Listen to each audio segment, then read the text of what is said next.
Yeah, yeah, yeah. So many lies that you hear from the net, they don't get her respect. She reporting the truth, not a check. You want an unbiased opinion straight from the chest, not a bit accomplice or someone here for a check. Tune in, these are thoughts from a lawyer on a mission who goes so hard it's like she works on commission. Trolls in the comments might say she tripping cause they lack the knowledge. They don't know they missing. Got a couple current events that you like. Wanna know about law from the eyes. Tired of all these blogs running lies because their agendas are disguised. Tune in to the intellect, cause I'm sure y'all missing all the facts of the case that she steady is gifted. Someone here for the people, man, it's so uplifting. If you ain't subscribed yet, then you just omitting facts.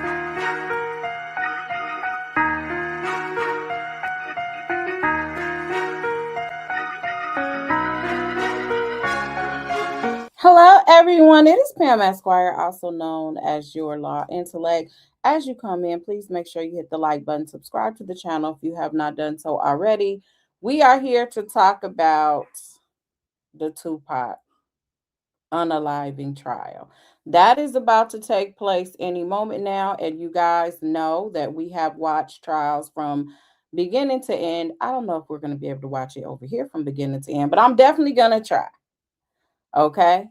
Because this is a trial that I'm interested in. So buckle up. I know some of you all won't be able to stay here throughout the entirety of the stream, but we're going to do the best that we can. And I wanted to make sure that it was streaming so we can have the conversation, so that we can give our commentary, so that we can say what we think, and we can really have dialogue during this trial.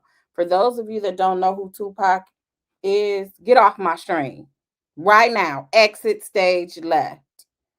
No, Tupac is a poet, and he is one of the great, in my opinion, one of the greatest rappers of all time, who is unalived over there in Nevada. And then you have Keeffe D, who is standing trial, who basically snitched on himself, and they're using him against him all throughout this trial. So this should be very, very interesting to see how this goes. He has since come out, done several interviews, he being Keeffe D, and basically said, listen, I was just playing. It's all cat. I was joking. Y'all can't, wait a minute, government. Y'all can't take a joke. The book? Oh, the book? Oh, I was just broke. That's all. I was just broke. But ain't none of this true. I don't know nothing about this. Diddy ain't had nothing to do with this. I don't even know what y'all talking about. It's all cap. I take it back. I was just trying to get clicks and views. And the government said, yeah, no. You're not going to get off that easy. So now you are standing trial. Thank you so much, Queen Brielle, for coming on in, supporting the stream. I appreciate that. Let's see where they are on this live, because they look like they still waiting for this to begin. Again, this is part of Law and Crimes. Let's see.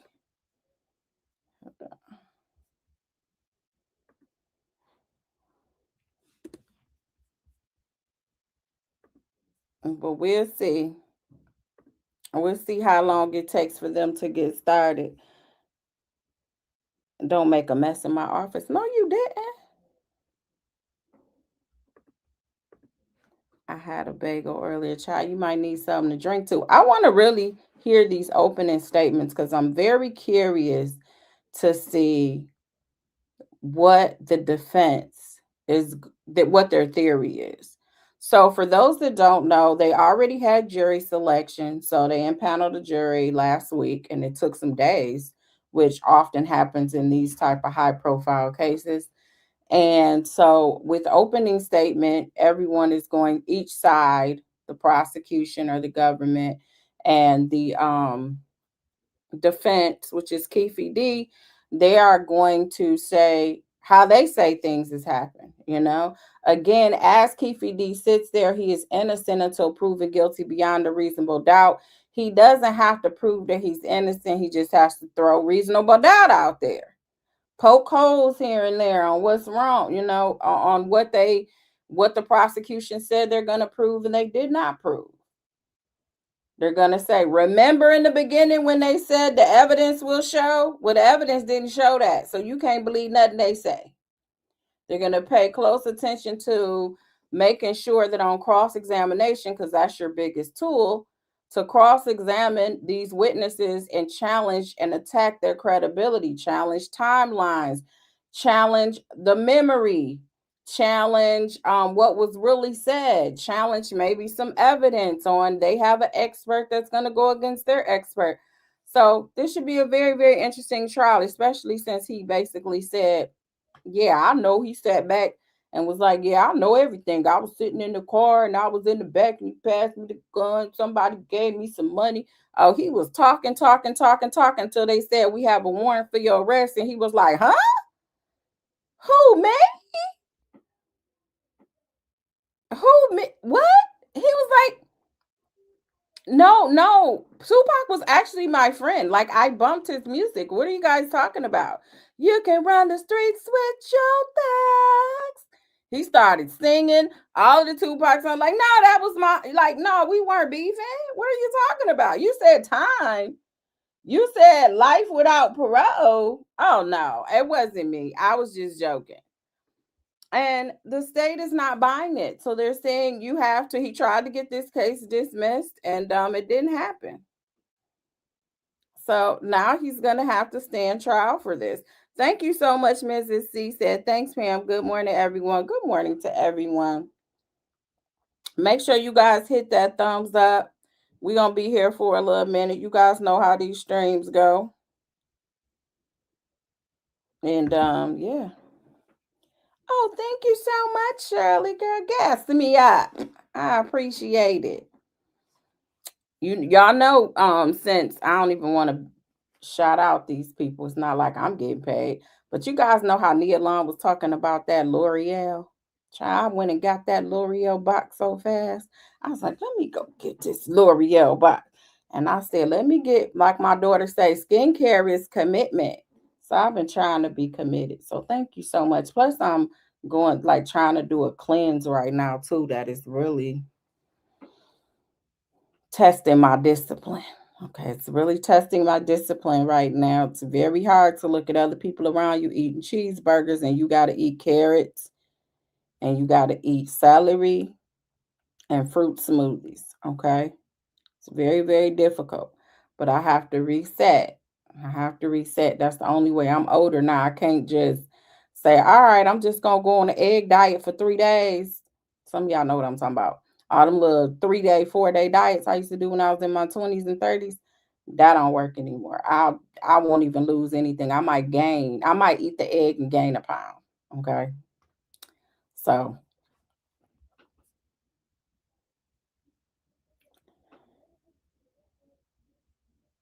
y'all can go to the Cheesecake Factory. I'm not going. I'm already struggling. I'm on the same path as you. I'm focusing on health and movement in my 40s. Yes. That's where it's at, man. Everything else ain't gonna matter if you ain't here to appreciate it. And then since I decided to have a whole nother kid in my 40s, I really got to get it together.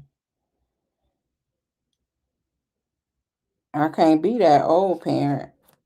And they like, that's your mama or that's your grandma taking you to school?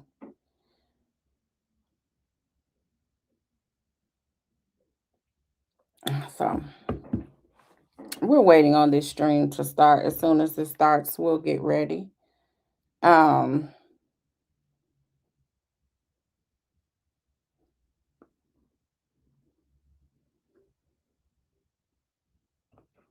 If you guys missed the last live, for those of you that have not been over here, haven't seen it, I did do an update on Brian Karn, who did turn himself in on the 14th.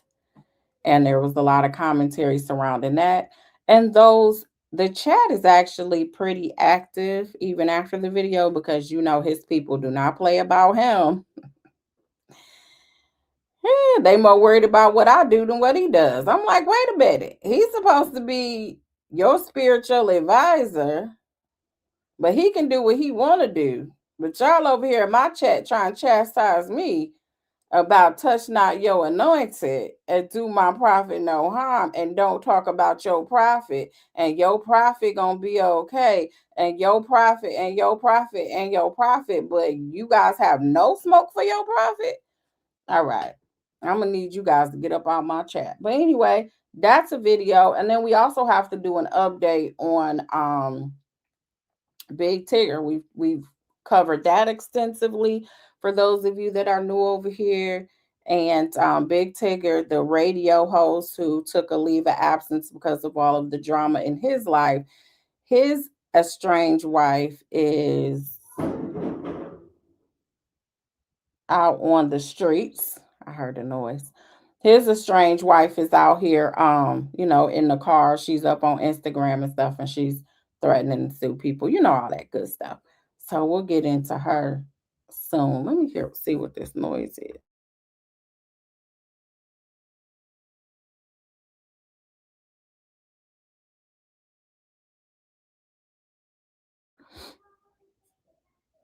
Okay.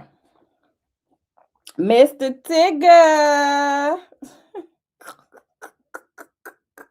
Mr. Tigger. You drinking brown, bro? Are you okay, Tracy? I hope you're feeling okay. Unless you on this journey like me trying to be better.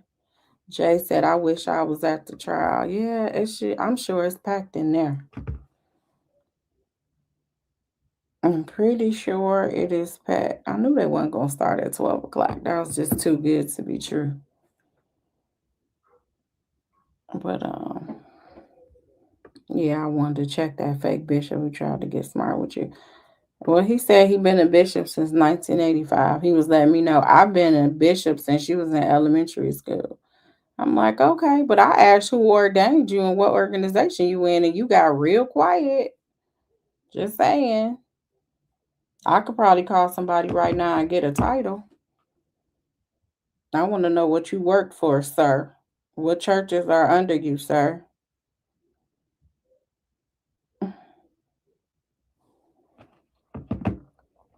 Hey there. Let's talk about it, boo. Good to see you this morning. You guys hit the like button on your way in. We are waiting on this trial right here to start. They're taking their time to start. So that's what we're doing. If you guys are wondering, like, why are they talking? Why are you sitting? Girl, I'm on this journey too. Lunch is just bone broth. Oh, okay. Yeah, it sucks. But food doesn't control me. I control food. I eat to live, not live to eat. You got to do all the mantras.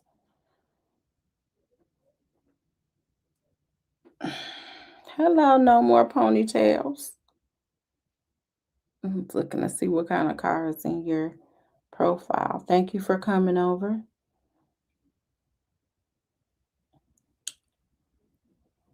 Thank you, Sagittarius Vibes, for being a member for 28 months. Thank you so much. I appreciate you supporting the platform for as long as you have. You could have gave up on me, but you didn't. And I'm so grateful. So grateful. How long is the trial expected to last? That's a good question. Can somebody research that and let me know? Because I have no clue. I was wondering why. I mean, I thought the trial would have started last week. I know jury selection can take a while. It's very, very important. And to be perfectly honest, I didn't know how important it was, even though this may sound dumb. I didn't realize how important it was to like really get into my practice, because what's crazy is when I worked for a firm, the firm I worked for, like a lot of the attorneys that I worked for, they would have pre-written questions. So you would just kind of ask the questions. You knew certain questions, certain people you didn't want on your jury, and that was that. So then I realized like they have jury consultants, like people huge firms, they hire people. This is what they specialize in, the psychology of it all, and this and that. And I really watched someone who was very good at picking a jury. And I'm like, that is really true. You can almost see where your case is going to go based on the jury that you pick. So I can totally see why in a case like this, especially with self snitching going on, why it took so long for them to pick the jury. But they have picked jury, and they're supposed to be 4 to 6 weeks. Yeah, we just gonna get into the, y'all gonna be doing a lot of this on your own, okay?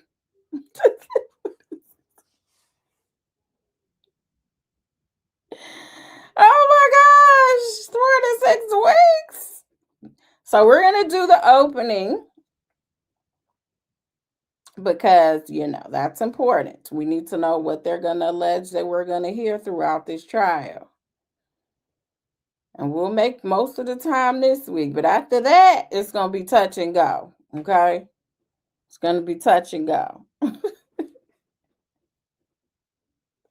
I like to watch things with you all. We have not sat and watched the trial in so long, and I think it's nothing like our streams watching a trial. But I'm not gonna be able to do it. Keefe's plea was like 30 years. Might as well take it to trial. He's gonna die in jail, win or lose. Oh, that's what they offered him, was 30 years.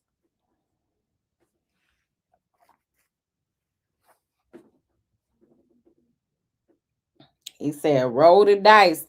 So basically his defense is he was capping like most of the people on this here internet. Is it really that far-fetched? How many people do we see on this internet that has a whole different life on the internet than they do off the internet? You can be whoever you want to be on the internet.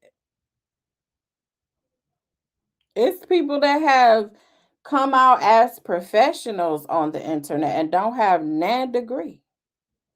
There are people that have come out and everybody's life coaches and gurus, and I can teach you how to do that, and they know how to do stocks, they know how to do bonds, they know how to teach you how to trade. Like all of that. You can literally read a book, read some cliff notes, come on this internet, act like you are a professional.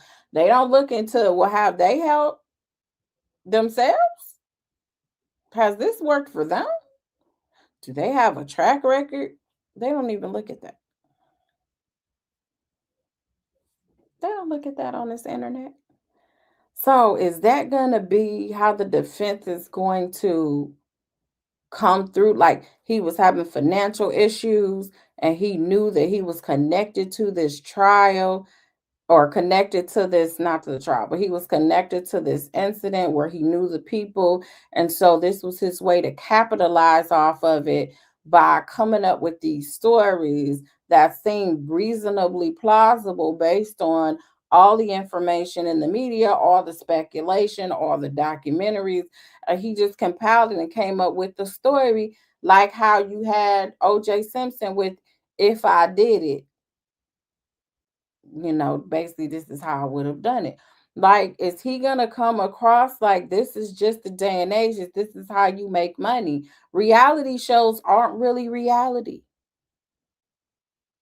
Reality shows used to be you really came on, there were cameras in the room, they caught things off guard, and that was that. Now reality shows are scripted and edited, and this is what he was doing. He was just trying to make a couple of dollars off of his affiliations and associations. Is that going to be his argument today? Hmm? What is he going to say? He was just trolling you guys on this here internet. He was just trolling. He really didn't. That really wasn't anything that he meant. He didn't know it was going to get this far. He was just trolling. Or are they going to show maybe perhaps inconsistencies? Let's see.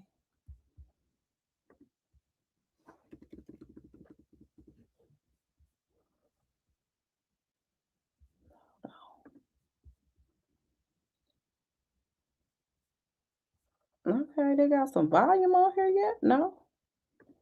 They must be arguing something. Will Vlad TV take the stand? Tracy, that's a good question. Will Vlad TV take the stand and we find out what's really going on with him? He did interview Keeffe. Hey, them folks, thank you so much for being a member for 28 months. I appreciate it. Looks like we'll be getting started soon. They probably have some housekeeping to take care of before they get started. But we're patient. I mean, they said 4 to 6 weeks. I mean, I wonder why they showing it like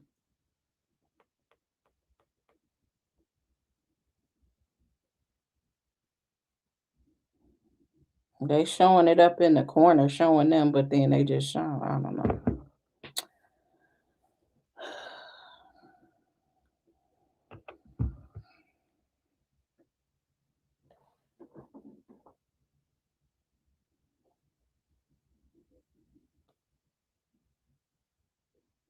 For those that are watching the Clancy trial, the prosecution or the Commonwealth, they rested. And so the defense is putting on their case.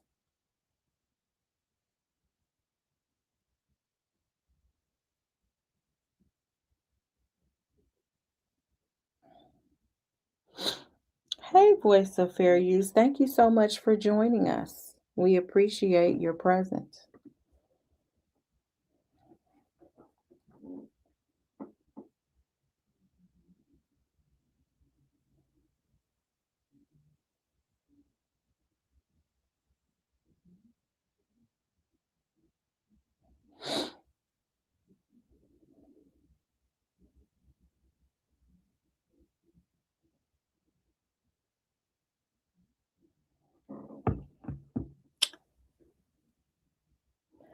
Lita said he's fried.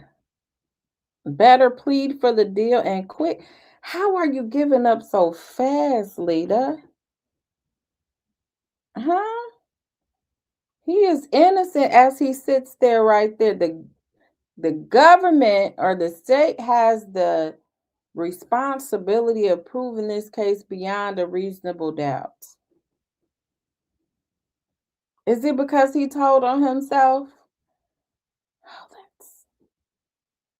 Oh, that's nothing. What are you talking about? He said that's not true. He said it was all cap. He was making it up. He was trying to get attention. And he's done interviews before the trial. I said, oh my gosh, I know his attorney is like, what the heck?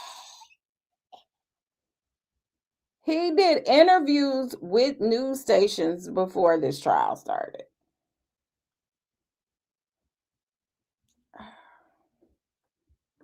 Happy Monday, Mama Mona.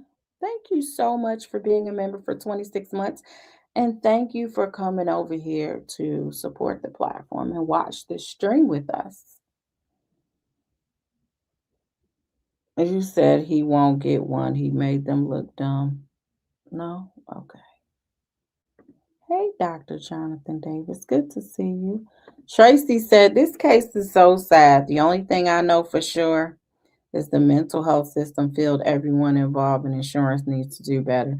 Yes, that Clancy Clancy is an example of when I tell you all to just listen to all the evidence before you come to your conclusions, because a lot of times the media, what they report, and they usually report it from a one-sided standpoint, obviously, because the defense doesn't typically come to the media, come to the news like, hey, but no, I was at the store. Oh no, da, da, da, da. They don't come and defend themselves. So all you really have from a media perspective is the one side. So then people come in. I saw people in the chat. They was like, throw her under the jail, inside the jail, around the jail, in the window, under the toilet. That's how they were. And then by like day 3, they was like, hold on. I'm thinking she probably should get off. And it changed just like that, all because she has a great defense attorney He's one of the best defense attorneys. He's been doing it for a long time, and I think he has legacy. He has kids that are attorneys now who really fought for his client, who scrutinized, looked at every piece of paper, looked at every timeline, looked at every device, looked at every medical record, and combed through it and was able to find what was wrong and what really happened. And he is vigorously defending his client. And so when you have someone that's advocating for you like that, this is what can happen. You'll find out that the way the narrative was painted is not exactly how it was. But yeah, that case is something different. Keeffe D has a shot. Okay, let's see. We got a believer here. Judin or Judin 4908. Keeffe D has a shot if they show his so-called confession for his proffer agreement. The cops basically told the story and he just agreed with what they said. Okay. See, I'm picking up what you putting down. So you're saying that he was willing, which is not uncommon. They tell you, you help us, we help you. He probably was facing all type of issues that had nothing to do with this. So then they come to you and they tell you, listen, if you testify to this, then you're not going to have to worry about that. And so maybe they did write it out and he just agreed. I don't know.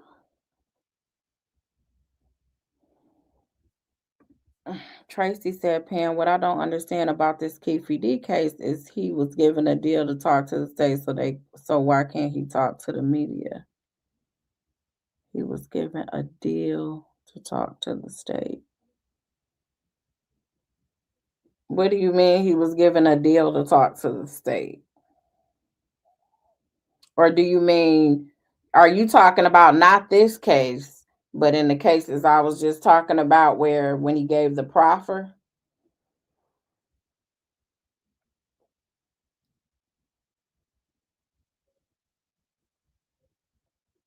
Apparently, they must have combed through that proffer, and however this agreement was, it didn't protect him from just going around blabbing and blabbing and blabbing. Now, OJ was different. He was acquitted, so he can't be tried twice. You got double jeopardy.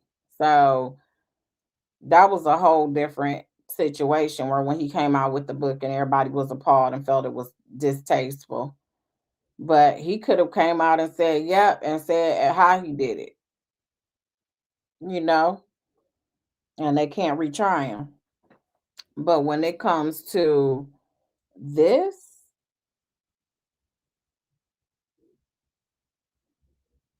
Dev is not a believer. He said he's going to get his boots smoked. He's not a believer. He doesn't believe Keeffe D is going to overcome these challenges that he's created for himself. May, June, July says she definitely was mentally ill, but so are a lot of people in prison. Yep, that's a whole nother conversation too. There are a lot of people that didn't get the help they needed, and that's why they are where they are in prison. And you know you're not getting no better help while you're in there. And then when do you ever become, when does prisons really give you the tools to come out and be a productive, law abiding citizen to make sure you don't reoffend? And you have that being in prison and then on top of your mental health. So they do have some like mental health care in some prisons, but I think overall, from my experience with talking to other people, their medical health, what they provide is not, it's subpar.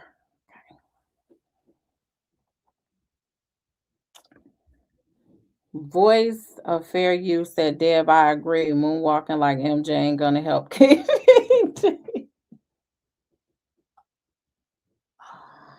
I can't believe the skepticism here.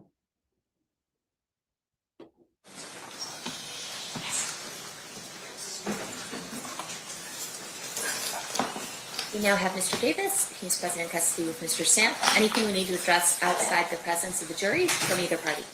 Nothing from the state. I just want to make sure I have that issue with regards to the Discovery Commissioner. I just want to make sure. I think it's at 12:30. We had moved it for that, so we'll plan on stopping in time for you to get to that. Thank you, Your Honor. Okay, and you were able to talk to Commissioner Gans and get that all straightened out? Not directly, but through my office, yes. Okay, excellent, perfect. Thank you.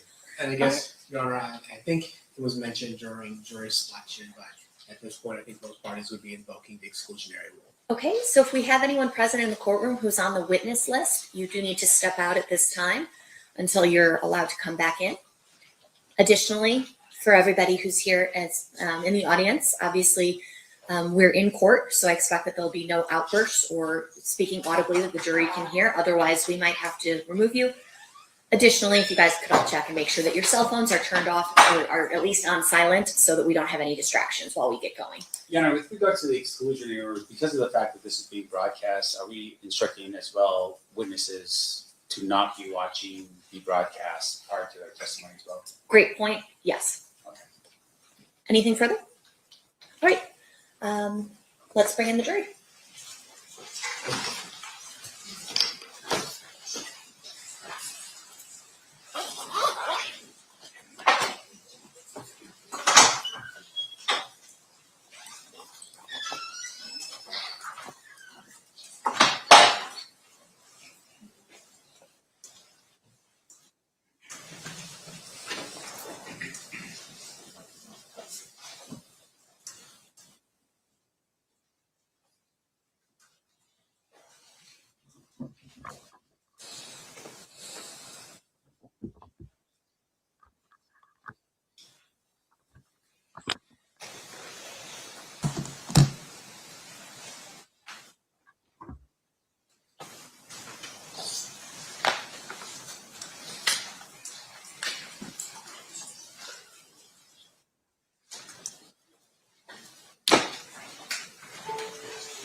Y'all don't entertain Deb, okay?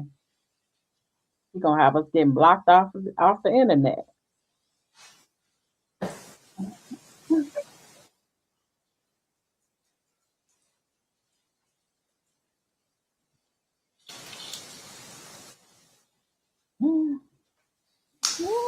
All right. So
Stand for the jury.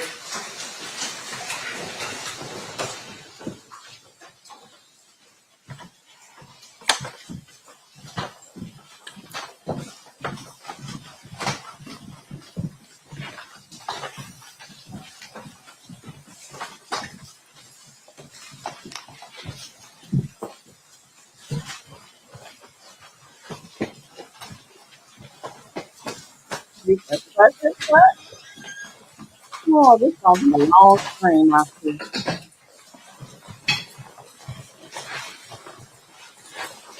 Okay, party stickler to the presence of the jury. Yes, Your Honor. You may be seated. Ladies and gentlemen, welcome back. Hopefully you were able to get everything situated over the long weekend, and we look forward to proceeding with trial. Before we get started, we do need to have you sworn, so if I could have you all stand and raise your right hand, we'll proceed with that. You and each of you do solemnly swear that you will well and truly try the case at issue and a true verdict render according to the evidence, so help you God? Thank you. You may be seated. All right, thank you, Jessica, and thank you, ladies and gentlemen. At this time, we're going to turn to opening statements. Mr. Plall, are you ready to give your opening statement at this time? Yes, Your Honor. You may proceed whenever you're ready. Thank you.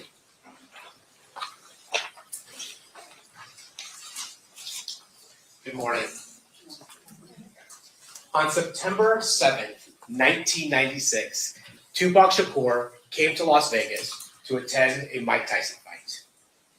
After the fight, Tupac, along with Suge Knight, Trayvon Lane, and other people that were with that group, ran into a person named Orlando Anderson.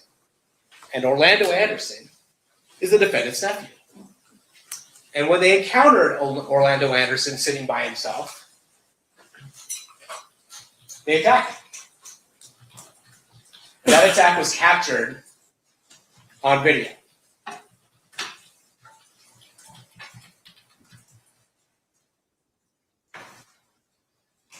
Then, a few hours later, Tupac Shakur and Suge Knight drive down Flamingo Road to Club 662, where Tupac is scheduled to perform a concert.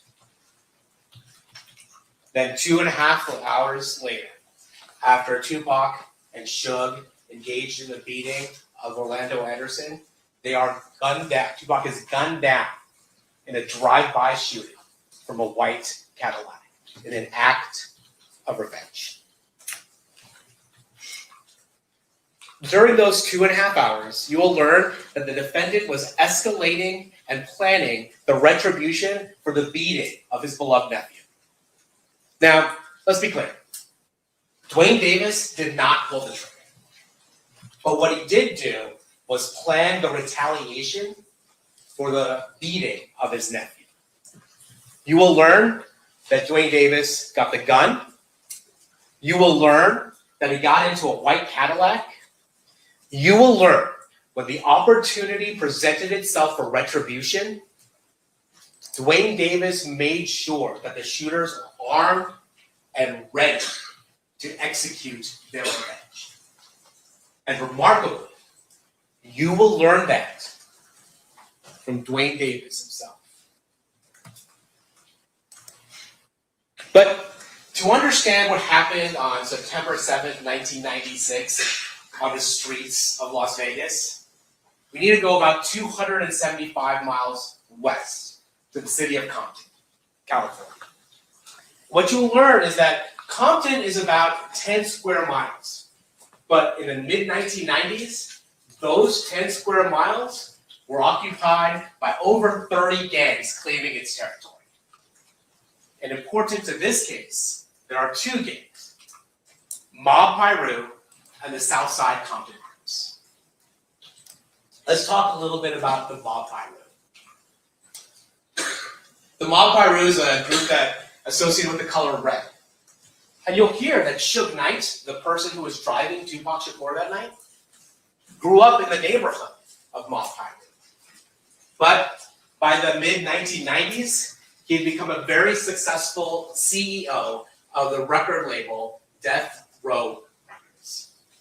But despite, or maybe because of where he came from, you'll hear that Suge Knight continued to employ Mob Piru gang members as part of Death Row.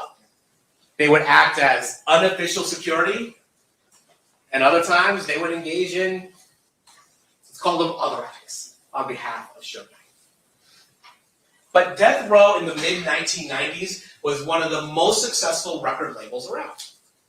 They had artists such as Snoop Dogg, Dr. Dre, and of course, Tupac Shakur.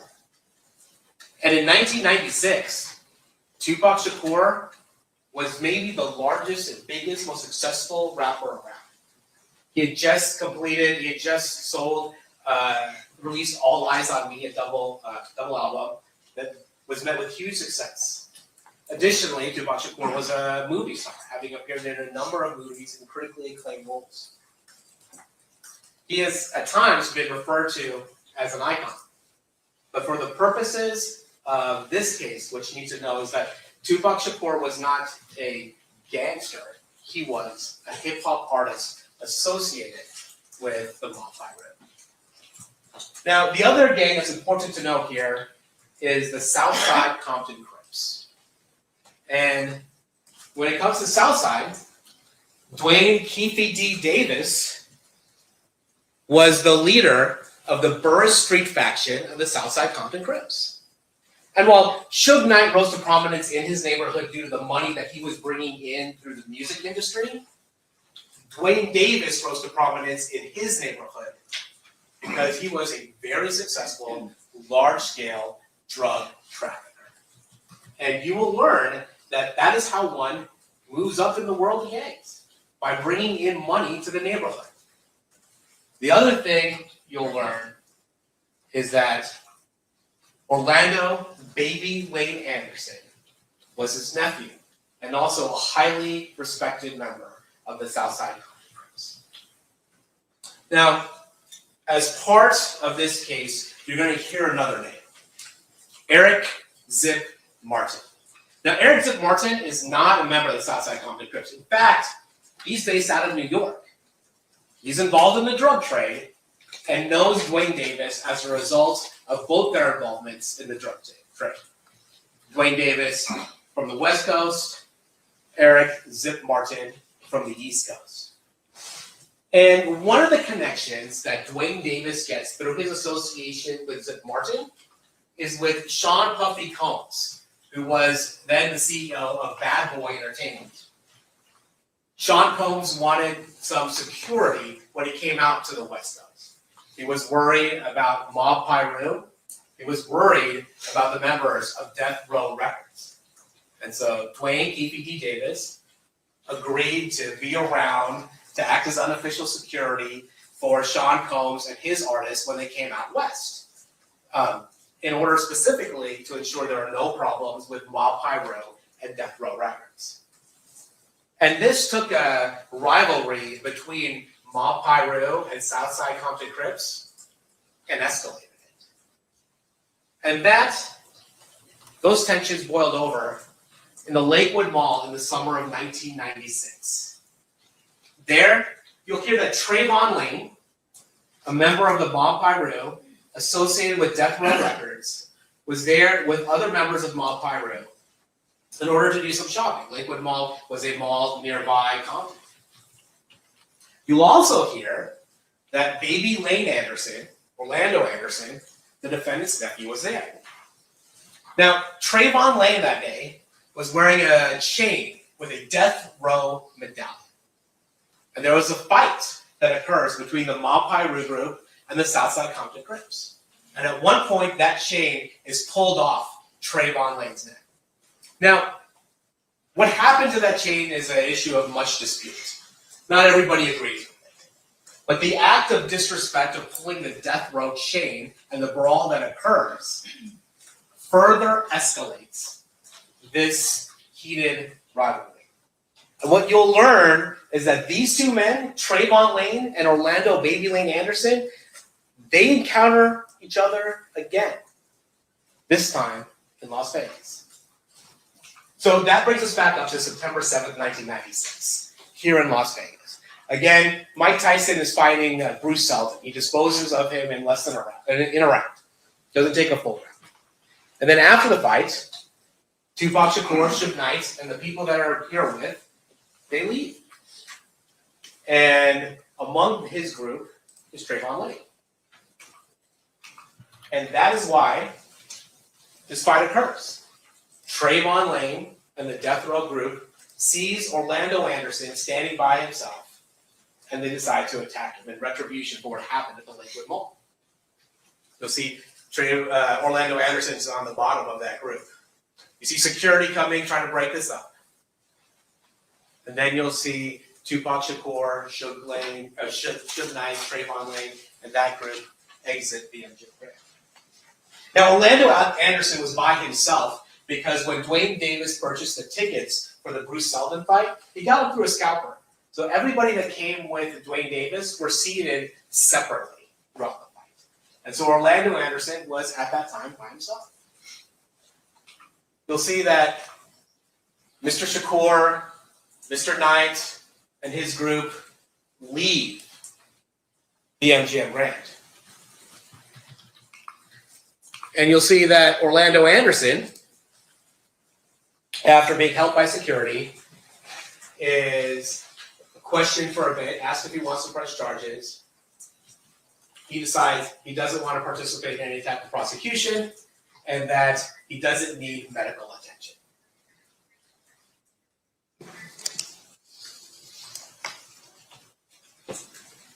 Dwayne Davis hears about this beating. And what you will hear is that in his world, there is no question that a response is required.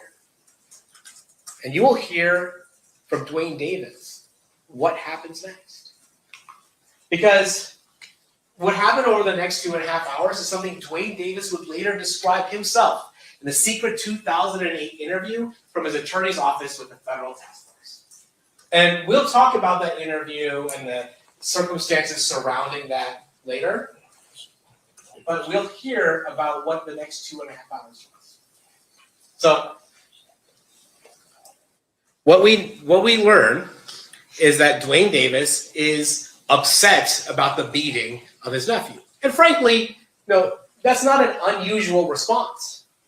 What's unusual is the next steps Dwayne Davis takes. Unusual for the normal person, maybe not unusual for in gang culture. Dwayne Davis decides he is going to organize a retaliation, that this beating cannot go unanswered.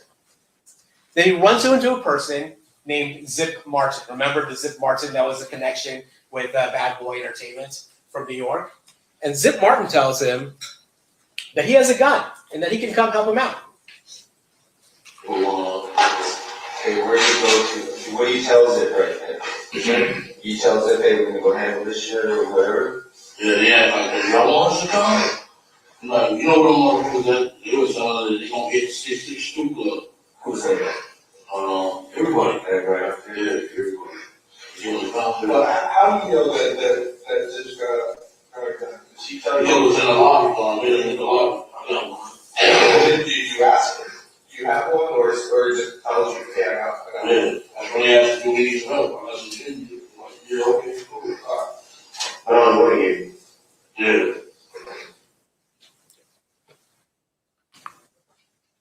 So later, Dwayne Davis organizes 2 vehicles to go over to the 662 Club.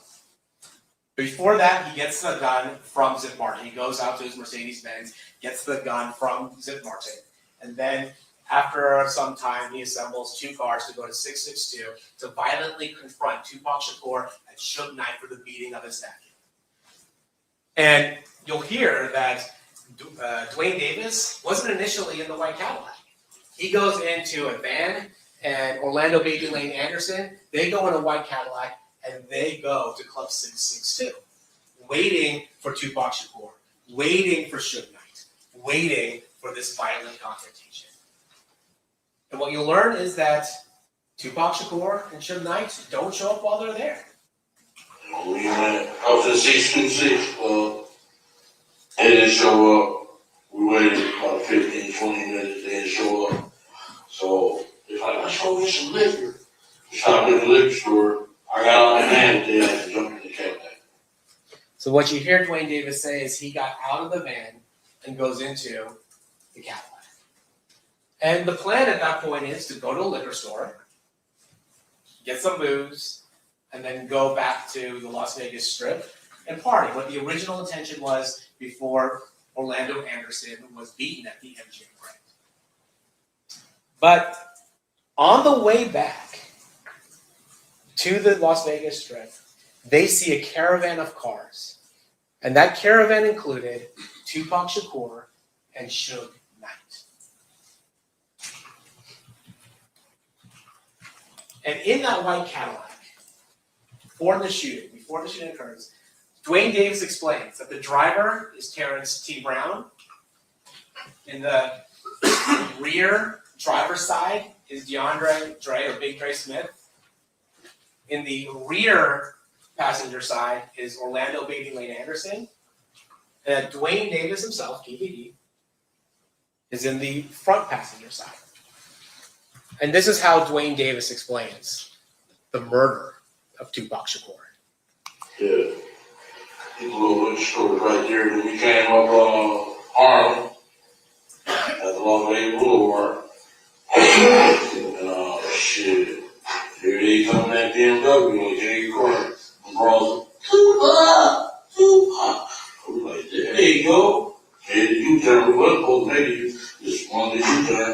They was in a little lane.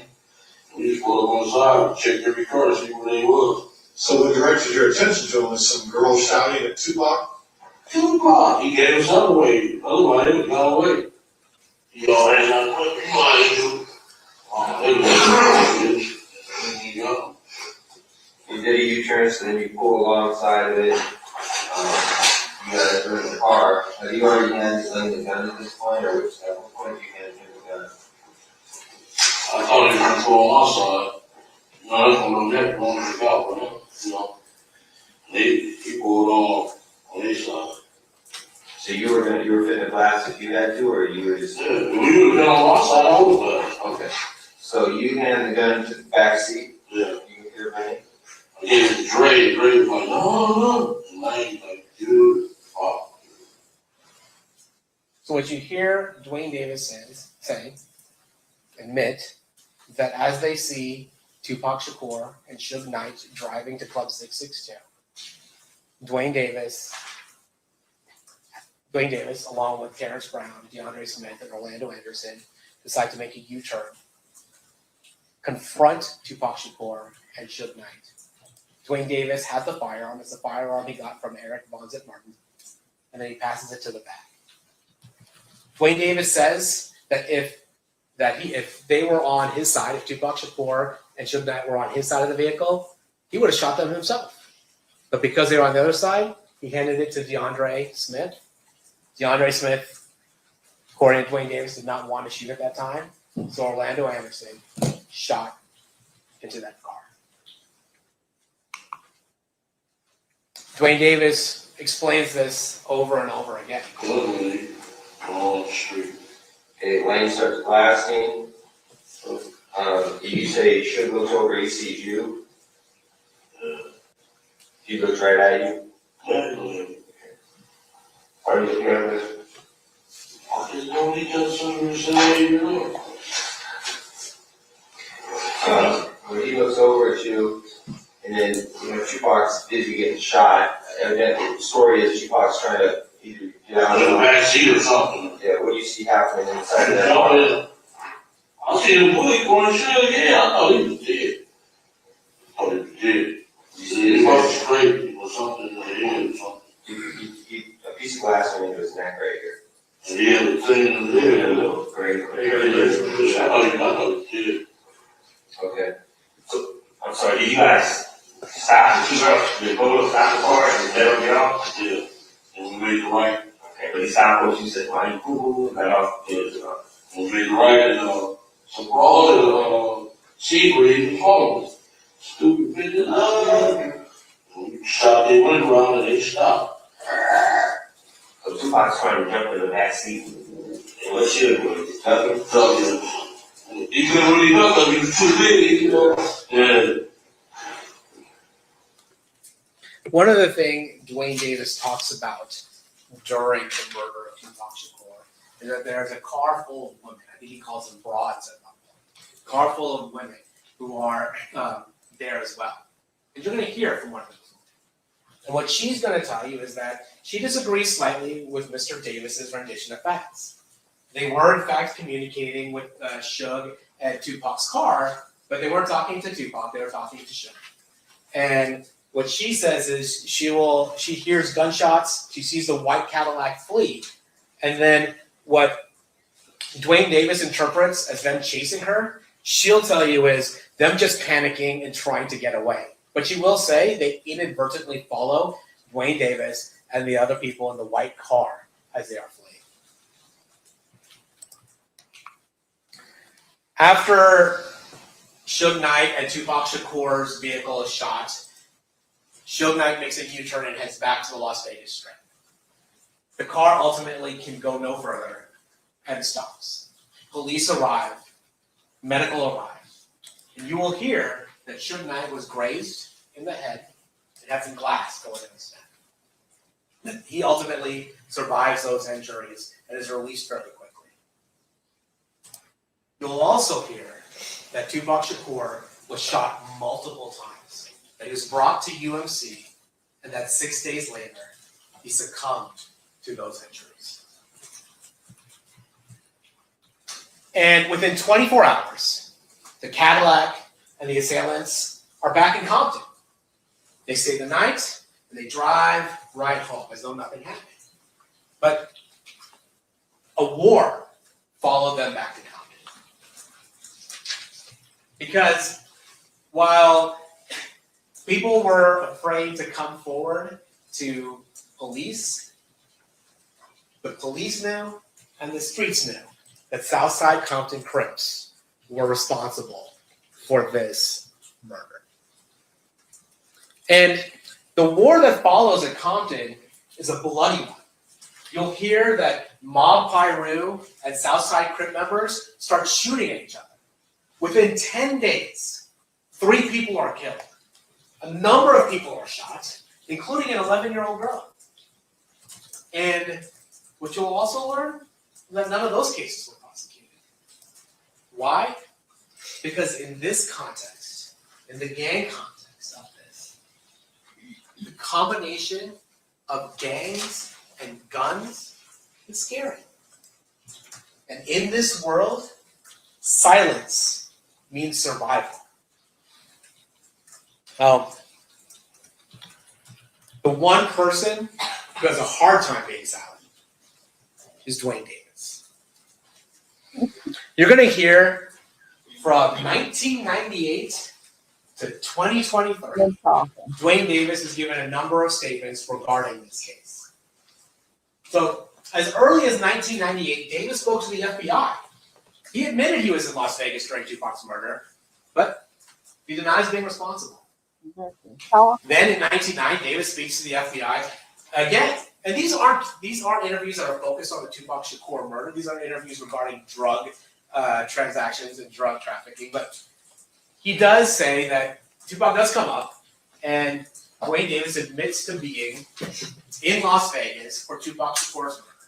Says he wasn't involved, but he was mad about the fact that Orlando Anderson was beaten, and that his plan was to handle it in Compton had Tupac survived. Then in 2008, the interview of clips we've heard today, in a secret interview with the federal task force, Davis admits to his role in the murder of Tupac Shakur. And we do need to talk a little bit about this 2008 federal task force. Because what this task force is investigating is not the murder of Tupac Shakur. What this task force is investigating is another rapper's murder. A rapper by the name of Christopher Wallace, somebody who is known as Biggie Smalls, so the notorious B.I.G. Christopher Wallace got murdered 6 months after Tupac Shakur was killed. And there was some allegation that the LAPD might have been involved. So a federal task force was formed to determine what happened to Christopher Wallace. And the interesting thing about the murder of Christopher Wallace is that Christopher Wallace is killed leaving a party in LA. Also at that party, Dwayne Davis. Christopher Wallace there was a suspect vehicle that involved a Chevy SS Impala, and Dwayne Davis happened to own a Chevy SS Impala. Now, as a result of that, the task force decides, well, let's look at Dwayne Davis. And the thing we know about Dwayne Davis is that he trafficked narcotics. And so they were able, through a CI and an undercover, to have a drug transaction with Dwayne Davis. And as a result, Dwayne Davis now has a case, a big trafficking case. And so the federal task force approaches Dwayne Davis and his attorney and they say, hey, look, we want information regarding the murder of Christopher Wallace. That is what we are trying to investigate. And what Dwayne Davis says is, I don't have any information about that thing, but I can tell you about what we did. I can tell you about Tupac. And that's what he does. He tells a federal task force that's about his involvement, what you've heard, his orchestration of the murder of Tupac Shakur. That secret conversation, that proffer, was secretly recorded and released later. In 2009, Davis is being so helpful to federal authorities that he actually flies out to New York to try and get Zip Martin to implicate himself in the Tupac Shakur murder. Zip Martin at that time was dying of cancer, was out of the game, and really did not engage with Dwayne Davis. In 2009, though, Dwayne Davis gives an interview to Las Vegas Metropolitan Police Department Detective Dan Long. Now, Dwayne Davis is more guarded in that interview. It is a different setting than the interview of 2008. It's not a secret proffer agreement. But Dwayne Davis does admit a number of things. That he was in Las Vegas, that he was mad about Orlando Anderson getting beaten, that he was the boss, that he was in the white Cadillac, and that he procured the firearm that ultimately killed Tupac Shakur. Then, in 2011, the landscape changes. Because in 2011, Greg Kading, the guy who was leading the task force in 2008, the guy who organized the secret proffer between Dwayne Davis and the federal task force, he leaves law enforcement and decides he's going to publish a book about his investigation into Biggie Smalls, the guy who was killed 6 months after Tupac, and Tupac Shakur. And what he puts in the book is that Dwayne Davis confessed to the murder of Tupac Shakur. The book tells the story about Davis' admission, about himself, but it also tells the story of Dwayne Davis telling about his nephew's involvement in the murder, about Big Dre's involvement in the murder, about Terrence Brown's involvement in the murder. And this is a problem for Dwayne Davis, because that meeting was supposed to be secret. And now his cooperation with federal authorities is open to the world. Not only that, Greg Kading is now profiting off Dwayne Davis's life story.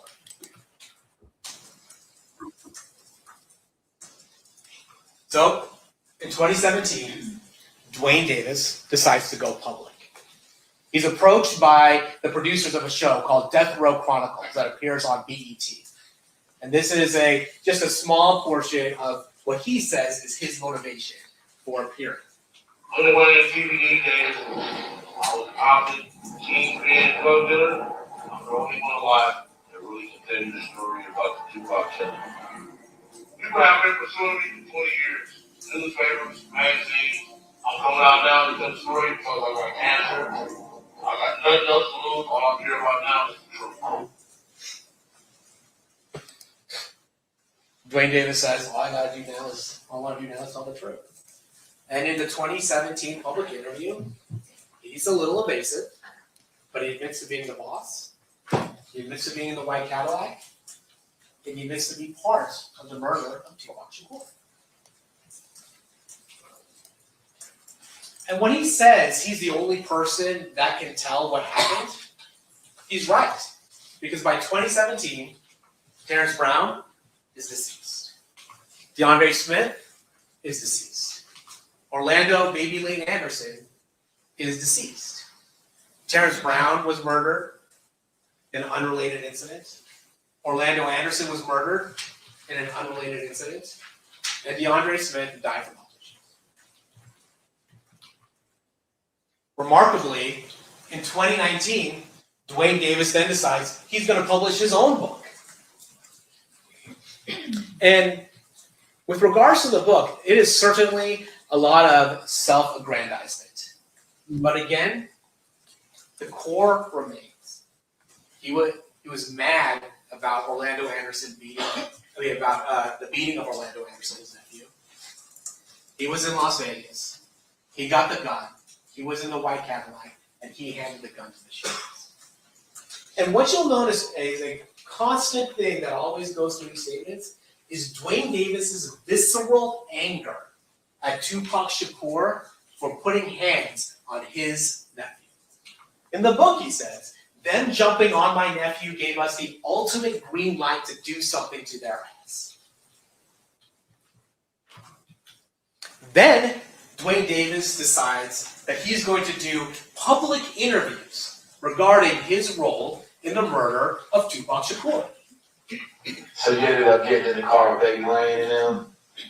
Yeah, the car was on, yeah. We, running to them, went to the light on Sunset and Flamingo, and dude, we acted like he was in a parade or something, and that BMW, hang out with him, hey, it's Tupac, it's Tupac. And them bitches, shit, they was hollering for him. Yeah, they were that motherfucker. They came up on the side of him. Shit. Interviews. Davis's public admissions mirror his private life.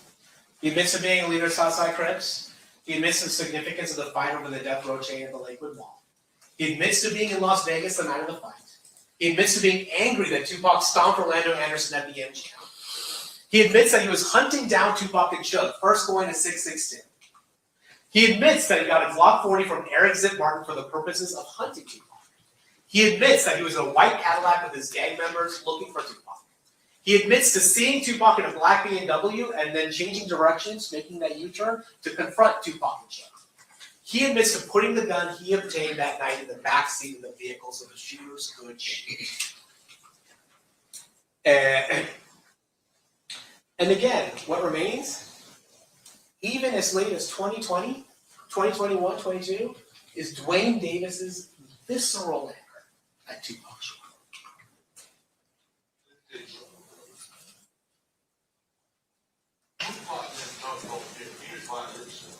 He didn't, my nephew never jumped on no fucking Tupac. Come on, man. Tupac was wrong with two motherfucking shoes, man. I mean, don't you think he was wrong? Honestly. I mean, yeah, I think he could, reacted in a better way. You listen, you don't think that man is wrong? He could have reacted in a better way, I guess. I'm talking, Vlad is the fucking biggest fan. He admitted that man is wrong, man. He was wrong, man, but that was only done out of loyalty, man. Okay, thank you. I appreciate that. But he never jumped, my nephew didn't jump on him. He jumped on my nephew was a kid, man. My nephew was a fucking kid. He was a grown ass man, you know? You know what I'm saying? He was a fucking kid, dude. That's why he had on the channel. He's a fucking kid, dude. You know what I'm saying? They was wrong. My nephew never jumped on him. They jumped on my nephew. My nephew didn't throw a punch, you know? Shit was wrong, dude. Jumped on the fucking kid, dude. And this anger is not just demonstrated publicly, but you will hear as recently as 2024, privately, in a conversation with his son. He talks about his feelings about Tupac Shakur, nearly 30 years after the murder. What I do is I'll pay out the report him. So he stopped drinking and put him on me to go back. You know what I'm saying?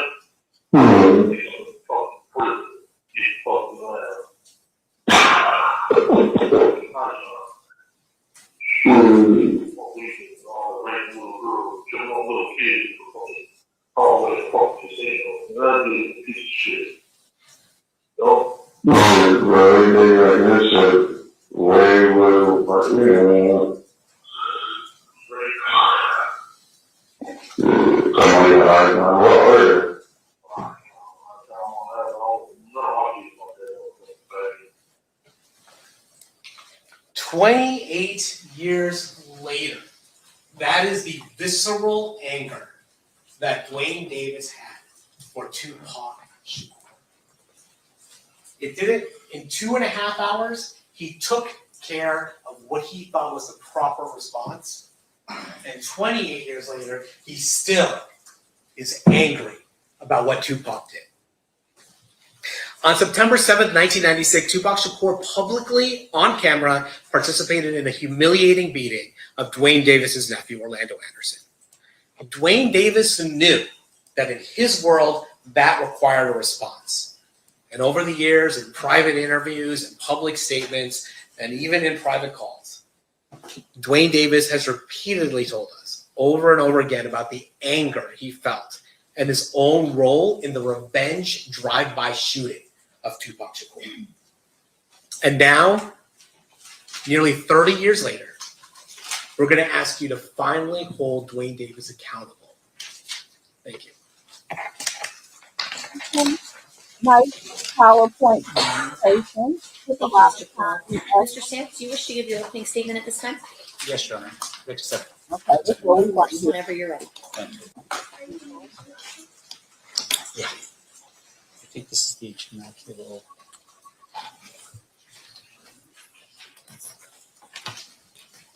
You got it, or do you want IT to assist you?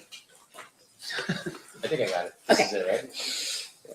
We got PowerPoint too. Okay.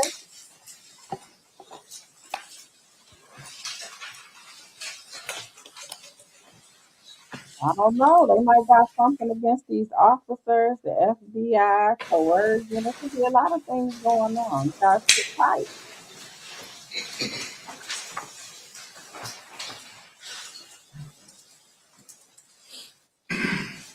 Whenever you're ready. Thank you, Your Honor. Good morning. We spent a lot of time, I think, when we were picking a jury to determine who would be the right jurors for a case like this. Obviously, we want people who are going to reserve judgment until the end, but really look at the evidence with a critical eye. Now, what the state has just told you what they believe to be the evidence in this case. But really, at the end of the day, you have to ask yourself if what they're saying is really truth or fiction, fact or fiction. I don't know if some of you recall, but I had asked the question specifically about what you were holding in your hands. And right now, for instance, you're all holding notepads and pens. That would be a fact, right? And in this case, for instance, I had asked before about the idea of, I can just do this, right? Microphone. I'd ask some of you if that microphone was buried and dug up 30 years from now, would it still be a microphone? The answer is yes. And the reason why that's important is because in this case, what they are telling you, they're representing it to be a fact when it really is fiction. And it's up to you to determine what the facts are in this case. Now, I'm going to give you a timeline here for you to understand just a little bit of how this is going to work, because there's so much evidence in this case that we have to sort of compartmentalize some things. And what I've done is really just sort of focused on the 3 detectives that work this file from beginning to now. First detective you will hear about is Detective Becker. He works the file. He's the original detective on the scene. Detective Long takes over the case for about 15 years or so. And then it ends with Detective Mogg, who presents this to the grand jury in 2023. But why this timeline is relevant is because you have to see the span of time for yourself. 30 years. And ask yourself this, what facts do they have after 30 years? Now, Detective Becker does what every homicide detective does when he arrives on scene. He's assigned to the case. He starts his investigation.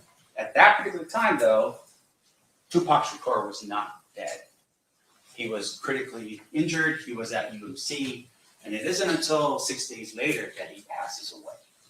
But Detective Becker starts his initial investigation because it's pretty serious. And as a result, he just takes over the investigation. What he will testify to is that Flamingo Cole on a Saturday night in the middle of a fight between Mike Tyson and Bruce Seldon, it was very busy when he arrived. And he arrived at a time where he was able to determine cartridge casings, .40 caliber, that was found at the scene. That's another fact for you. But at some point they're going to learn, he learns that potentially it was a Glock 40 That was the actual firearm that was used in this case. And then when crime scene analysts arrive on scene, they document the evidence. And they document the cars. That will be important, and you'll determine at some point why the cars are documented. And with regard to Detective Becker, what he'll tell you is police officers write reports. Critical. Hugely important. Why? Because at some point in the future, like in this case, 30 years later, Detective Becker will not remember details like he would if he had what? His report in front of him. And that's going to be important for you to consider in this case. Now, what Detective Becker does, though, is because of the outcry, the attention, the media focus on this case, he took his file and he secured it in his office under lock and key. Because he was worried about leaks in Metro, leaking information out to the public, because so many people wanted to know answers to the question as to what happened and who did this to Tupac Shakur. Now, what you're going to find is, when Detective Becker testifies in this case, that a lot of his reports are now missing. They're gone. Which is Metro's responsibility to hold and to pass on to the next detective, and then finally to the next detective. Now, Detective Becker also did not trust Compton PD. Why is that important in this case? Because there's an individual by the name of Reggie Wright Sr. He was a lieutenant working in Compton in charge of the gangs in Compton in terms of investigations. His son is Reggie Wright Jr. He was the head of security for Death Row Records, the same security that was here in Las Vegas on the 9th of September 7th, 1996. Death Row Records was affiliated with Mob Pyru Blood, and Detectives Ladd and Brennan from Compton answered directly to Reggie Wright Sr. Becker did not trust Compton PD. And the one thing that he really didn't trust is that most of their information came from confidential informants that were not reliable. And he'll tell you that. And because of his intuition, Compton PD was shut down in September of 2000 due to internal corruption. They just evaporated that police department, and the sheriff's department for LA County absorbed the responsibilities for the police department in Compton because of the corruption that was there. Now, what facts, right? Just like the pads of paper that you have in your hand and the pens that you have in your hand, what facts can we determine from Detective Becker's efforts? First and foremost, we know that Tupac was shot multiple times. That's a fact. That can be proven. We know that it was with a .40 caliber firearm. That's a fact, due to the cartridge casings. On the corner of Flamingo and Cobalt. That's also a fact, right? We're on board so far? We know the date, September 7th, 1996. That is a fact. At 11:17 p.m., we know that to be a fact as well. And then finally, that he was in a vehicle during rush of night, and that Tupac died 6 days later. Those are facts that will not be refuted by anybody in this courtroom during the time that we spend together. But here's the one thing. There are no facts to point to Keeffe. Not one. You're going to hear about this over and over and over again. No facts like the microphone in your hand or the pad of paper that you have that you write on. Detective Long takes over the case in 2002, and he has it from 2002 to 2017. He was, interestingly enough, on the gang unit, and at the time of the shooting, he was in gangs, and he had been one of the first to arrive on scene. He will testify and tell you that every time he did something on this file, he wrote a report. Because that's important. That's what we do as a police officer. And he conducted follow-up interviews, and he made some travel to Compton. He will tell you those things. That's his role in all of this. But here's the thing. Detective Long also encountered some challenges in this case. They had to hide the case file with Metro because people were still accessing the file in Metro, and they weren't authorized to do so. So they changed the case number so that people couldn't find the file. In addition to that, what you're going to learn is LAPD reached out to him, called them up and said, hey, Detective Long, we have the gun. And we've tested it, and it matches back to what you're looking for in terms of the weapon that killed Tupac Shakur. Detective Long goes to LAPD, gets the gun, transports it back, gets it tested, and it comes out as not a match. LAPD tells him after, we gave you a fake gun to test you out. This is the level of, I don't know how to put it, that was going on during this time period between Metro, LAPD, and Compton. This is what's happening during this time period.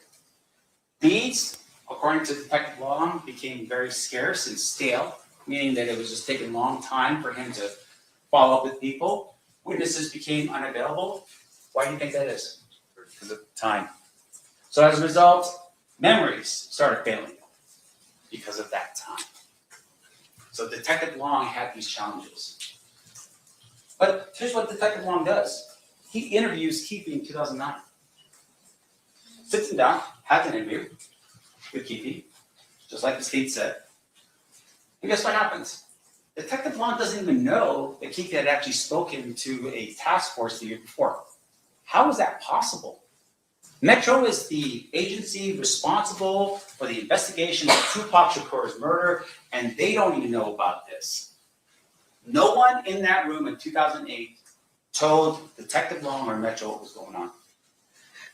And you know who was in the room in 2008? You had FBI in the room. You had the DA in the room. You had LAPD in the room. You had the United States Attorney for the Central District of California in that room. And Detective Long does not know about any of that. What you will also learn is out of all those people in that room, not one person verifies what Keeffe D tells them. That the FBI, the gold standard of investigation in our country, did not go out and follow up on what was said. Now, one of the things the state showed you was a picture of a car and indicated there was 4 individuals in that car. And he tell you that at some point, 3 of those individuals are dead and Keefe's the only one that's remaining. But at the time that he gives his statement to the task force in 2008, there's another individual that's still alive. They never interviewed that individual to verify if that information was true. Why not? Because the FBI just fell asleep, that the LAPD just didn't care. Keeffe was never charged for any of what he said during that time period. And it's because they knew he was full of crap. Otherwise they would have. Why wouldn't they? When Detective Long comes back to Las Vegas, he goes and he talks it over with the Clark County District Attorney's Office. You know what happened then? They didn't charge the case either. In 2009. Ask yourself the reason why that is. It's because they just didn't care about Tupac Shakur or his life? Or is it because they looked into it and realized we can't verify this information, we don't believe this to be true? Why would the Clark County District Attorney's Office not charge it in 2009?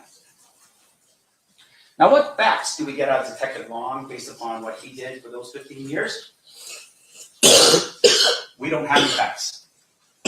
Outside of statements made allegedly by Keeffe D and other people, we don't have anything to verify any of that information. Not one single thing to corroborate the statements made by that man in 2008 or 2009. Not only by Metro, but by the FBI, by LAPD, by the DEA, by the United States Attorney's Office.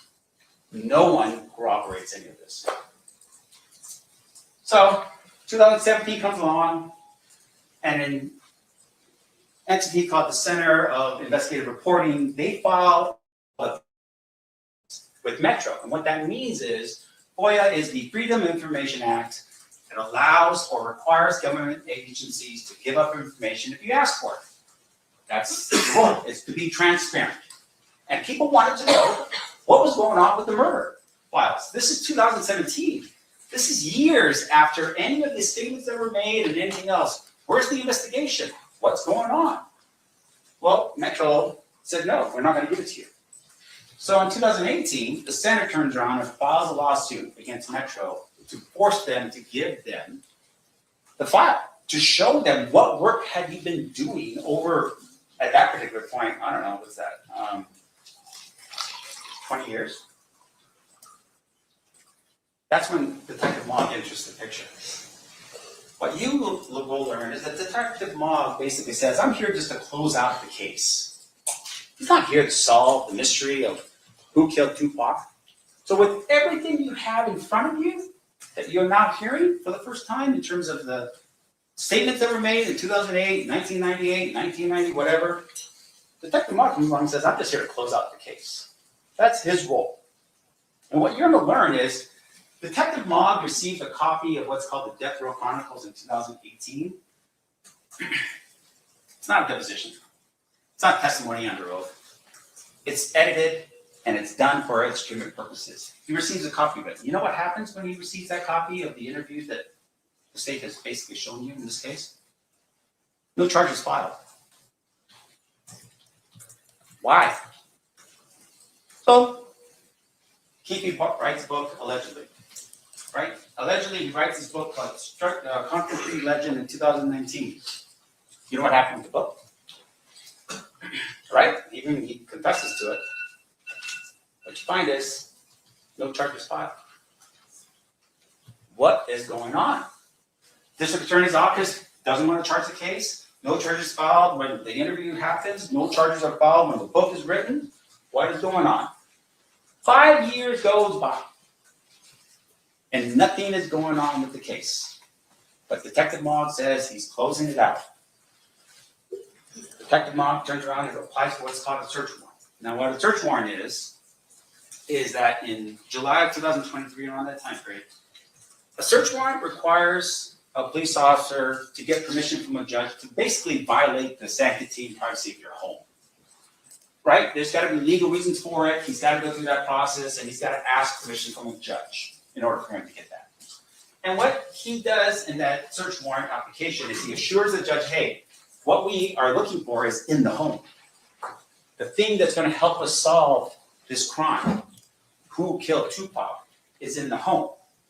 And he signs an affidavit, and that's important. I want you to remember this. He signs an affidavit attesting to what he's saying to this judge to be true and correct.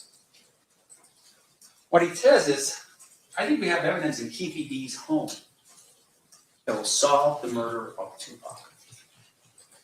So up until this point, they've got all these statements, they can't be corroborated. So now they're saying, we have evidence in this home that we think probably is in the home.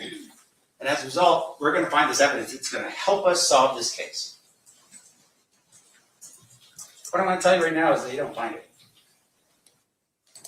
And in the meantime, Detective Mogg retires. He now becomes Mr. Mogg. And Mr. Mogg goes to the grand jury.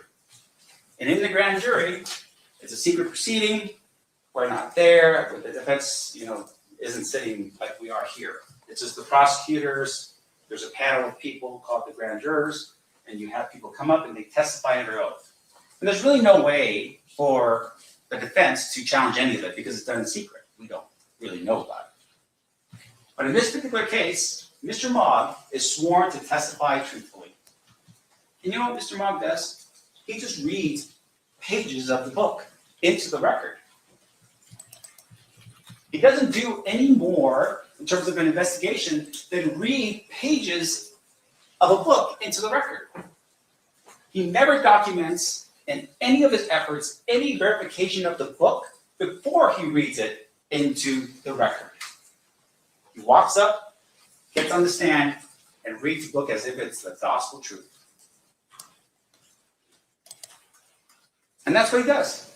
He treats that book like it's fact. Now, what you're going to find out about Mr. Mogg is that he never wrote a report. So when he took over the case in 2017, all the way up until when he retired in 2023 and was in front of the grand jury, he never wrote a report. Not one time.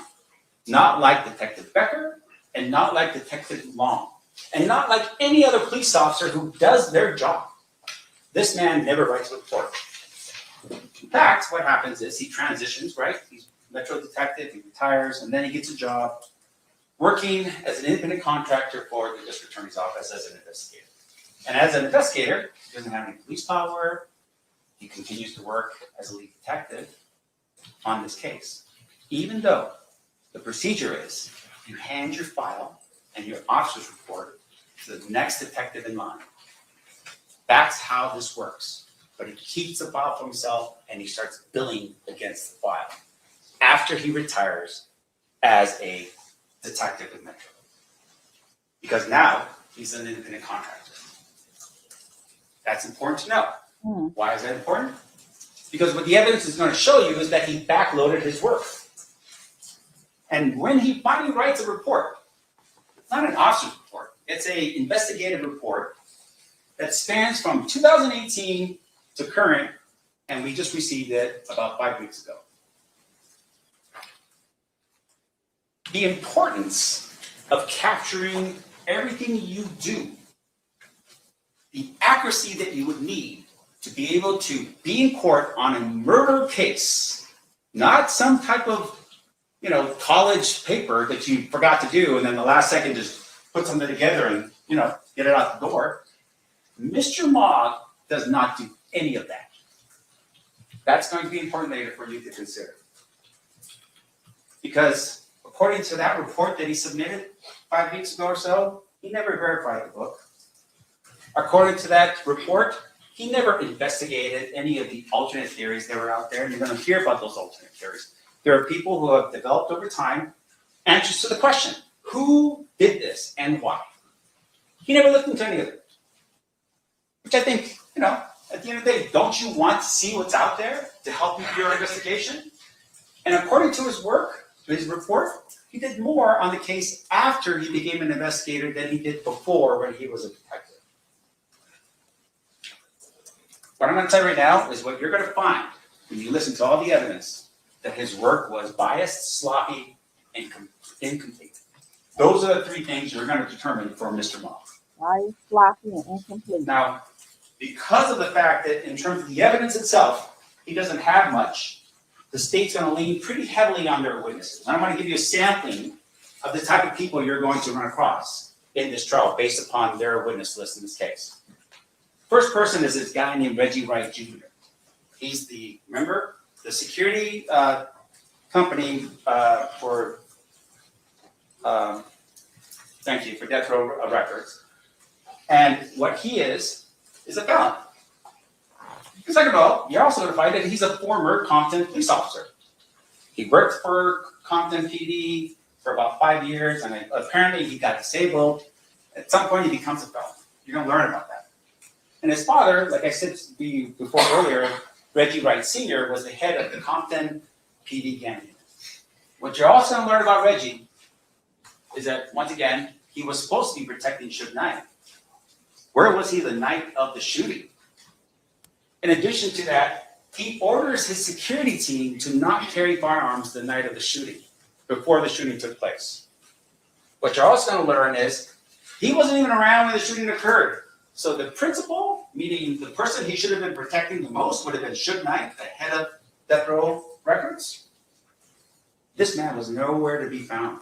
He was sitting at a club called 662 down the street, waiting for Suge to show up, while he left his people that were working for him unarmed in the vehicles behind Suge Knight.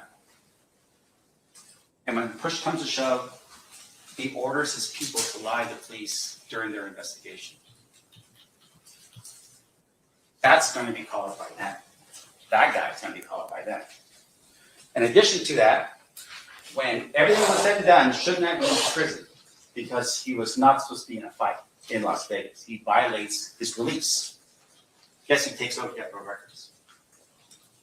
Reggie Wright Jr. Now, the state is also going to bring in other people with unreliable positions, including criminal histories, financial motivations, and inconsistent statements. That are the people and the quality of the evidence that you're going to listen to in this case. Just to give you another example, there's going to be an individual by the name of Devonta Dirt Rockley. Who is he? He's been a paid informant for years.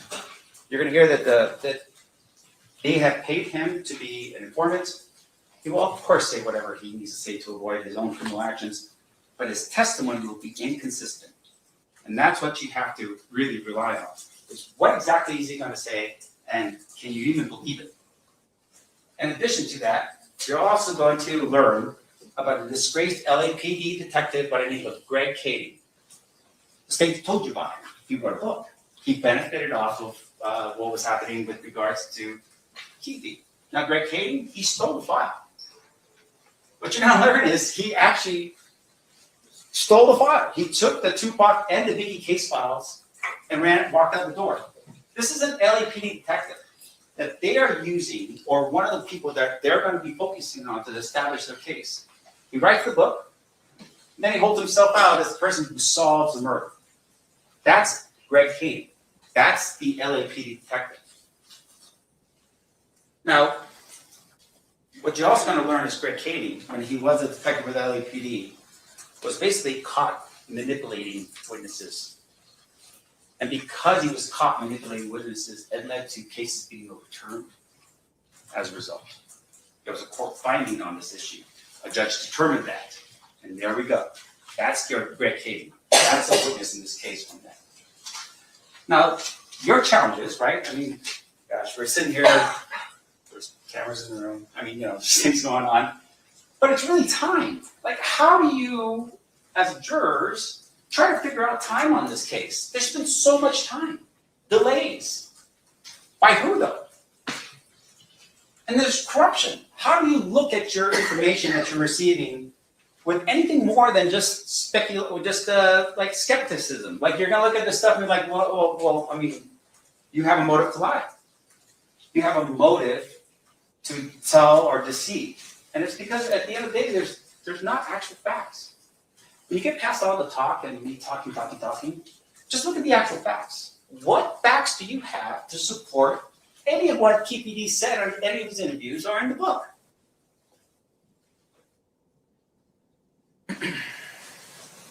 When you look at this relevant timeline again, and you see the length of time, ask yourself, what facts do they have to even put Keeffe D in a car in Las Vegas on September 7th, 1996? What facts? When you look at the video that happened at the MGM, look for them. Try to find them in there. Try to find any of the other individuals. Remember, he said there's 3 individuals in the car with him and Orlando Anderson. Orlando's in the video because he's getting beat up. Find any of the other individuals on the videos of the MGM. Look for evidence that shows that Keeffe D was even in Las Vegas on the night of the fight. Receipts, credit cards, a picture of him standing next to somebody else, maybe watching the fight from another casino. Something. Give me something. In the book, you're going to learn that Keeffe says that he was at the fight. He was sitting on the second row.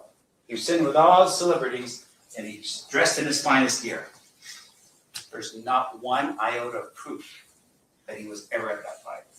But you know who does show an iota of proof that he was at the fight? Suge Knight. Suge Knight was raided, and at some point, there is a ticket stub to that fight, the Tyson versus Selden fight with Suge Knight's possession. Because he went to the fight. You would think, a fight like this, you want to show everyone that you were at the fight. There's no evidence at all that man was even at the fight. When we say fact versus fiction, really at the end of the day, what you're going to hear from witnesses that will testify to this is that Keeffe D was known to do this. That's the testimony you're going to hear in this case. That's what you're going to hear about that man right there. And so you have to ask yourself the question. If I just say things, is that going to end up being one of those things where I'm going to be hemmed up for a murder if I just keep repeating a fiction? I keep repeating that? The answer is no. You have to corroborate everything I say in order for it to be true. Otherwise, it's just that. Or fiction. And at the end of all the time we spend together, what you're going to find is that the state cannot prove to you beyond reasonable doubt the claim that Keeffe had anything to do with a first-degree murder with use of deadly weapon. There's no facts to that matter. Thank you. Thank you, Mr. Sandwood. State, at this time, are you prepared to proceed with your case in chief, or did you need a brief break? Just need a break to bring the evidence in, so maybe give the jury a few minutes. Sure, we can do that. All right, ladies and gentlemen, at this time, we are going to take a 15-minute break. During this recess, you are admonished not to talk or converse amongst yourselves or with anyone else on any subject connected to the trial, or read, watch, or listen to any report or commentary on the trial of any person connected with this case by any medium of information, including without limitation, newspaper, television, the internet, and radio, or form or express any opinion on any subject connected with the trial until the case is finally submitted to you. We'll have you guys back here at 11 a.m. Please rise for the jury.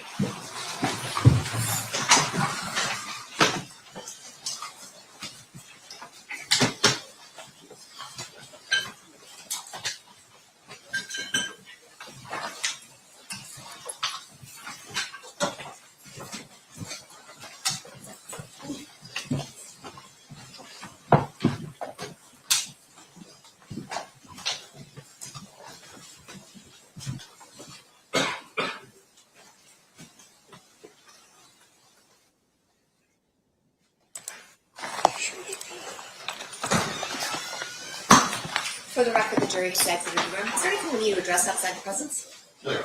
Yeah. Okay, you guys are just going to work on marking those exhibits so it goes a little smoother.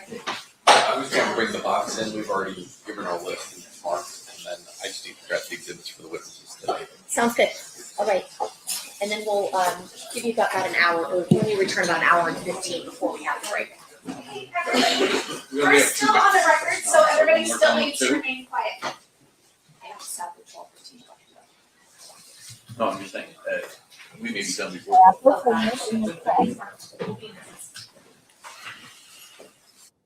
I put the link in the chat, so anybody that has an opinion on the opening statements, this is your time. Make sure you got to at least cam up behind here, so I make sure ain't nobody trying to bomb me or nothing on here. But if you have any type of, except, the ones I know, there's some people that I know, but if I don't know you, like you just coming over here, then I'm going to have to at least see a person or whatever on the camera, then you can uncam. But if anybody has any commentary or any comments related to how they feel about the opening, did it change any of your minds after you heard what the defense had to say? See, they always say the prosecution is going to win until the defense comes up. So,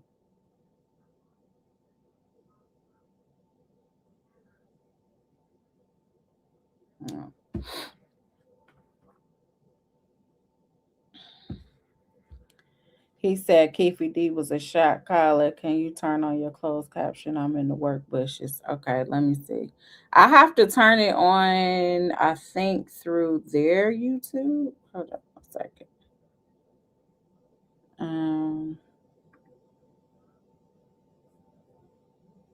Let me see. Is that how I do it? It says it's unavailable. It has closed caption. It's unavailable over here. My thought so far. So I kind of figured it was going to have to go to he just on some BS. Because, what else do you really have? But what did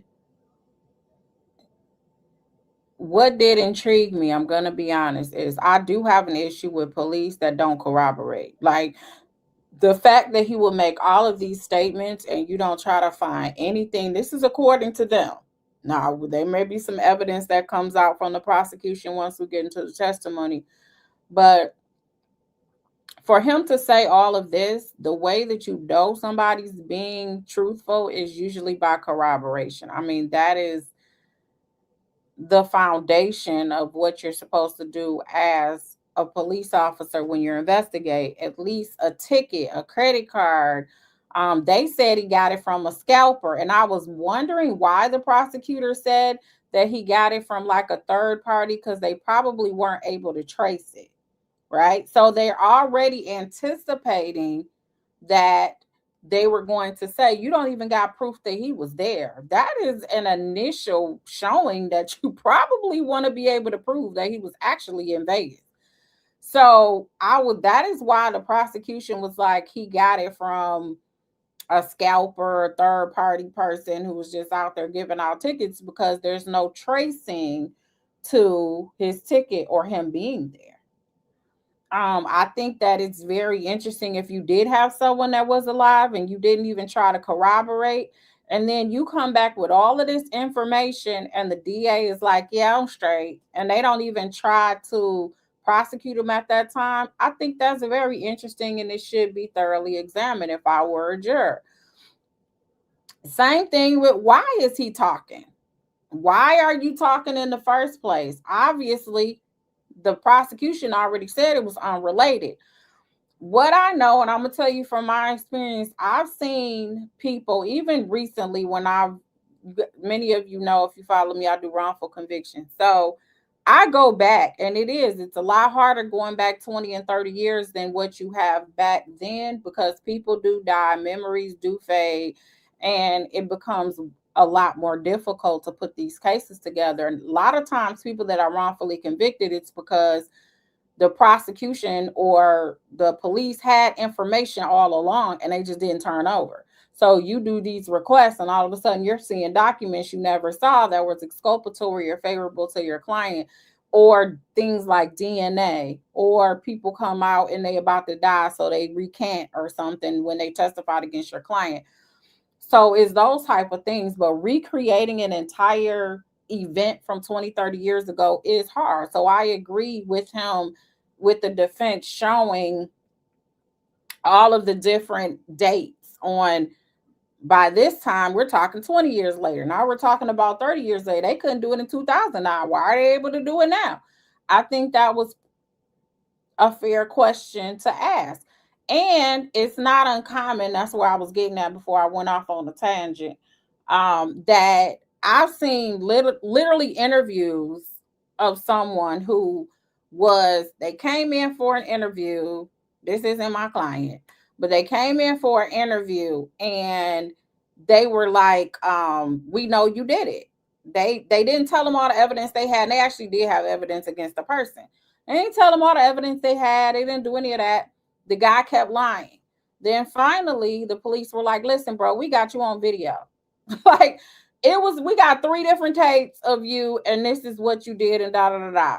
So once he knew he was caught, then all of a sudden, the first thing that he did was say, can I talk to the DA? They said, what you want to talk to the DA about? Because I got information about a gang. And it was just so random. So it's really not uncommon for, when you're facing a charge and you're facing going away for a long time, that your wheels start turning. Like, what information can I give them that they will feel is beneficial to them, even though it's unrelated to anything we're talking about? What information can I provide so that I can get leniency for me? So that doesn't really shock me that he was talking like that. Now, someone in the chat was saying, I know, what's your name? Originally Philly has been talking a lot in the chat. I don't know how close you are to the situation or how much research you've done, but you sound like you've been up in this, really following this. And sounds like your belief is more on the side of what Keeffe D is talking about. I'm not gonna lie, I thought a lot of his stuff was some BS. And what is interesting too is that in the book, the prosecution also admitted, because what you do is you try to get your bad facts out first. So that's why I think the prosecution brought out the tickets, how he got them, that you can't really show that he was there with the tickets. Not going to be any receipts, because obviously there's going to be some receipts for Suge Knight. So why it's not receipts for him? We know Tupac was there. We know all these people was there. Why we can't find nothing that showed that he was there? We don't have no still footage. We don't have no videos. Nobody took a picture. Nobody saw him at all at this fight.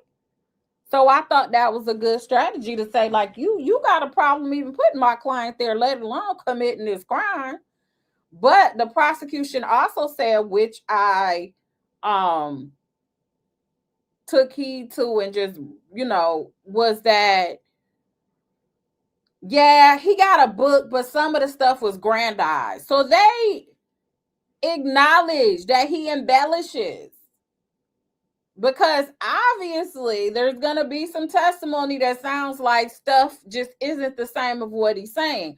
And so you can ask the jury to believe some of it, all of it, or none of it. But if both sides are saying he ain't telling the truth the whole time, you're asking this jury to decide and pick and choose, well, what is true and what's not true. So the defense is doing a good job saying, listen, this is all fictional. Let me tell you what the facts are. I'm not even going to argue with them. This happened this day, this happened this day. But everything else they're saying is speculative. They don't have anything to corroborate. They're acknowledging that he embellished in this book. So how is the prosecution picking what they're embellishing? They're only going to pick what's favorable to them, but then everything else they want you to disregard. How are you supposed to really do that as a juror and it be beyond a reasonable doubt? So I think they did a good job with what they, the defense did a good job with what they had. With the prosecution, again, I think that they told their story they had the nice PowerPoint. They told the story, went back, gave the background and all of that. And I think they tried to bring out, like I said, some of the things that they knew probably the defense was going to get them on. They were going to get them on how long this took. They were going to get them on whether everything was truthful. They was going to get them on that you can't put them on the scene with the ticket. They were going to get them on. So if you pay attention, you always put your bad facts out there first so it doesn't look like you're hiding the ball. And then it doesn't look like some bombshell moment at the time of trial.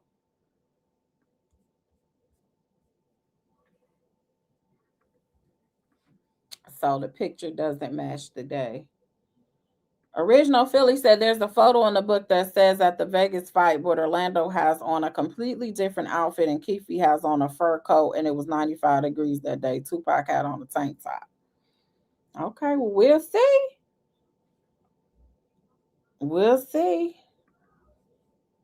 The issue I have is the lead investigator writing a book detailing a confidential confession, making it public, causing Keeffe to have to answer allegations publicly. That sounds corrupt to me. And I would agree with that. The fact that this was supposed to be, was this really a proffer?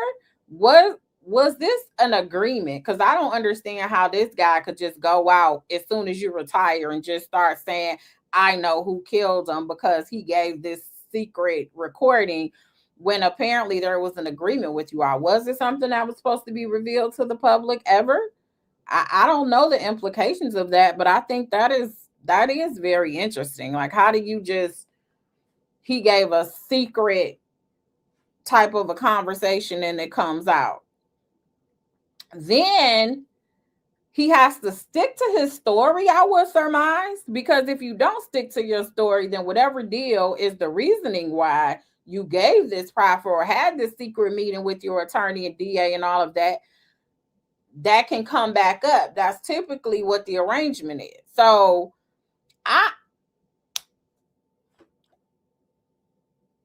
this is very interesting. It's very interesting. I was one of the ones to kind of be like, bro, you just talking, be quiet. But I understand if somebody comes out with a book and they're making money off of it and you like, shoot, I ain't making no money off of it. So why I'm not making any money, I might as well talk too. It could be that too. But I also want to know why Keeffe D felt like this wouldn't come back to bite him in the behind. I don't understand why you felt like you can just go out and almost say to the gut, to the state, and it's not going to come back to hit you at no time. I don't understand that concept either. It just felt real reckless to me.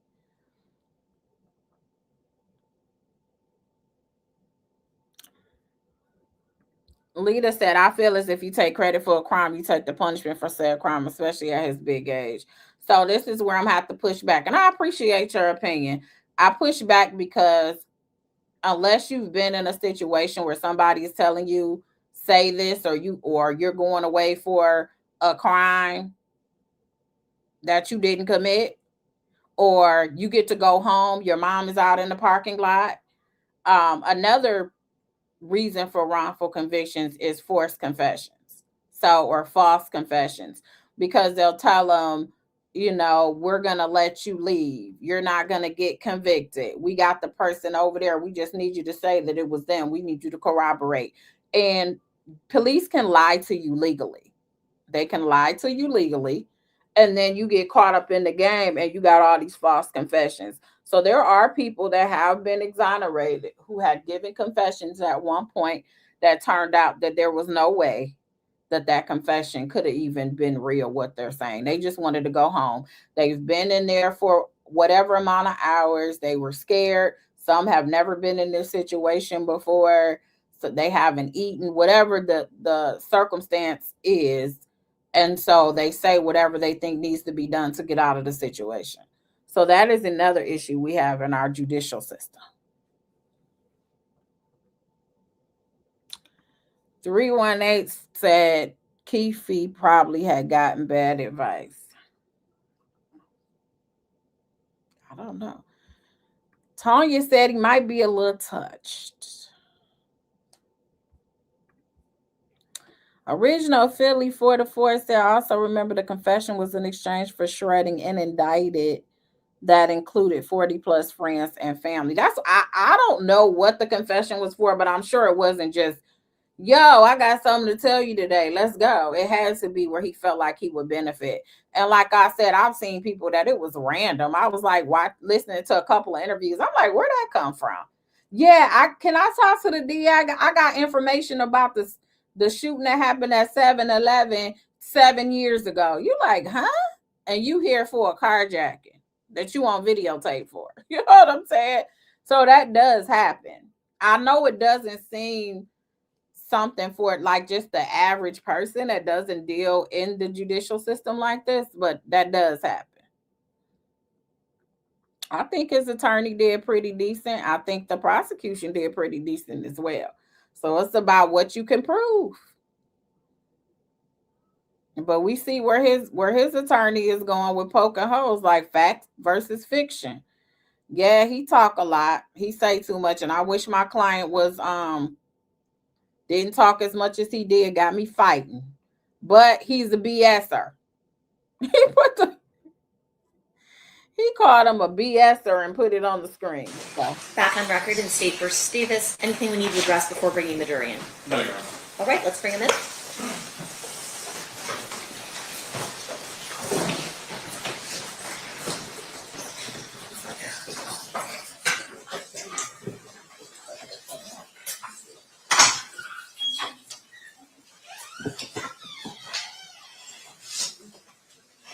Wow, that's interesting.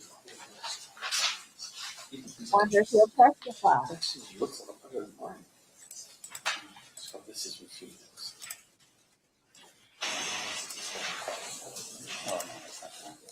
You don't want what it is. This one? Yeah. Okay.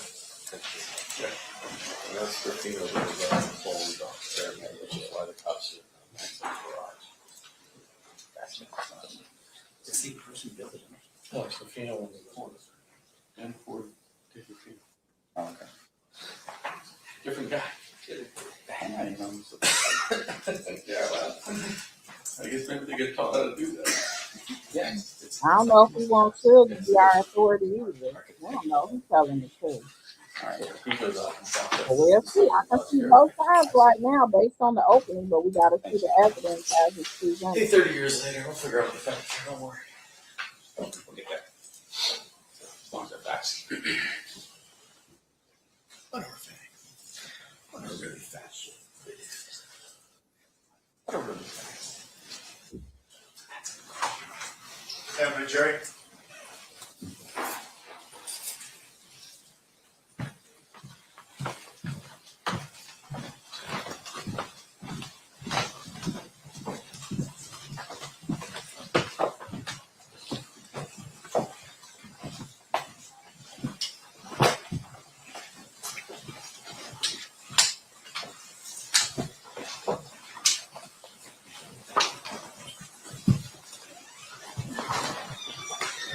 The party stipulates to the presence of the jury. Yes, Your Honor. Yes, Your Honor. You may be seated. All right, State, you may call your first witness. Gary Dale.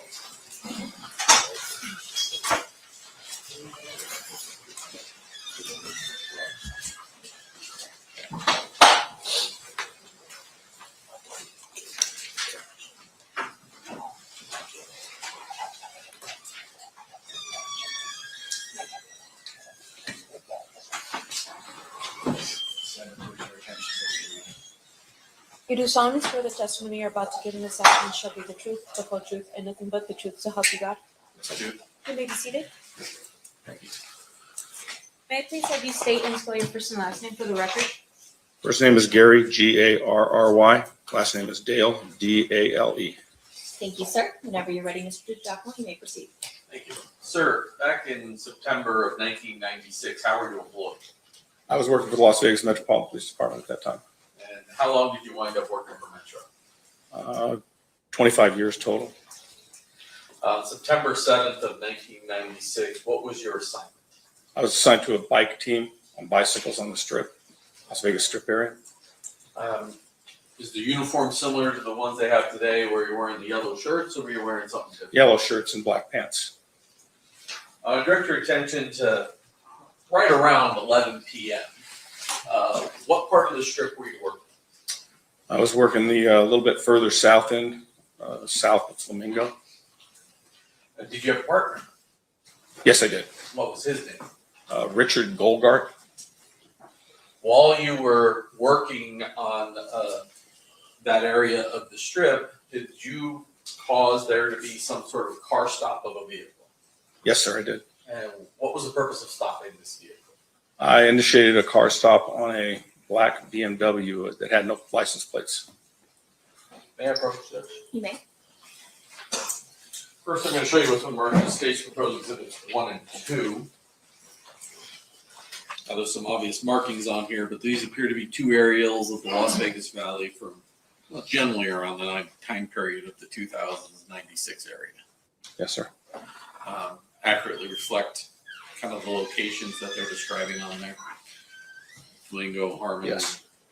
Move to admit 1 and 2, Judge. Any objection? No objection. So admitted. You may publish. I'm going to start with exhibit number 1. And right next to you, don't click it, but there is a mouse that you can roll around with a pointer. Can you generally tell me where this car stop occurred?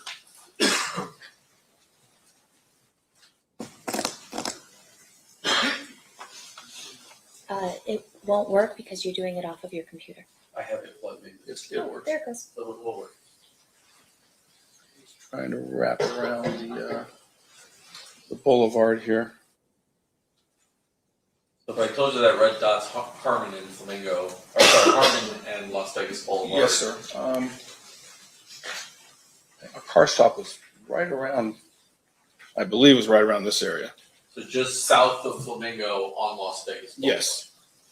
When you approached the vehicle, did you recognize the occupants?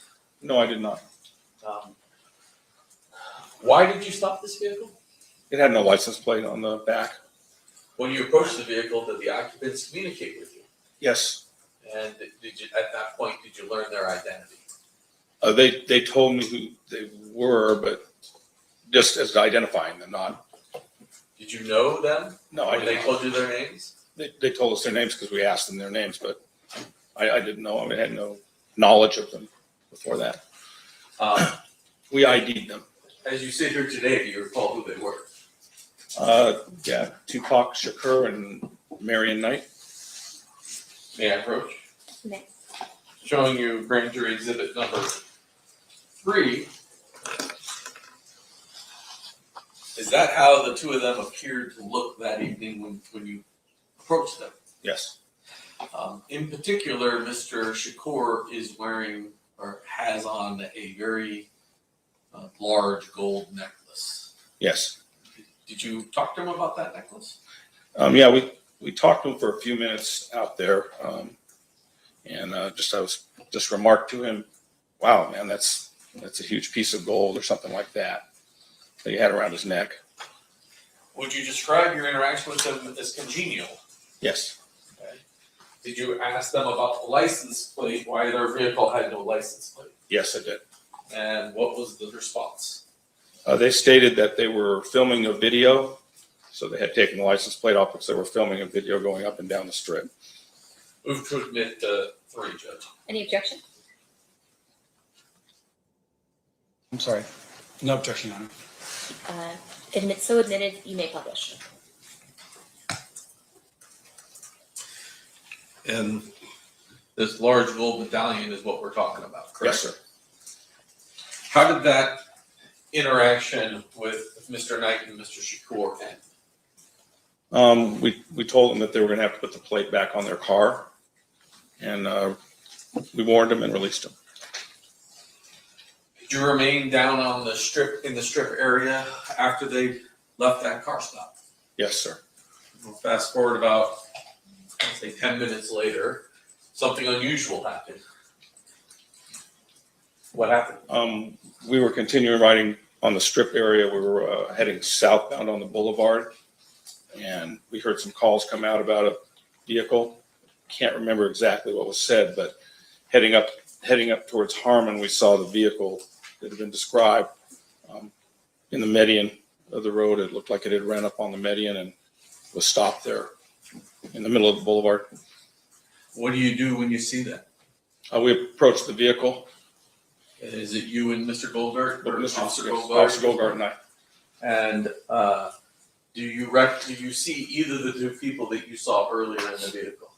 Yes. And who is that? Marion Knight was outside of the vehicle, walking around, talking, and Tupac Shakur was being removed by EMS people. As Marion Knight is talking, do you recall anything he's saying? He was telling us to take care of Tupac Shakur. He had Marion Knight had a chunk of shrapnel or something in his head. He was bleeding, and when I wanted to talk to him, he was adamant that we needed to go and care for Mr. Shakur. Did you then go to Mr. Shakur? Yes, I did.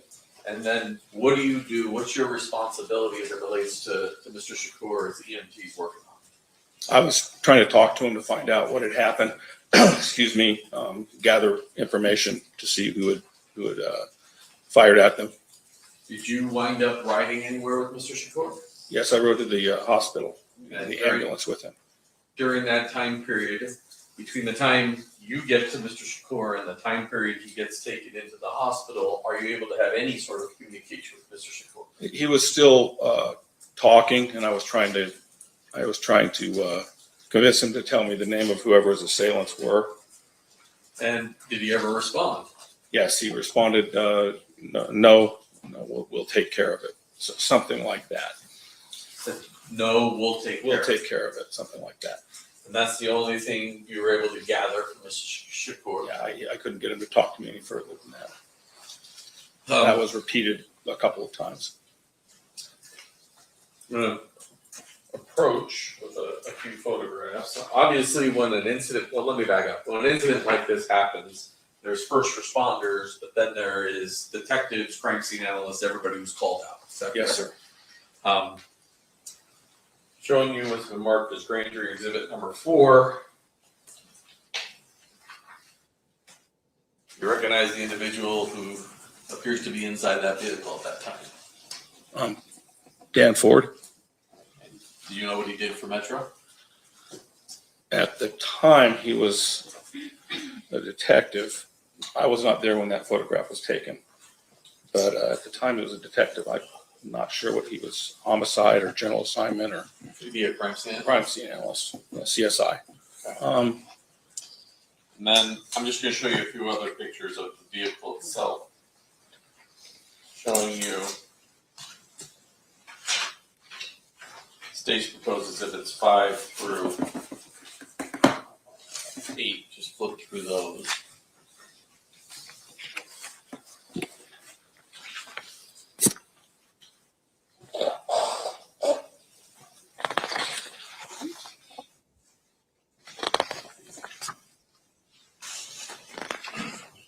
Okay. Is that how the vehicle appeared to you when you first arrived on scene? Obviously without people in it. Right. On the scene of the, where it stopped in the middle of Harmon Boulevard. Move to admit 5 through 8. Any objection, Mr. Stamp? No objection, Your Honor. So admitted, you may publish. And then finally, while you were at UMC, did you collect some personal items off Mr. Shakur? Yes. I'm showing you what's been marked as state's proposed exhibit number 33. You recognize that? Yes. What is it? That's the objects I removed from tip box occur, I impounded those into evidence. There should be a property report for those. Let's talk about that large gold chain we see in that photograph right there. The second time you came across Mr. Shakur, was he wearing that gold chain that's around his neck? No. And so you weren't able to recover that from him at the hospital? No. Which I'm just going to put up a few of these photographs. Okay.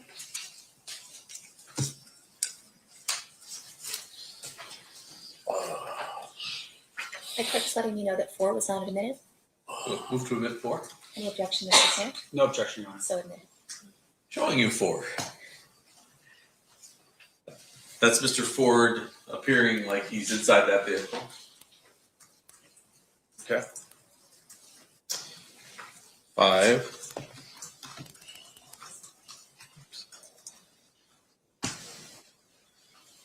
That's the front of the vehicle. Yes. Yes. Sorry, she's typing down everything, so you got to answer yes or no. Apologies.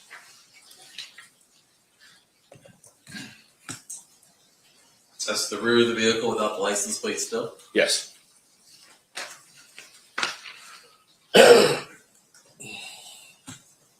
Number 8 is the driver's side of the vehicle.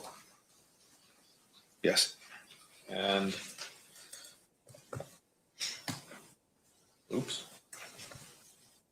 Mr. DeJacmo, Right now I 33 put the also wrong not one up admitted. first. Okay. Which one? There you go. 7. That is what the passenger side of that vehicle looked like. Yes.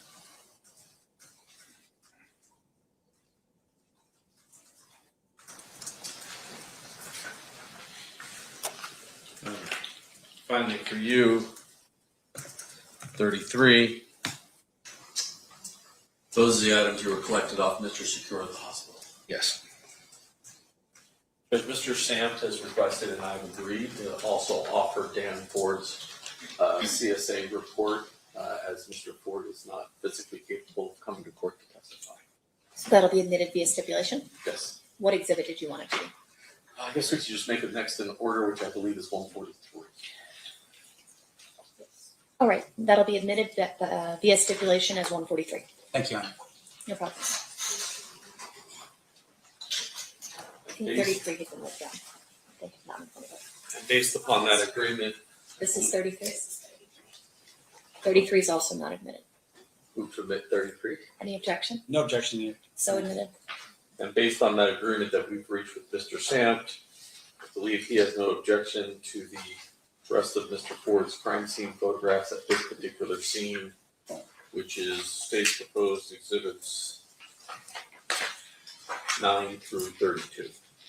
That is correct, Your Honor. All right, 9 through 32 will be admitted via stipulation. You may publish. I'll pass the witnesses. Okay.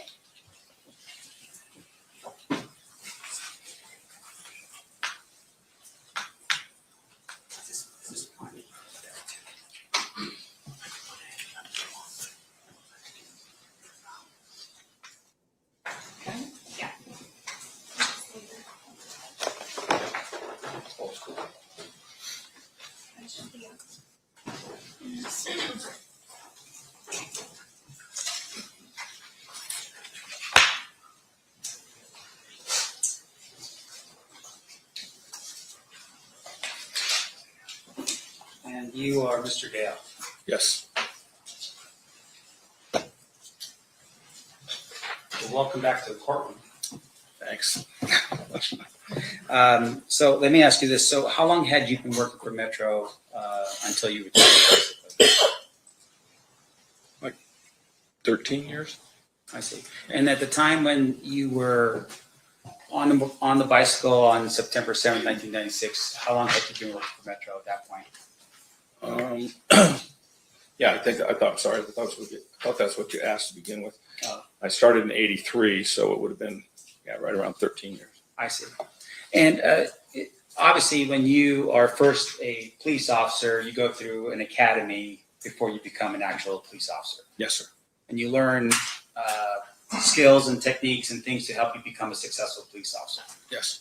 one of those things I would imagine would be writing reports. Yes. Now, fair to say though, in this particular case, what you had seen, or what you had done was basically you saw a license plate that wasn't on a vehicle, you stopped them, you asked for their ID, and at some point you just allowed them to continue on their way. Yes. So there was no need to write a report about that? No. Okay. Did you write a report and with regards to that stop? No. Okay. Now, when you were present at the scene and you saw the vehicle stop, do you know if any other vehicles were behind it? No, I did not see any other vehicles behind it, so I don't know. So there wasn't like a caravan or a line of vehicles behind the black BMW when you stopped the BMW? No. Can you describe for us a little bit about what the area was like on the night of September 7th, 1996? It was pretty average night for the Strip as far as the amount of traffic flowing and things like that. Not particularly crowded or packed or anything like that. The area we stopped him in had some lighting, but it wasn't like right in front of a hotel or something that cast a lot of lighting on the area or anything like that. I see. You know, nothing out of the ordinary. So there was nothing out of the ordinary as to that particular date and time in terms of any special events going on in Las Vegas at that particular time? I'm sorry, there was always something going on the Strip. So I heard that things were going on that night, but I was really aware of them. Were you ever aware that on that particular night there was a championship boxing match between Mike Tyson and Bruce Seldon that was being held at the MGM? Yes. All right. And I would venture to say that that would be something that would have been briefed to all the police officers prior to you going on your shift for that night. No, we didn't really talk about it. All right. And then with regards to the amount of traffic, you're saying that even though this championship fight had taken place, in your opinion, there wasn't a lot of traffic on the Strip? Not more than ordinary. Okay. And when you say not more than ordinary, can you describe for us what that means exactly? So the Strip is always pretty crowded, or was at that time. So, that's why they had us out there on bicycles, is because we could get in between in and out of cars. So I guess when we conducted the car stop, there was enough traffic that we felt comfortable that he was going to have to stop and pull over, that he wouldn't be able to just take off on us. Right. And that's the best description I have. That's why we rode bikes out there. So, but there was always traffic in that area. So it's always congested over there. Okay, and that's probably the best way to put it, right? It's still congested for Las Vegas. Yes. But it's normal for Las Vegas to be congested. Yes, sir. Okay. So it wasn't like, for instance, I don't know if you were around Las Vegas in 2020 when you could just take your bicycle and just ride down Las Vegas Boulevard with like no one around, right? It's not that kind Right. of It's not like that. All right. And when you say congested, meaning that cars could not go very fast because there's always cars around in that area. Yes. Okay. Now, in addition to that, your testimony was that you had arrived on scene, and then at some point you're actually in the ambulance with Mr. Sherberg. Yes. Being transported to the hospital. Yes. And the hospital you were going to was UMC? It was UMC. Okay. Now, when a police officer first arrives on scene, is that police officer considered to be the primary officer until such time as they're relieved of that duty? Ordinarily, yes. Were you the primary officer at that particular scene? Were you the first officer on arrival? I don't really remember. There were so many of us that showed up like at right around the same time. There's just a lot of officers showed up there pretty quickly. Right. Now, I mean, you have a pretty clear memory of this. Did you review any records or have any meetings with the district attorney's office prior to your testimony here today? Yes, I did. I reviewed the records. Okay. And once again, you do that so it'll help you refresh your recollection as to what occurred 30 years ago. Yes. Okay. Even though this might be something that's unusual, right? You have a celebrity who's shot on the Strip. You still have to refresh your recollection in order for you to remember things. Some of it, yes. Yeah. And once again, you're doing that so you make sure that for this jury that you're accurate about what you recall 30 years ago. Yes. Okay. Now, in addition to that, you were shown a map, and I'm going to show you again here. This is State's Exhibit number 1. See this? Yes. Okay. Can you tell me this map do you know if this map was the actual map in 1996 of the Las Vegas area? No, You're smiling. it's just a long time ago. It changes so much down there. Yeah. So we know that this is a map of Las Vegas. Yes. But you cannot tell us, for instance, if this is 1996. No, I cannot tell you. Okay. So, for instance, on the top over here, this doesn't look like the sphere, does it? Does it? No. Okay. I'm sorry. And then down over here, does this look like T-Mobile or anything like that, as far as you can tell? No. Okay. Now, and once again, I just want to make sure I'm clear for this, for the jury. This particular map, as it sits here right now, as it's here, for instance, we have what looks like down here at the bottom. I'm pointing where the MGM label is right here. Do these look like walk bridges over the streets? I can't really tell. Let me just scroll here real quick. Does that help you? Yeah, they do look like walkways. And fair to say that those walk bridges in 1996, people were still walking on the streets, crossing like pedestrian crosswalks, right?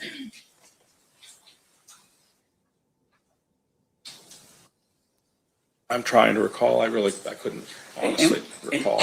Yeah, I remember them taking the crosswalks out and putting those walkways in. Right. I remember when they did that, but I don't remember the year they did it. And once again, I'm not trying to. It's not a catch-a moment. No, I I'm not trying understand. to get you in Yeah, I trouble. understand what you're saying. I don't want to say something that I can't be sure of, but I remember when I was down there working, they no longer allow traffic to cross on foot across the strip because of all of the accidents that we had. So they put those walkways in when I was still working. Right. Okay. Now, and just finally here,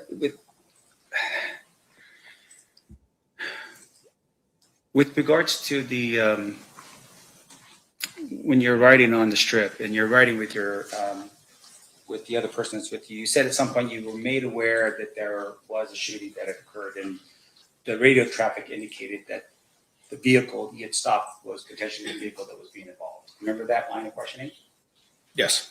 Okay. Can you tell us just really quickly here, based upon State's Exhibit number 1, and once again, we're not looking at it in terms of an accurate 1996 view, but just in terms of the streets.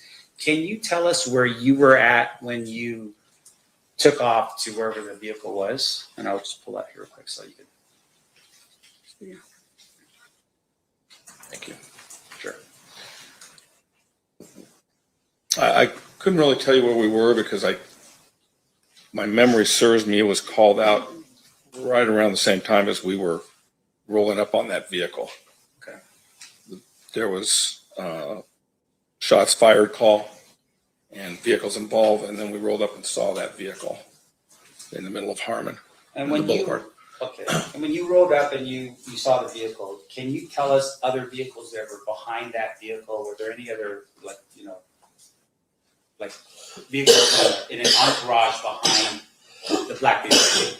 There were several vehicles stopped all over the strip. It looked cluttered with cars, so I couldn't tell you if they were with them or not. Sure. Did other police officers aid in terms of just securing the scene and making sure that anything of evidentiary value was going to be kept in that area? Yes. Because I would imagine it wasn't just you by yourself. Right. Your partner, other officers arriving on scene would have started to help as a team. Yes, sir. Okay. I have no further questions. Thank you. Any redirect examination, Mr. DiGiacomo? No, Your Honor. Ladies and gentlemen of the jury, do you have any questions for this witness? If you do, please raise your hand and I'll walk you through the process. Seeing no hands, thank you so much for being with us, Mr. Dale. You are excused. Thank you. State may call their next witness. Yes, Your Honor. State calls Ingrid Stokes.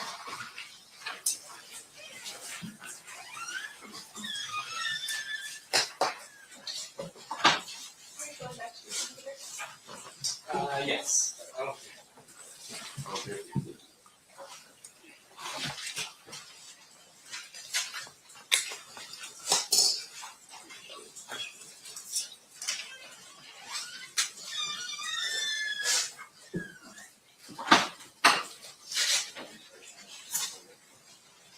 You solemnly swear the testimony you're about to give in this section shall be the truth, the whole truth, and nothing but the truth, so help you God? Yes. You may be seated.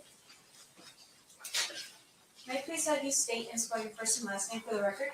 Ingrid Stokes, INGRIDSTOKES. Thank you, ma'am. Whenever you're ready, Mr. Paul, you may proceed.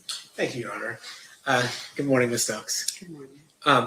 Back in 1996, did you have a different last name? It was Johnson. Okay, so you went by Ingrid Johnson back then? Is that a yes? Yes. Did you come to Las Vegas on the weekend of September 7th, 1996? Yes. Who'd you come with? My best friend and some girlfriends. Can you tell me who they were? Shalane, Tanisha, and Lauren. And why'd you come to Las Vegas that weekend? Well, when you live in LA, you go to Vegas all the time. It's just a party city. So we decided to go for the weekend. We were all off work. And so we went to come hang out, have fun. And were you aware, and well, first let me take a step back. So you guys were living in LA at the time? Yes. What part of LA? I may have been living at my dad's, which is Carson. Okay. And then and you came out for the purposes to party. Were you aware that there was a Mike Tyson fight that weekend? Yes, that's one of the reasons. There was always a Mike Tyson fight. But we were coming because my friend knew one of the managers or coaches, I forget what they're called. And we had planned on going to the fight. Did you end up going to the fight? No. What happened? 4 women in the bathroom did not work. We took too long. We missed the fight completely. And so where were you staying that night? I believe we were at the Lexor or the Rio, but I think it was the Lexor. Okay. And then did you ever actually make it to the MGM where the fight was? We made it to the let out is what I call it because the fight was already over. So everyone was kind of hanging out. So we went to see what was going on for the night. And did you hang out there for a while? I don't remember, but it would have been enough time to run into a few friends and say hello and hang out and maybe drink or two, maybe. So what did you do after hanging out at the MGM Grand? Well, we had met one of my friends and they had mentioned there was somewhere they were going to go. So we decided, okay, we'll go there first and see what's happening before we decide, where we're going to end the night. So we all got back in our car, the rented car we took from LA and drove. And do you recall what kind of car that was? It was a convertible Supreme. And did all 4 of you go into the car? Yes, all 4 of us were in the car. And what happened once you guys started driving? That's a loaded question. A lot happened. We got in the car. I believe we left the MGM parking lot, and then we went to the main street, Las Vegas Boulevard, I guess. And we were driving. I believe we were, I don't know, about 10 minutes after leaving the parking lot, and then we ran into Suge and Tupac in the car.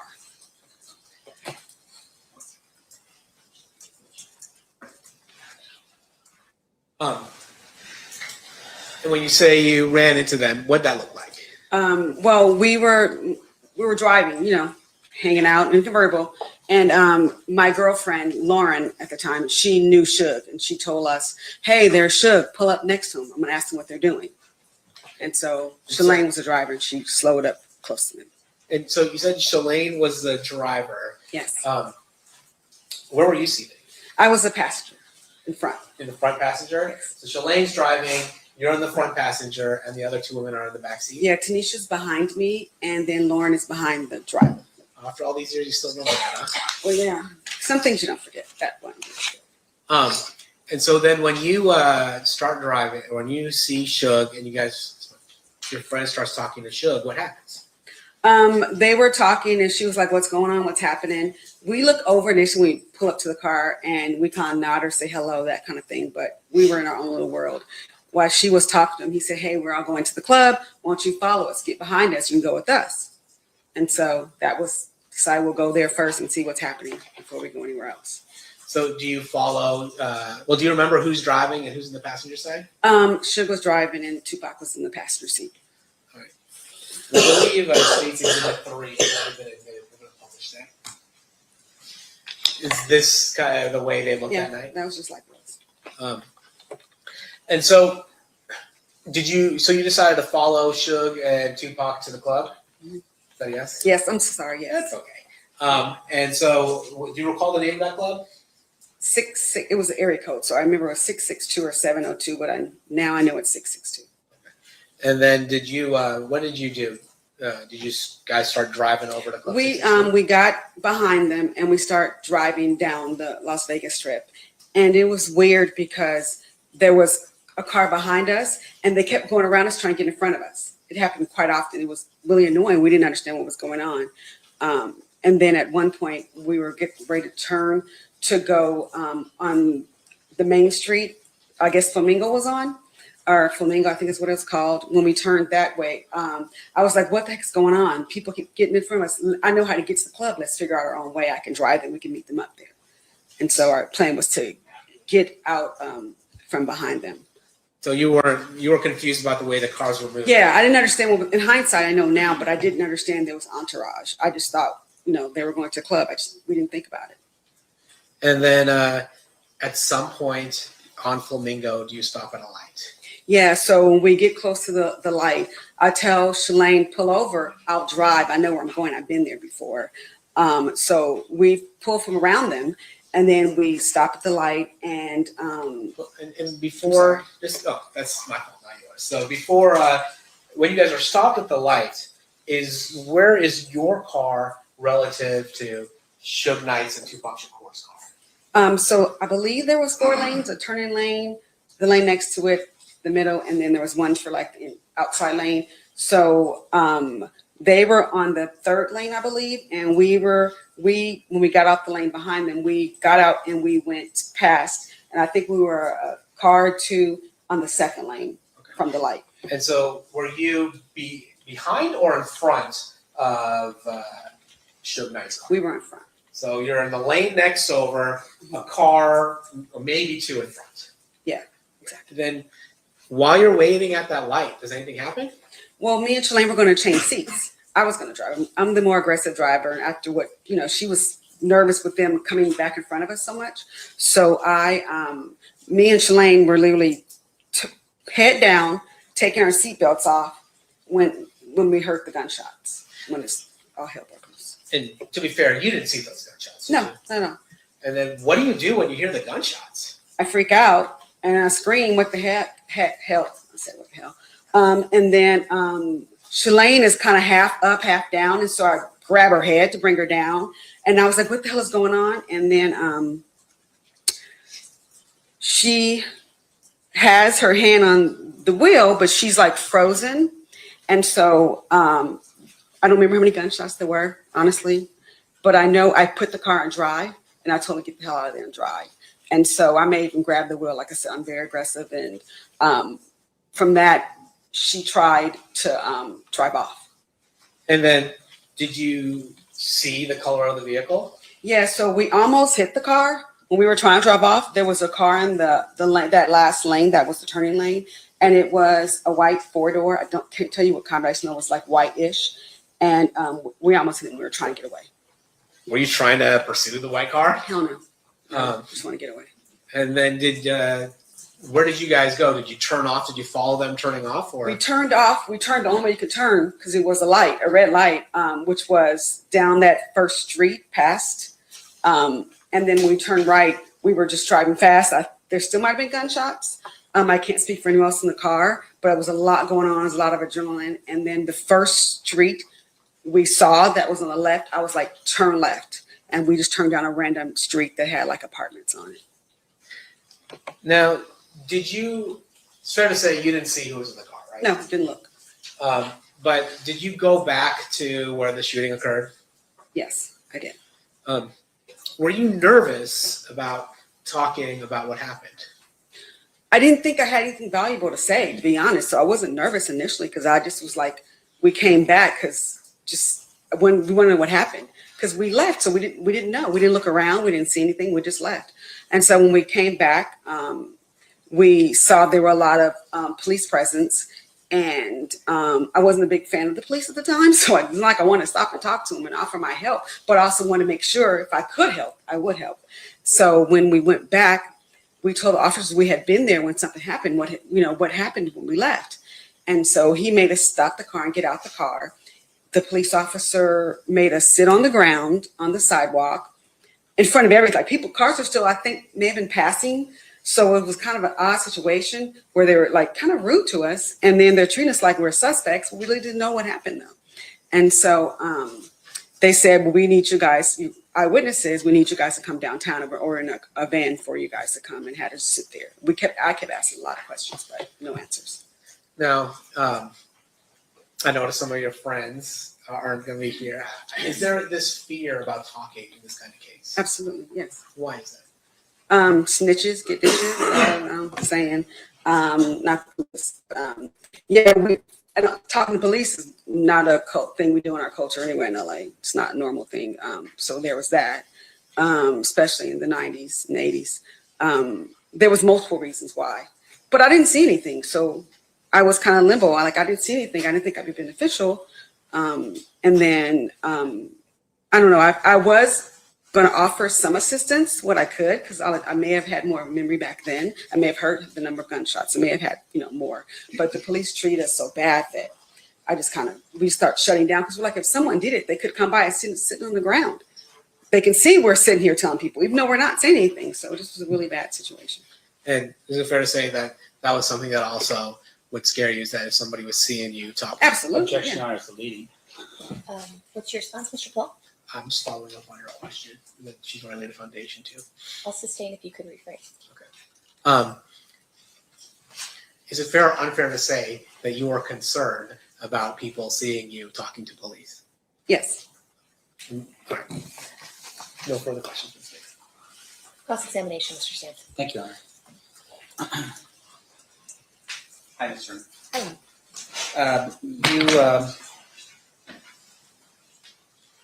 Obviously, I would imagine you've never testified before about this particular situation.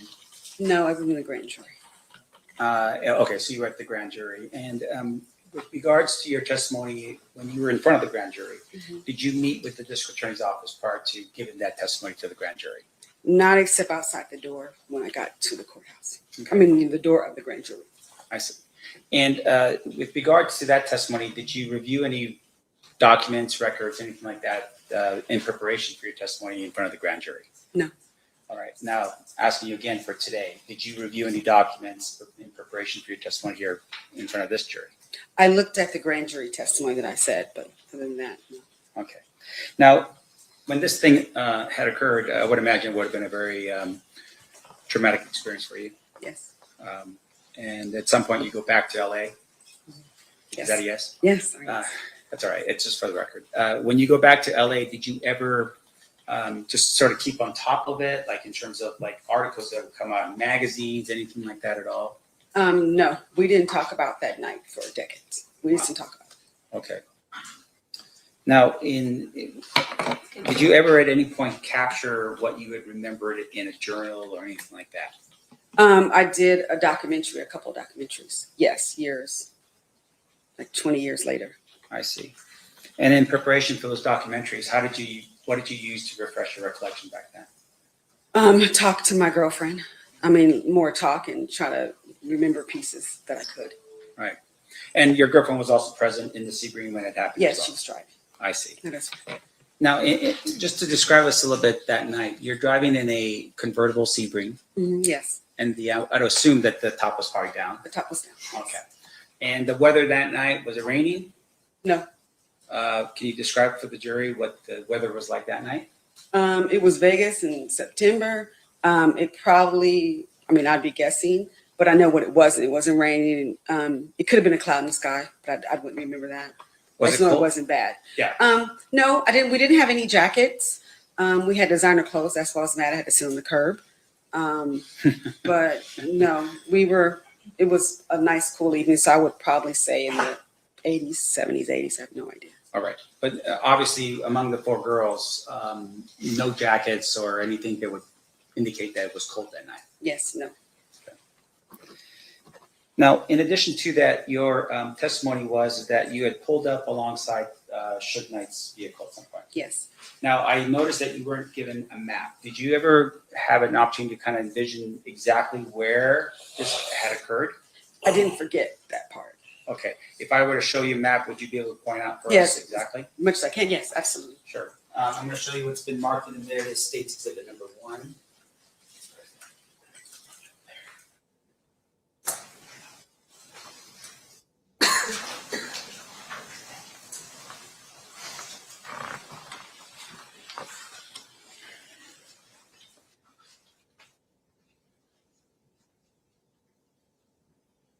And just for the record, I'm showing you State's Exhibit number 1. It's just an overview of Las Vegas. Can you? Yeah. Does that help you at all? No, not really, but I see the streets. It's what I thought. I'm assuming the red dot is Vegas Boulevard. And when you say red dot, there's a mouse that's right there in front of you. You can use that to sort of move that mouse over to where. No, that doesn't do that. I can point it, but Now let me do Only this. when you're on our computer can you do that. This doesn't be you can point it now. All right. So it would this be? And Yes, I'm using my that's- Sharpie. That's yes, the dot. yes. Okay. So yes, that would be Las Vegas Boulevard. Now I'm going to point over here. Do you recognize this particular area? Yeah, that's where it happened. Okay. And this I'm pointing it now once again for the record. Flamingo, and it looks like this would be Koval. Koval, that sounds about right. Now, you were describing for us a little bit about where the cars were. If I were to give you a piece of paper, can you draw for us just a little bit better so we can have a better view? And I can try. Okay. You want me to approach? Yes, you may.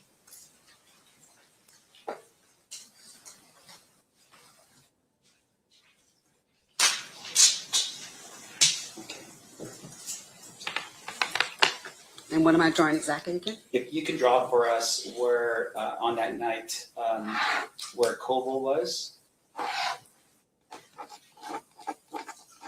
And just for the record, you're writing Koval. Is it for the horizontal line or the vertical line? It is the horizontal line. Okay, so that's Koval. And then can you draw for us where Shug's vehicle was when you pulled up to it? We were behind it. Okay. So it would have been, I'm just going to make lanes and like, don't quote me. I could be off by one, of course. So I'll say this was Shug and we were behind. So this was, I'm going to put I for me. And then we moved and went right here. So this is where we end up parking. I'm not parking, but stopping at the red light. That's fine. And just for the record, you have made a mark that looks like an S, and I would assume that would be for Shug's vehicle. Yes. And then there's another I, it looks like right there, and that would be for your vehicle. Yes. And then you have an arrow pointing to the next lane over where the I is now at. Yes, that's where it ended. Okay, great. And then when the shots, when you're, I guess, trying to change seats, can you tell us where you were at that particular point? You mean in the car? Or- Well, not in the car, but Oh. where the car was. It was here when the shots happened. Okay. And when we were trying to flee, we were trying to get in this lane to go around to get the turn. I see. And that's what we ended up doing eventually. I see. So when the shots were fired, you were still in that I. The I, yes. And then you pulled off onto Koval. Yes. Okay. Now this area right here, what is this? What street is that? What do you mean? This Flamingo? No, I know. Is this Flamingo? I'm assuming. I'm guessing. Like I said, I'm bad at direction on places I still go today. That's right. And then here was like a gas station or something right there, and then here was where we turned off right, which is where that first left was. So I don't know the name of the street or anything. No problem. I'm going to show you. Thank you so much. I appreciate it. All right. Your Honor, if I could have this marked as defense exhibit, opposed defense exhibit A, Any objection? No, Your Honor. and move for admission. Any objection to its admission? No, Your Honor. All right, so admitted. Did you want to publish? I would like to publish it. Okay, feel free. Thank you. Now, showing you what's been marked and admitted now is defense exhibit A.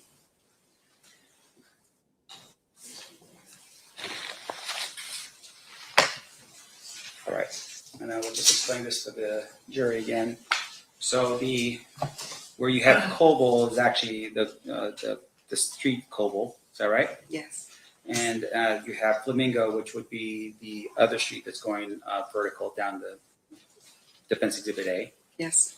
And then on the corner, it would be one of the corners. There's a gas station. Yes. Now over here, this S, that would be what you would call a Suge Knight's vehicle. Yes. And you were directly behind that vehicle at some point. Yes. And you pulled up, and that's the arrow pointing up to the next lane over, and that's where you were at, right next to Suge's vehicle. In front of, not next to. That's why it's a little above. I see. So you're slightly in front of Suge's vehicle. Was there another vehicle over here in front of Suge's vehicle?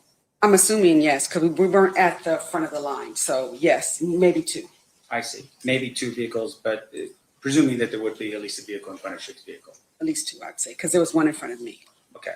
And then this lane over here is, what lane is that? That's the a small lane that you could turn off. Turning lane? Yeah, it didn't say, but yes. Yeah.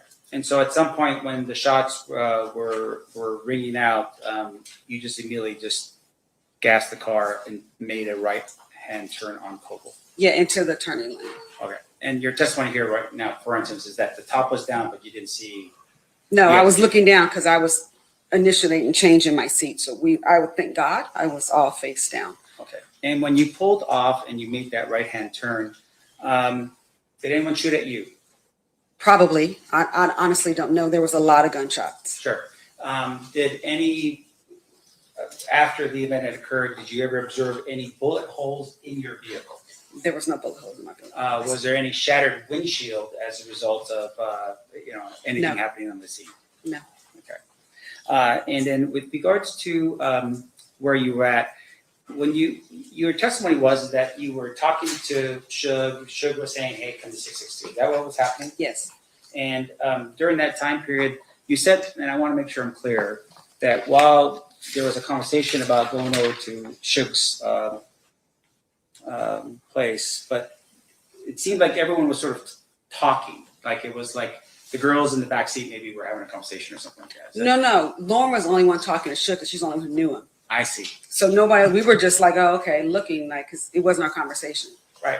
And when that was happening, did any of your people in your vehicle yell out, Tupac, anything like that? Absolutely not. Oh my gosh, it's Tupac. No. Okay. Now, during that time period, as you're over here behind Shug's vehicle or next to it, did you ever see, can you describe for me what Tupac was doing in the vehicle? When we pulled up on the side of him and she was talking to Shug, he was relaxed, like sitting in the sitting in the passenger seat. And Shug was relaxed talking to Lauren. Nothing, like there was no engagement. Okay, so as you're sitting there and you pull up, Tupac was not hanging out the window and doing something out of the window. Absolutely not, no. Okay. No. His torso was not sitting on top of the window yelling to his fans, Tupac. No, there was no fans around. They were just driving in the car, listening to music like we were. All right. And during that time period, when you were here during this time period, there's a red light. Yes. Preventing you from moving forward. And I'm once again going back to Defense Exhibit A. There's no green light allowing traffic to move in the direction of Coble. No. Okay. So everyone was stopped at that particular point. Everyone was stopped.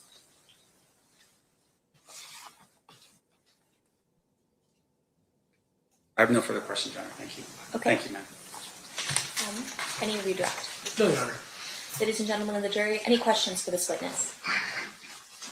You do have one? Okay, so what I'll need you to do is write your juror number on the question and then write the question on a full sheet of paper and then hand it to my marshal when you're done.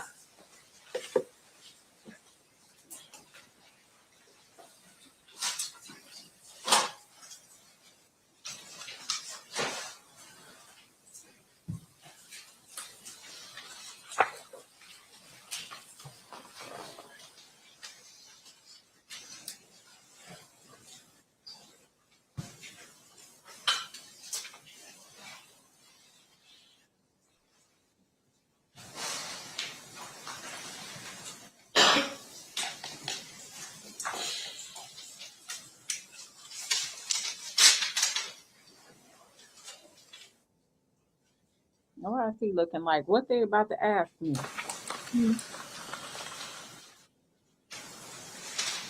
Any questions from anyone else? Okay, perfect. Can I have the party's approach? Yes. So it's usually up to the court whether you can ask questions or not. I think it's good because you at least know where the jury is going, and then you can, as an attorney, maybe make sure that you elaborate on their response if that's something that's important to them. But yeah.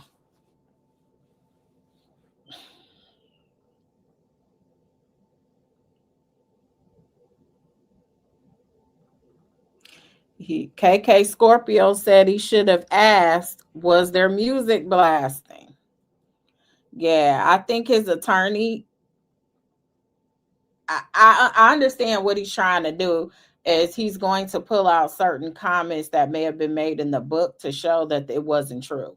So he's going to use these witnesses to contradict his own claim. All right, one question from a juror. Could you gauge what direction the shots were coming from? No. No? Any thought? Oh, go ahead. Sorry, I'm gonna say it was just You're too, okay. it was too chaotic, and you're not, thinking about that, but no. Okay. State, any follow-up based on that question? No, Your Honor. Defense, any follow-up based on that question? No, Your Honor. All right. Thank you. You are excused. That was fast. State, any quick witnesses, or are we prepared to take a lunch break at this time? Lunch break, sir. Okay, sounds good. Ladies and gentlemen, we'll take our lunch break at this time. During the recess, you are admonished not to talk or converse amongst yourselves or with anyone else on any subject connected to the trial, or read, watch, or listen to any report or commentary on the trial of any person connected with this case by any medium of information, including without limitation, newspaper, television, internet, and radio, or form or express any opinion on any subject connected with the trial until the case is submitted to you. We'll have everyone back here, let's say 1:15, so that everybody has enough time to get everything done over the lunch break. We'll see you guys back at that time. Please rise for the jury.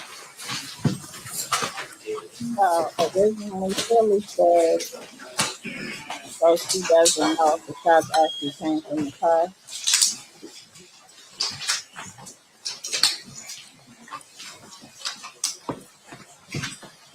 Yes, that was a noise ordinance. It said that the police had also pulled it over for their loud music.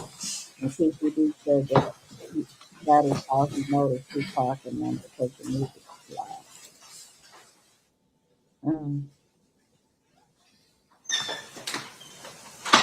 For the record, the jury has exited the room. Anything we need to So address they is were at the screaming, recess. Tupac, Tupac, where's Tupac? Okay, we'll be in recess. I'll see you guys back right around 1:15. Thank you. If you need any more time, just let us know. It should be. He did indicate that you could go over whenever, and so if you want to go over now, you can get.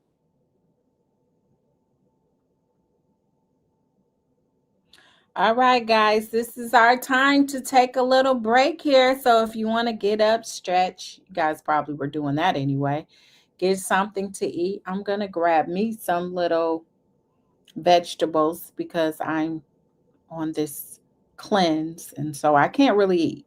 So they're in there eating really good chicken and stuff, and I can't eat it at all. But I'm going to find me some rapid food that I can eat. It's all about discipline. So we'll be back. What did they say? An hour or so? I'm gonna keep the stream up because I don't want to start a new one. But I'm gonna take a break. I don't want to be smacking in your ears either. Jimmy Snooker doing what he can. I mean, he working with what he got. You gotta work with the facts you have. No, he said he saw them because the girls were screaming Tupac, Tupac, and he was hanging out the window like he was in a parade. Yeah, they did say something about screaming Tupac, Tupac. That's the reason why his attorney said that. That's why the attorney said you didn't hear the girl. So he's slowly gonna unravel what's being said and even what Keeffe D said. So the attorney must have scrutinized this case line by line to be able to tell that some of the stuff he was saying was fabrication. And I think the prosecution knows that some of the things that he said wasn't true. That's why they said he grandized some things. They tried to kind of gloss over it, but they basically was saying he was lying in that book too. So we'll see if the jury is like, listen, if we can't believe part of it, won't believe none of it. If they're like, nah, he may have cushioned around it, but the foundation is the same. So that's what the prosecution is leaning on, is that he's consistently told the same story. But in the book, of course, he added a little bit of flavor to it. That's how they're presenting it. Now the defense is presenting it like it's all lies. He's a BSer. I mean, literally put the word up there as a PowerPoint. So does YouTube automatically stop the stream after 4 hours? I've never heard of that. I've done these streams for a long time, past 4 hours, unless they've done something differently. Maybe it was girls standing at the light. Maybe it wasn't the girls in the car. That's true, Tracy. It could be someone else. But they don't have anybody to corroborate that. That's the point. The point of the defense is that they're going to use the witnesses to corroborate that he basically what he's saying isn't true. That's what they're going to use all of those prosecution witnesses for on cross, to try to confirm that a lot of things that were said was not true. The prosecution is going to bring up stuff that he said in a book or stuff he said in interviews, but the issue is they don't have a lot of corroboration for what's said. So that was the holes that the defense tried to poke in the opening by saying, listen, you get all this information from this guy and nothing tells you, hey, let me go try to see if this is true. Let me go see if I can corroborate and confirm this. Or did they try to corroborate and they couldn't? And that's why the DA didn't bring it in the first place. I don't know.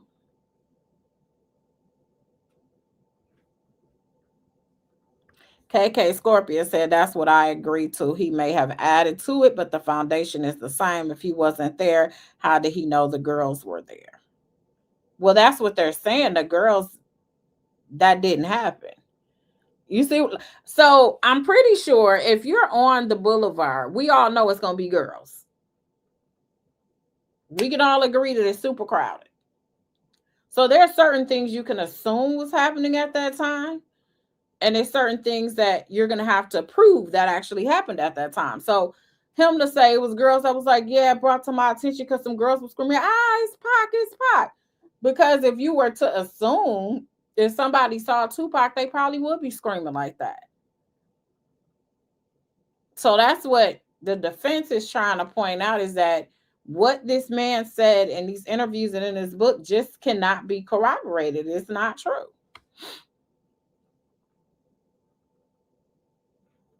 So yeah. Tracy, she didn't say that though. Wouldn't she have added when she was asked it was the girls on the corner? Well, the prosecution could have came back and said, do you know if there were other females that may have been out there at the time? And if she would have said, no, I don't know, then at least it would have left the door open.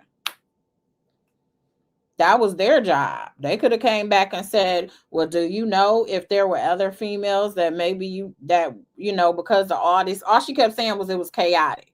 So the environment was chaotic. She doesn't know the direction of the shots. She doesn't know a lot of things. So you may not have necessarily heard if there were people screaming on the corner either, right? No. And that would have been that. That would have kind of at least muddied that whole situation in the prosecution's favor. Original Philly said the girls filled out a report. And they were the girls in the C ring was reported in the news too. So I guess what you're saying is he would know what it is.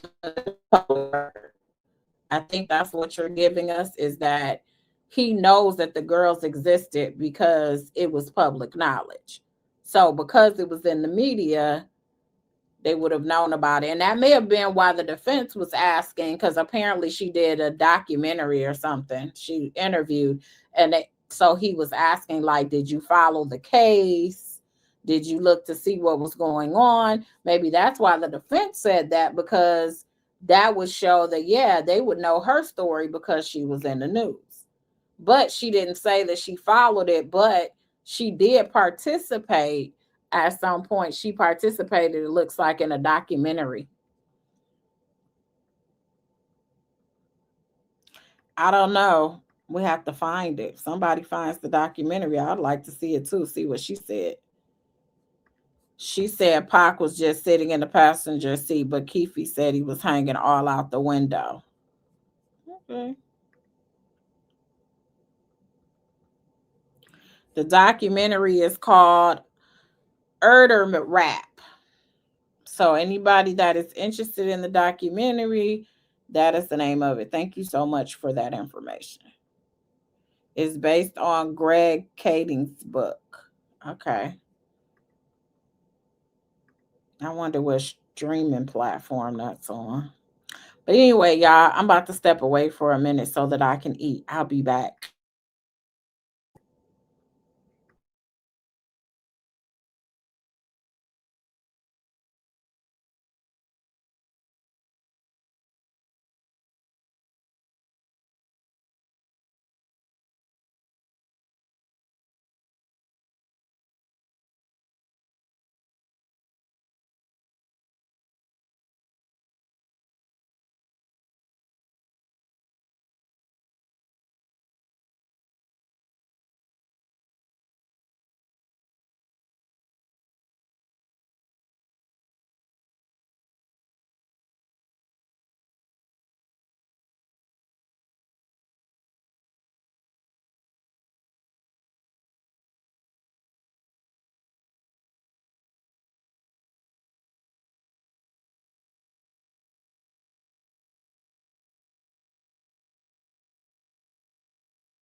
Hey guys, so everyone's still waiting. They're on lunch right now. So we've taken a brief lunch. But if you all make sure you hit the like button as you come in. Thank you so much for coming in. If you guys have any questions or want to have any conversation related to it, just let me know. I'm here. I had to eat my little lettuce and my vinegar and oil.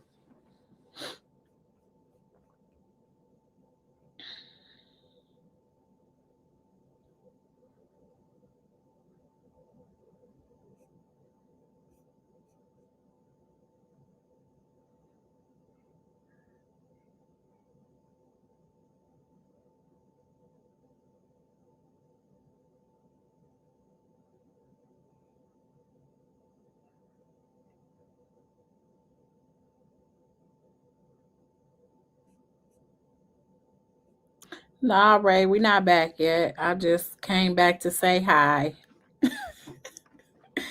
Came back to say hi. Just ate my little rabbit food.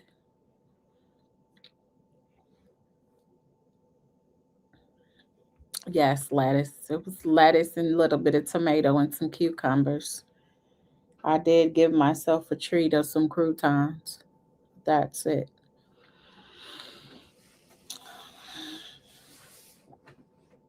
Can't keep coming on here with double chins and,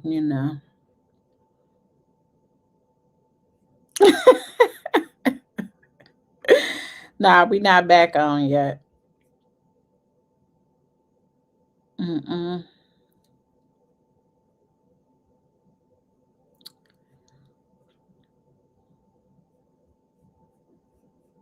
All right. I see most of you guys went off to go eat, so we'll be back.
Thank you so much, Deborah, for the super chat. I appreciate you supporting the channel. As always, looks like they are coming back in slowly, so it looks like we will be starting soon.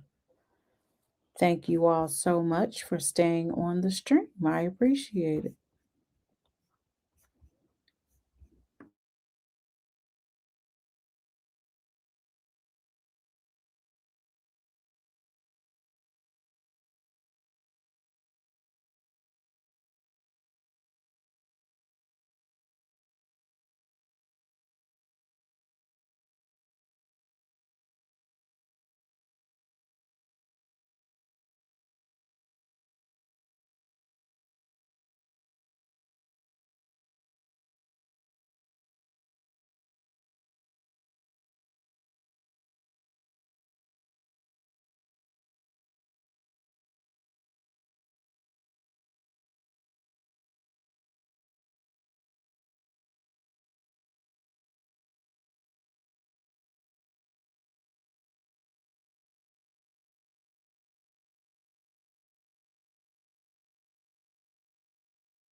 Who are these people? Are they somebody?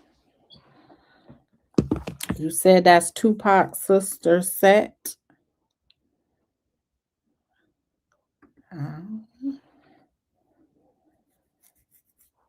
Them folks. No, you didn't miss much because the two witnesses that came on, they really didn't say much. You had one of the Metro police that was on the bike, and then you also had a lady that was in a car with her homegirls for the weekend. And she really didn't see anything either, but she did hear the gunshots. And I guess she can say, I don't think anybody's doubting that Tupac wasn't there and that he got killed. I think that that's been conceded. So, or you said that's Pac's sister. That's what they say. That's what they saying. That's the word in the comments.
Her name is Sakiwa.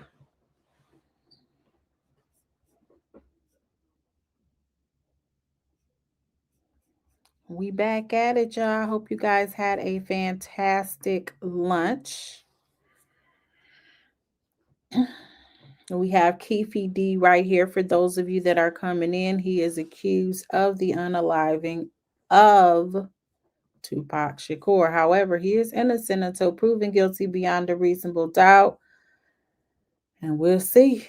We'll see if they start cooking. Those first two witnesses really didn't say much. So I think if you didn't watch earlier today, well, it was noon Eastern Standard Time.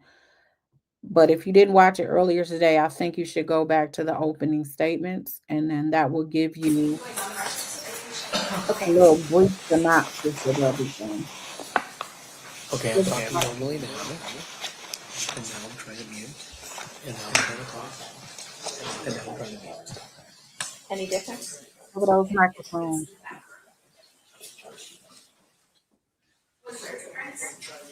I thought I did. Okay, I'm talking, and now I'm muting. I'm keeping on mute. Can you hear me? I'm on mute. I'm pressing the mute button.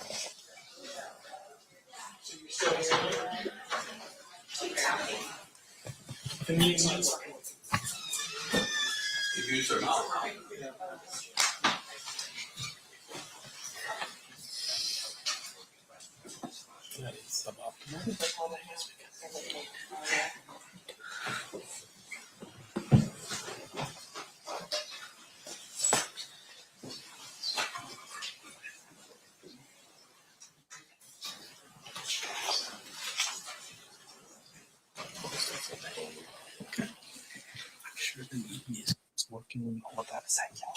All that, everything is fine. Yes. That makes that more. So. You guys wired the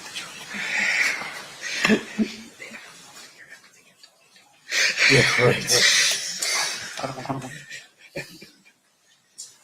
Okay, we're on record in State versus Davis, C-337-407. We've gotten through some of our technical issues. Anything else we need to address before bringing in the jury? Okay, let's bring them in. Stand for jury. It's fine.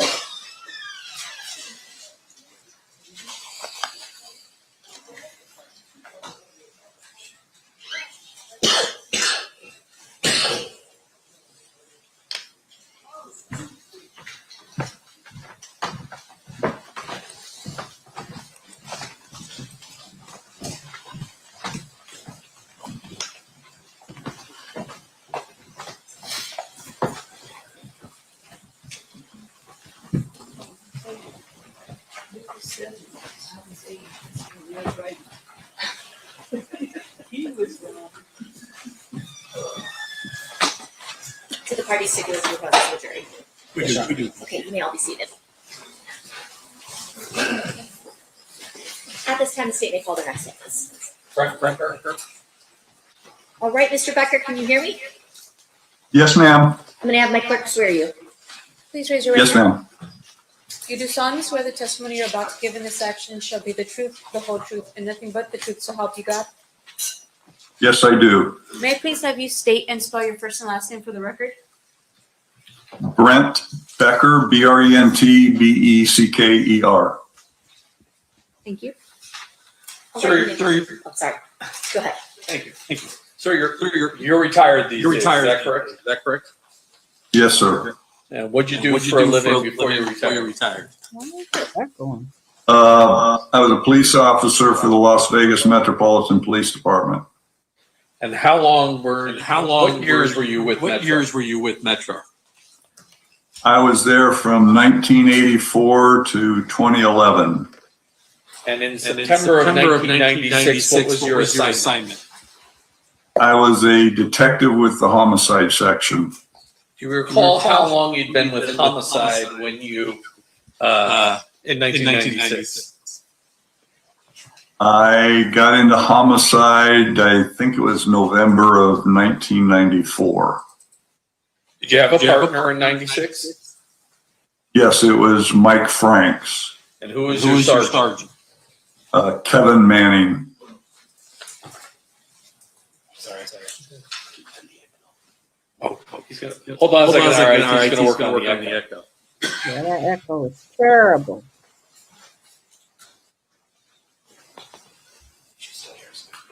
Can you still hear me? Yes, sir. Okay.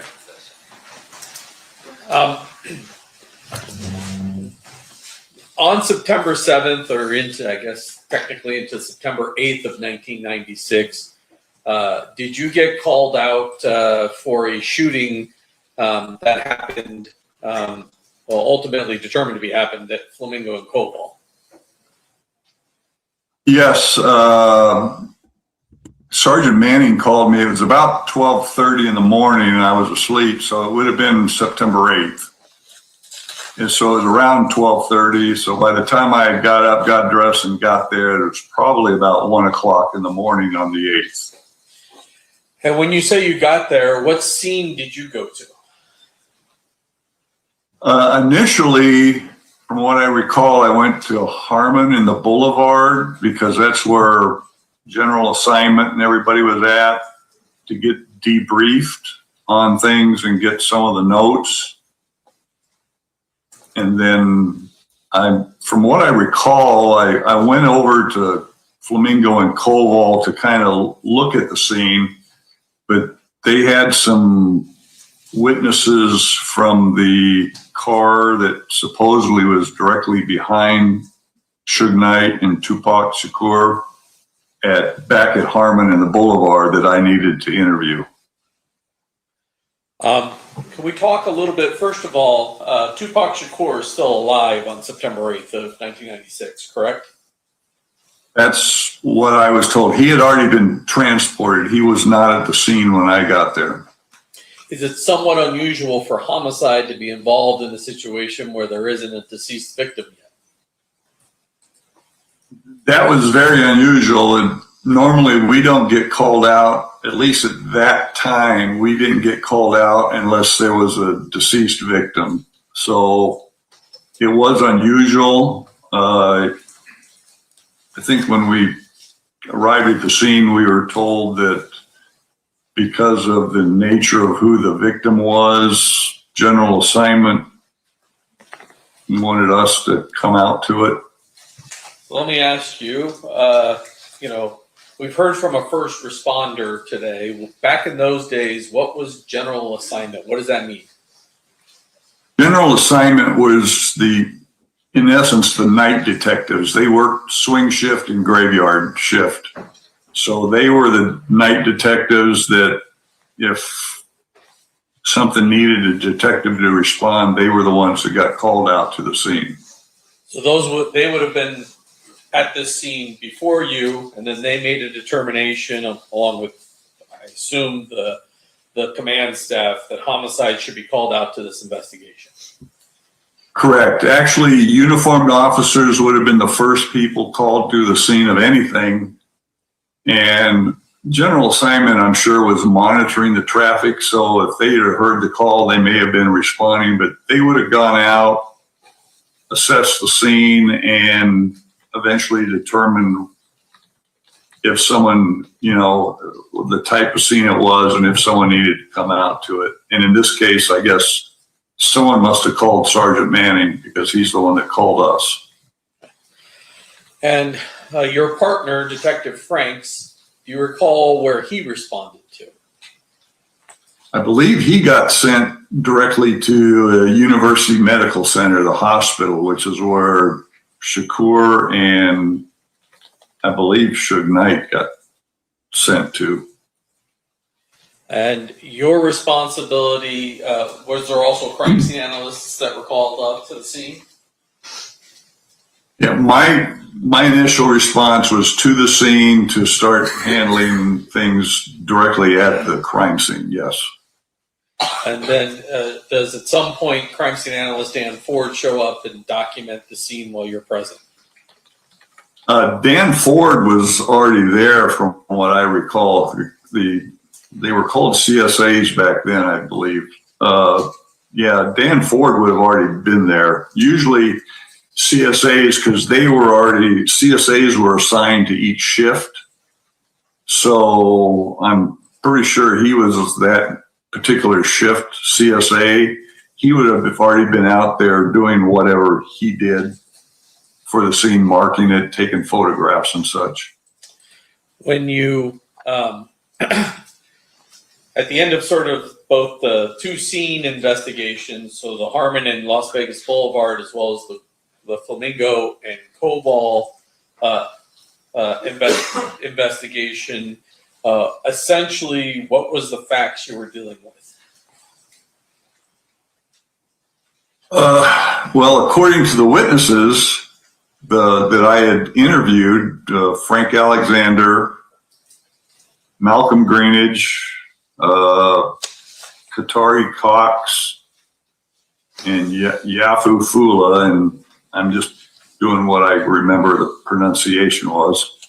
They were in the car behind Suge Knight and Tupac Shakur. And what they described was that a white car, and from what I recall, they described a white Cadillac pulling up alongside Knight's car, and someone inside that white Cadillac opening fire or shooting into the car that Knight and Shakur were at. Their descriptions varied a little bit, but from what I recall, I believe they all said it was a white car and more or less agreed it was a Cadillac. And there might have been a little bit of a variance between 2 and 4 occupants. And what direction after the shooting does the vehicle head? After the shooting, it would have turned south on Koval. That was at Flamingo and Koval, because the night group was heading eastbound on Flamingo, and the Cadillac would have originally been heading eastbound, but then it turned southbound on Koval. And the nature of the bullet holes that are in the BMW that's located at Harmon and Las Vegas Boulevard, all those bullets appear to be coming in from the passenger side of the BMW. The impact strikes that I saw were all on the right rear passenger door, the right front door, or the right front passenger door. I believe there was some sort of a mark or impact on the windshield. Those were the strikes that you could see. Like, you know, it was you couldn't tell if anything had been a stray of any kind. So At your scene, you have bullets being shot from south to north into the passenger side of Shogun Tupac's car, but you have no idea how many actual bullets are fired because you can only see the strikes which are in the car. Correct. All I can see is what the actual impacts are. That doesn't mean that's how many shots were fired. That's just how many struck the vehicle. And I think we have another witness who's going to testify to this later, but there are a number of casings or cartridge cases, expended cartridge cases that ultimately get collected from the southbound lanes of Flamingo right before Koval. Is that correct? Yes, without seeing the report, I know that there were fired cartridge cases recovered from the street. I do recall that the number of fired cartridge cases recovered from the street did not match the number of impact strikes on the vehicle, which wouldn't have been surprising considering what traffic probably was on Flamingo on a Saturday night, and probably the delay of anybody arriving there, at least from law enforcement.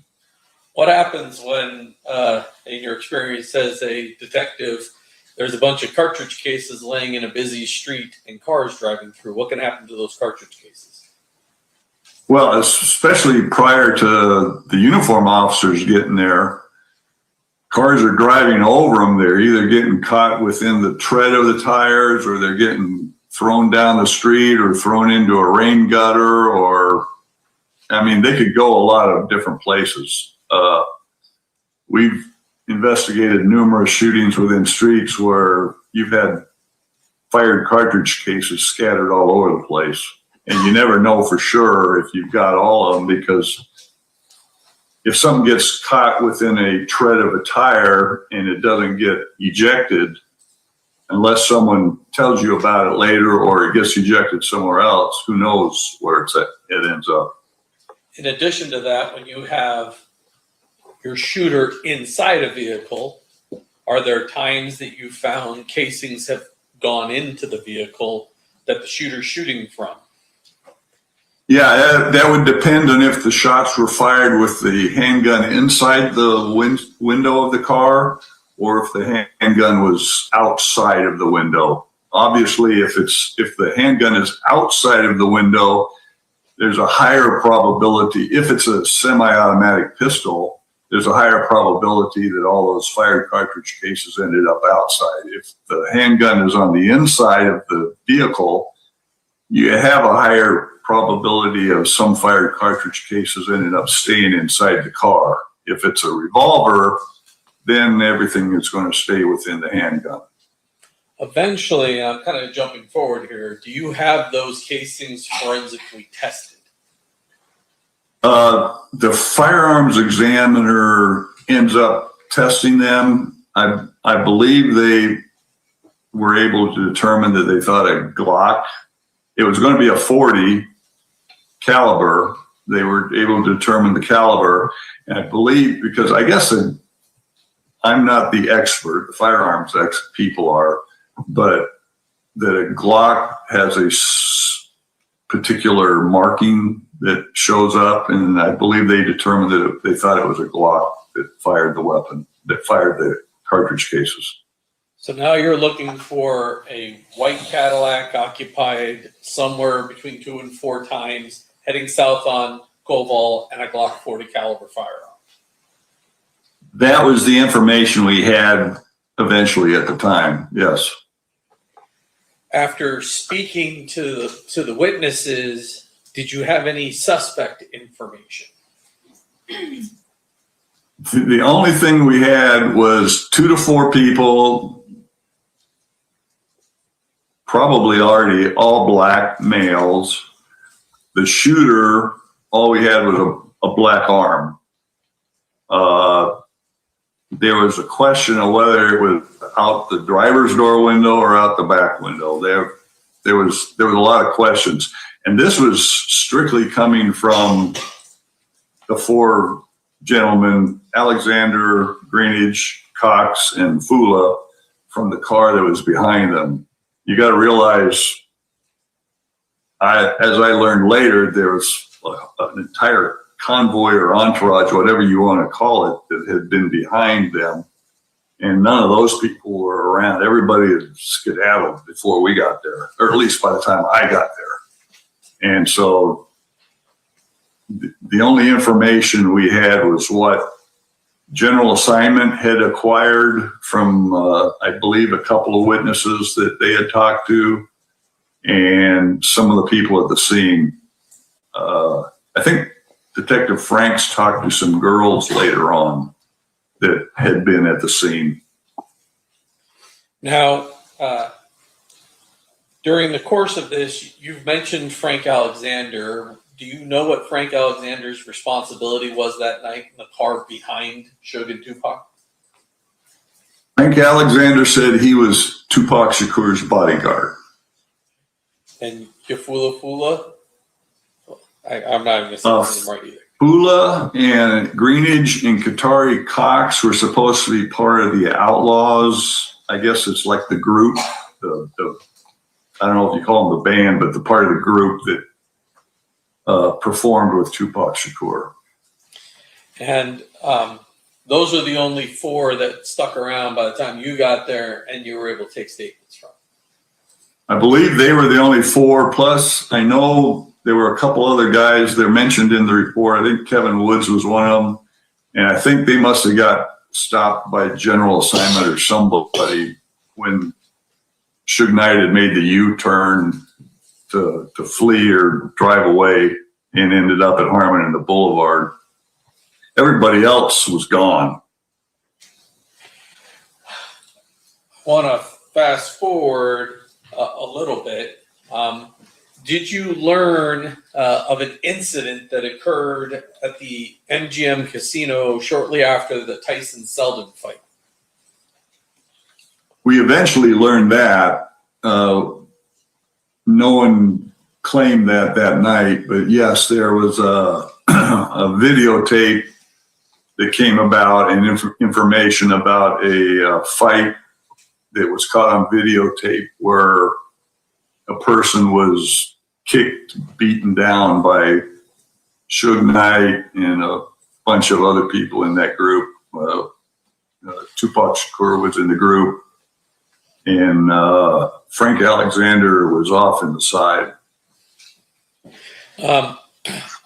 When you learned about that, did Metro initially know the identity of the victim of that beating? The only thing we had, I believe, was the first name of Orlando. One of the officers that was at the fight that night, I think they were working off duty, because we also saw some video where they had talked to the person. He was wearing a football jersey, and I don't believe there was a written down ID where the ID was obtained, but the first name of Orlando was on there. That was all we had at that time. Did you make efforts to talk to Suge Knight? I know that night at the hospital, Detective Franks attempted to, he said. And then I know that for 2 to 3 days after that, we attempted to, and finally were able to get him in and conduct an interview with him. How did that come about? How does Suge Knight wind up at Metro? Well, the first couple of attempts weren't very successful, put it this way. He didn't want to come, he didn't come in. In fact, I think the one time he was supposed to come in, he didn't show up. And then the night he did, I think it was 3 nights after, it would be in the report. When he did arrive, he showed up with David Kenner, David Chesnoff, and George Kalisis, who were all 3 attorneys who were his representatives, which we thought was weird because Suge Knight was a victim. And I think Reggie Wright Jr. might have been out in the lobby waiting. And then that's when we were finally able to conduct a taped interview of Suge Knight with his 3 attorneys present. And what were your impressions from that interview? Suge Knight was not the Suge Knight I expected. Everything, we had done a lot of research in the short time we had been involved, and Suge Knight was not a very timid person in the previous interviews we had seen of him. He was a very boisterous, in charge kind of guy. He was very timid. And to us, his interview was very practiced, and he was very timid, and I thought he lied to us. He just didn't know anything. Your impression was he was withholding information about what happened. He just basically said he didn't know anything. He couldn't recognize anybody.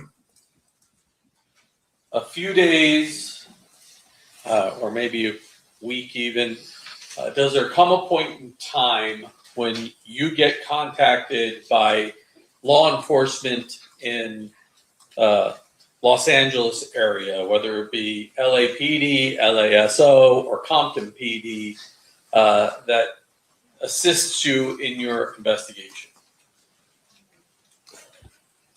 Tupac Shakur passed away on September 13th.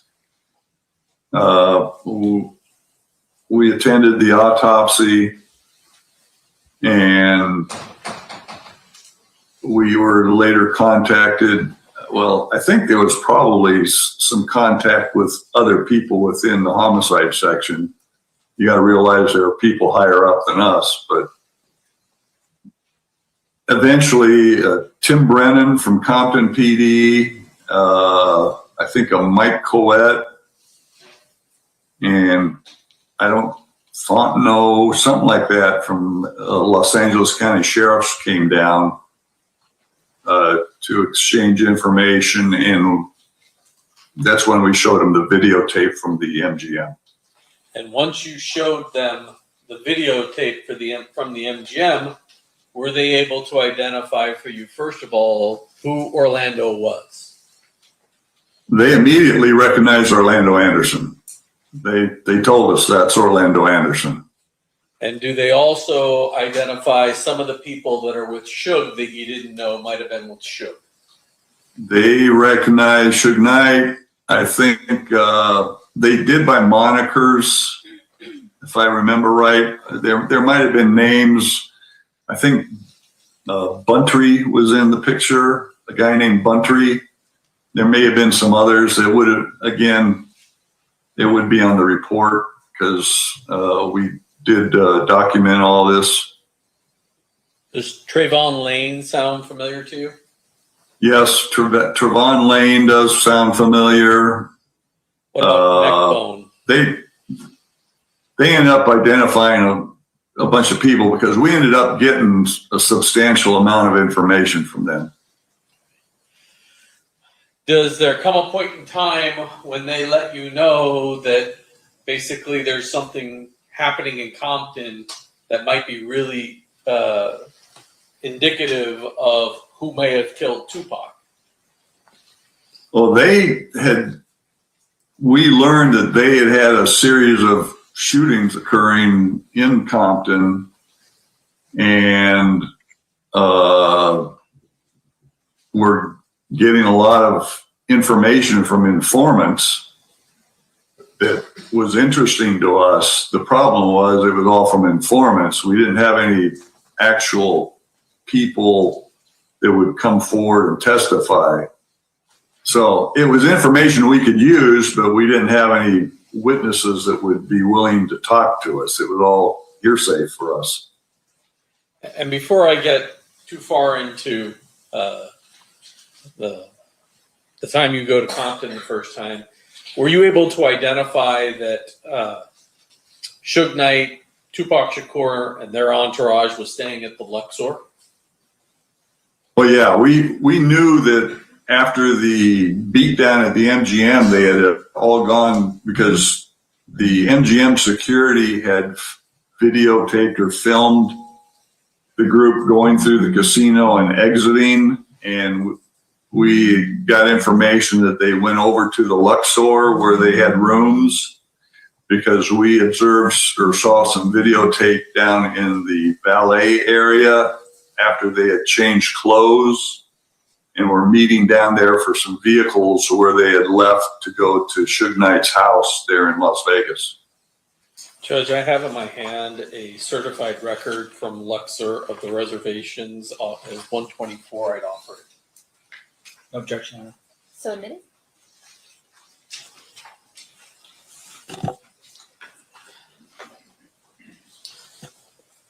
So you mentioned something that I guess I should get to.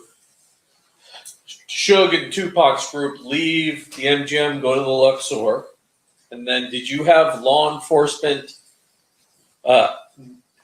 outside, not for this purpose, but did you have law enforcement working security near Suge Knight's house here in Las Vegas? We did not. Homicide did not. Apparently, there was an off-duty assignment at Suge Knight's community. I guess it's a gated community is where his house was at. And they were working off-duty because of whatever the event was. And so did you learn that after the Luxor, they went over to Suge's house? Yes, we learned that they went over there. There was, I think, a gate log or something, and we learned that several people had gone over there, gone inside, and we eventually acquired that gate log. And then sometime after they had arrived at the house there, they departed, and that's when the incident occurs. That's not long after that is when the incident occurred. All right, let me get back to Compton. At some point, do you get told that the Compton Police Department is going to execute search warrants on all of the Mob Piru and Southside Crip residences that they could identify as part of their investigation into the ongoing war now that's happening between Mob Piru and the Southside Crips? It was kind of twofold. We were told that they were serving search warrants on all these locations for these different groups or gangs, but that there was also at least one murder warrant for Orlando Anderson that they had there in Compton. So it was our understanding that they were going to be arresting him on an outstanding murder warrant there in Compton. Were you present in Compton when those warrants were executed? Mike Franks and I did travel down and were present to witness the search warrants being served by Compton. And I believe I don't know if the Los Angeles County Sheriffs participated, the actual deputies. I know that their jail facility people were there. And you talked about this before. That warrant, had you seen a copy of the affidavit for that warrant? Yeah, I saw one way back in '96, and I think I've seen one here recently that you showed me that kind of refreshed my memory. And within that, all of the witnesses are identified as CRIs. Do you know what they were calling CRIs? What I was told is that was called a confidential, reliable informant. I don't recall any person being named as a testifying witness to anything. It was all based on confidential, reliable informants that the search warrant was being based on, which I guess in some cases that's not unusual. I know narcotics cases do that quite often, but eventually if you're going to successfully prosecute a case, you need to have somebody willing to testify. So on October 2nd of 1996, were you present on Burris Ave when Orlando Anderson's residence was, when the police hit it and searched that residence? I can't tell you if it was Burris Avenue. I remember being somewhere where Orlando Anderson was arrested, yes. And during that, did you find out information as to where Orlando Anderson was staying when he was in Las Vegas?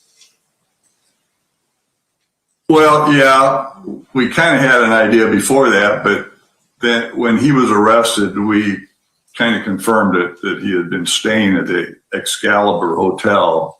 We knew he'd been in Vegas because we had him on videotape, but yes. Judge, I have in my hand state's proposed exhibit number 125, which is a certified copy of, or it's a certified record of the Excalibur. I offer it at this time. You want to make your approach? Yes.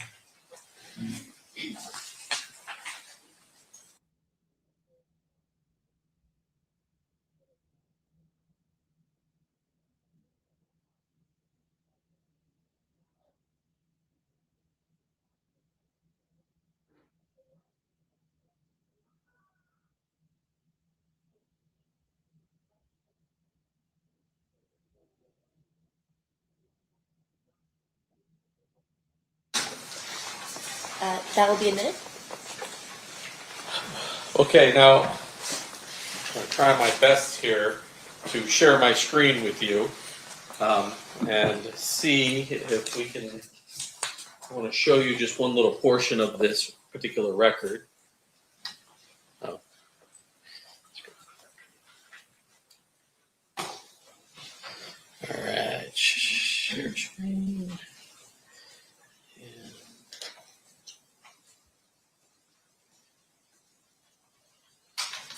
I guess I should have it up.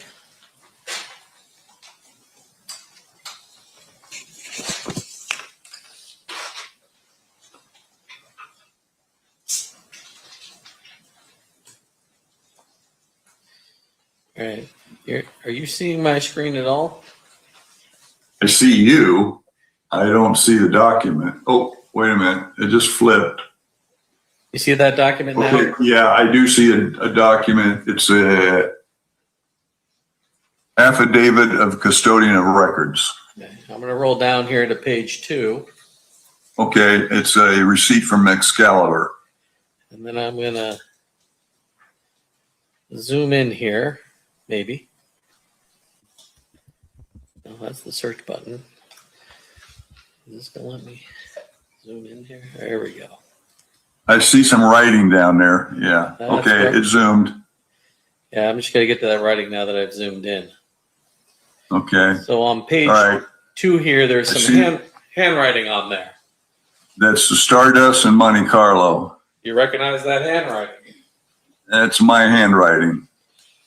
So how does that handwriting wind up on this record? What do you do? Well, without seeing a report, I wrote it on there. There's no doubt that I wrote it on there. The question is why I wrote it on there. it's dated September 8th.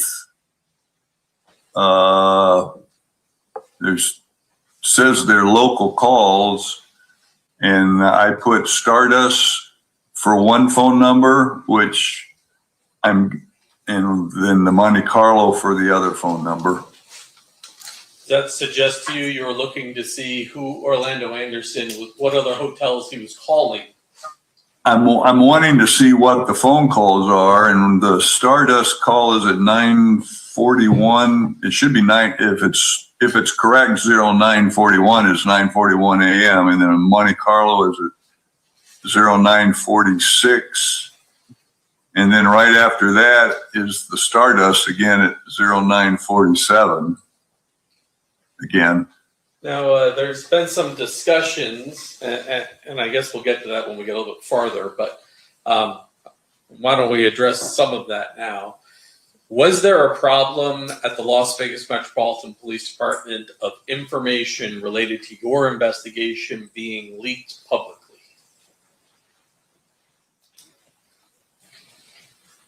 Well, I became aware that there may have been some information being leaked. I couldn't say who specifically was doing it, but I was becoming concerned to the point that in our office we had shelves not behind my desk, but there were some shelves where a lot of the case files are stored. And once this case continued and the nature of who the victim was, especially when he passed away, there seemed to be a lot of interest in it, outside interest, especially with the media. And I became concerned about it. So I started locking my case files in my desk because I didn't want them to be available. Because I had left things on my desk, and a couple times I had found things different than when I left them, and it just bothered me. So that's why I locked them up. Did there come a point in time when you started saving your reports to a different type of medium than just the computer? Well, yes, there were some reports that I ended up not sending off to records because I was putting them on what we had then was called a floppy disk. I guess today they've got a lot different technology, but back then we had a thing called a floppy disk. Because we actually did some reports early on that I still don't know where they are. We did a pen register early on that I guess nobody can find. We went looking for a vehicle on another guy that nobody can find. There's just a lot of things that disappeared. And some of them are reports that were before I even put them on floppy disk. So yes, I had some concerns. Were you aware that some Metro employees sold a Polaroid of Tupac on the autopsy table to the Daily Mail? I was after we did the autopsy, I was outside the autopsy room. I cannot say that I saw a person take the Polaroid photo of Tupac Shakur's body. I saw somebody walk into the autopsy room where his body was at with a Polaroid. And then I don't remember how long after that a book was published by a Kathy Scott that it was a Polaroid photo of his body. It wasn't one of our photos of his body from the autopsy. It was quite obvious it was a Polaroid photo afterwards because it was not a full photograph that we took. We didn't take those kind of photographs at an autopsy. We had no reason to. But needless to say, you yourself had concerns about the security of the information as it relates to the investigation. Yes. Now going back to exhibit number 125, it says on September 8th at 9:46 a.m. it appears the Monte Carlo was called, correct? Correct. And Judge, I have marked state's proposed exhibit number 126, which is a certified copy of a record from the Monte Carlo. Any objection? If I can have a moment, please. Yeah.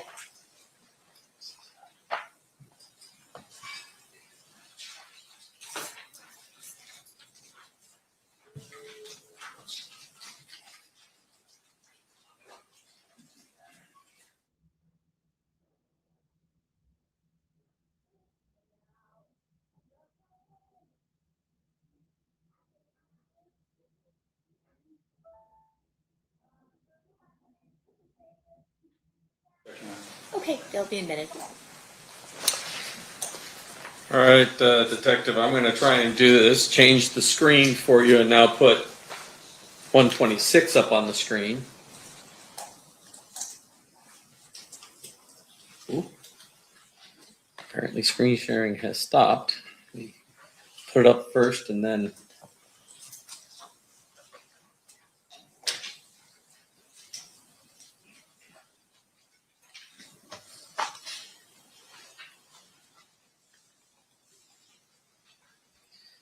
now I gotta go back to you and hit share.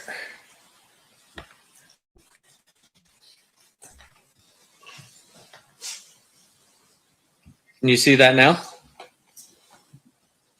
Now I do. There's a little delay, but it's a affidavit of custodian of records again.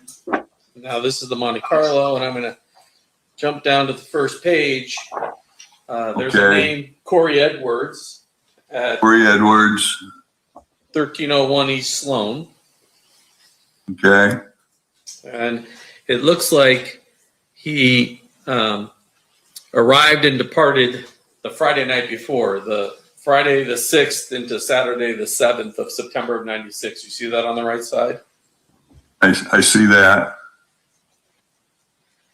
And I'm going to roll down here, a few pages in.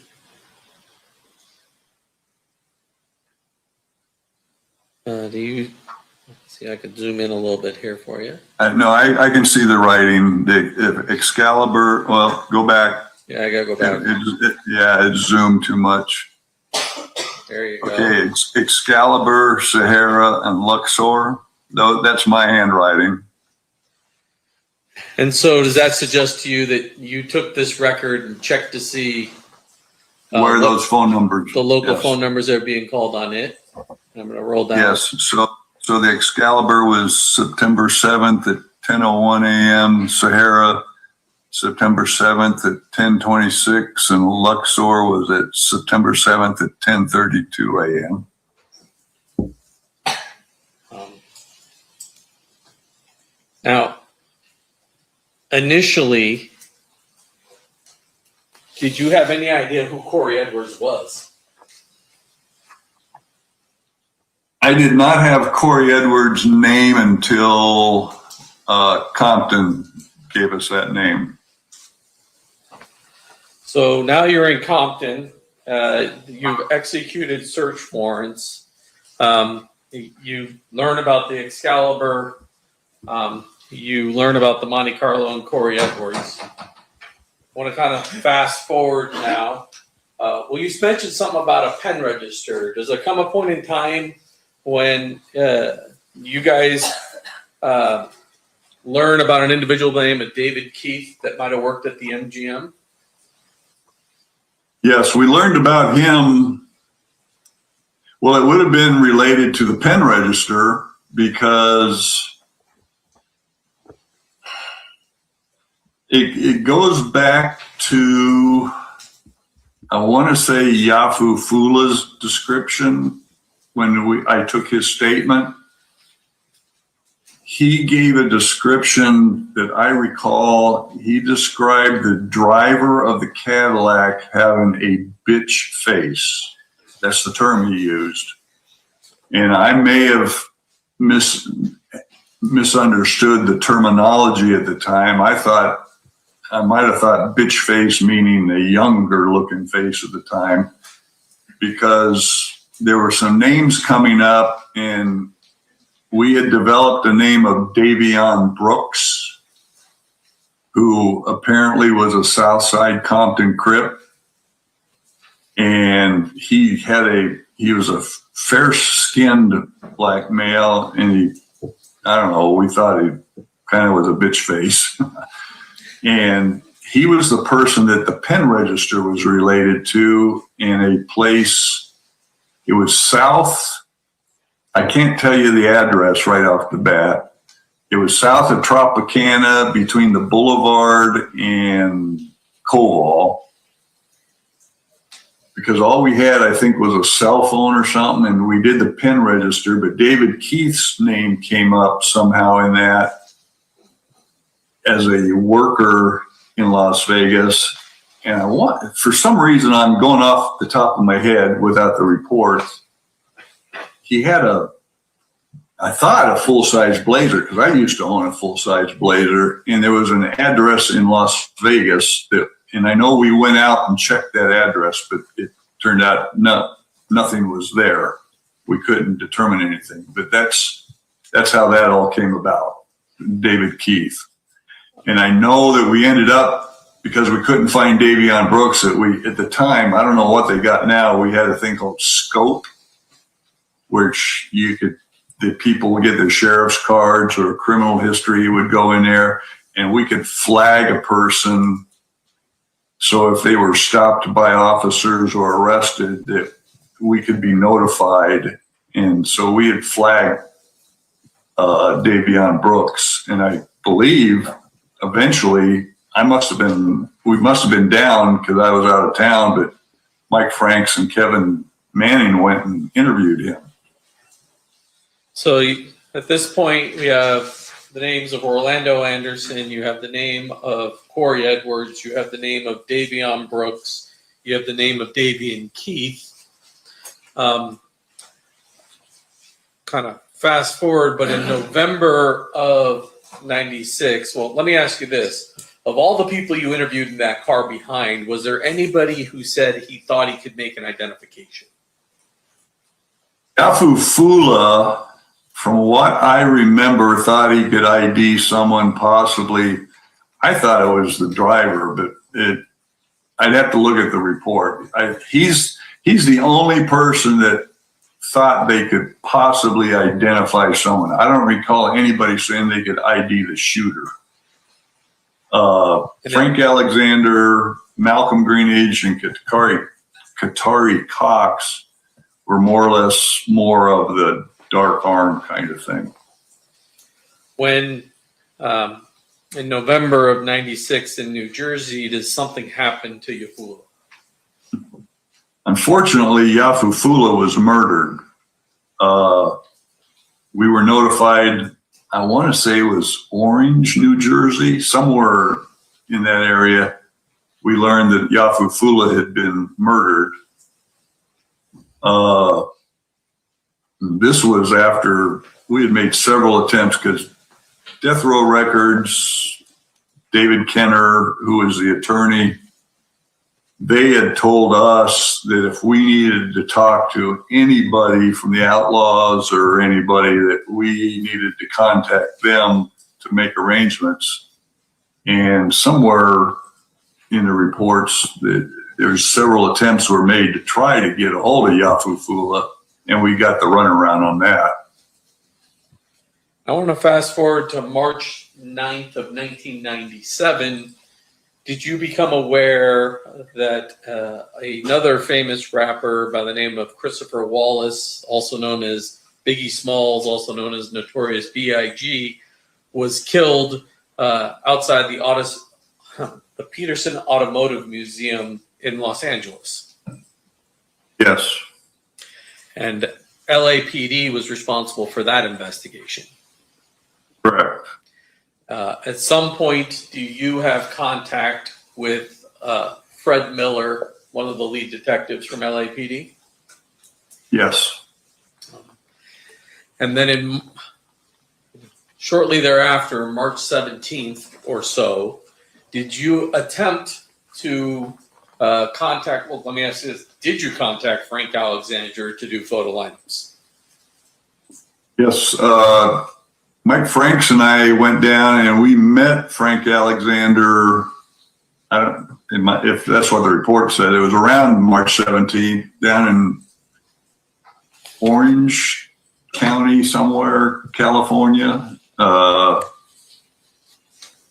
And I had taken probably, I think it was 10 photo lineups that we had prepared, because I had since the shooting and all, Frank had kind of turned around. I think he had gone cross with Death Row Records, and things turned around and he was willing to meet with us, and that's when I showed him the photo lineups.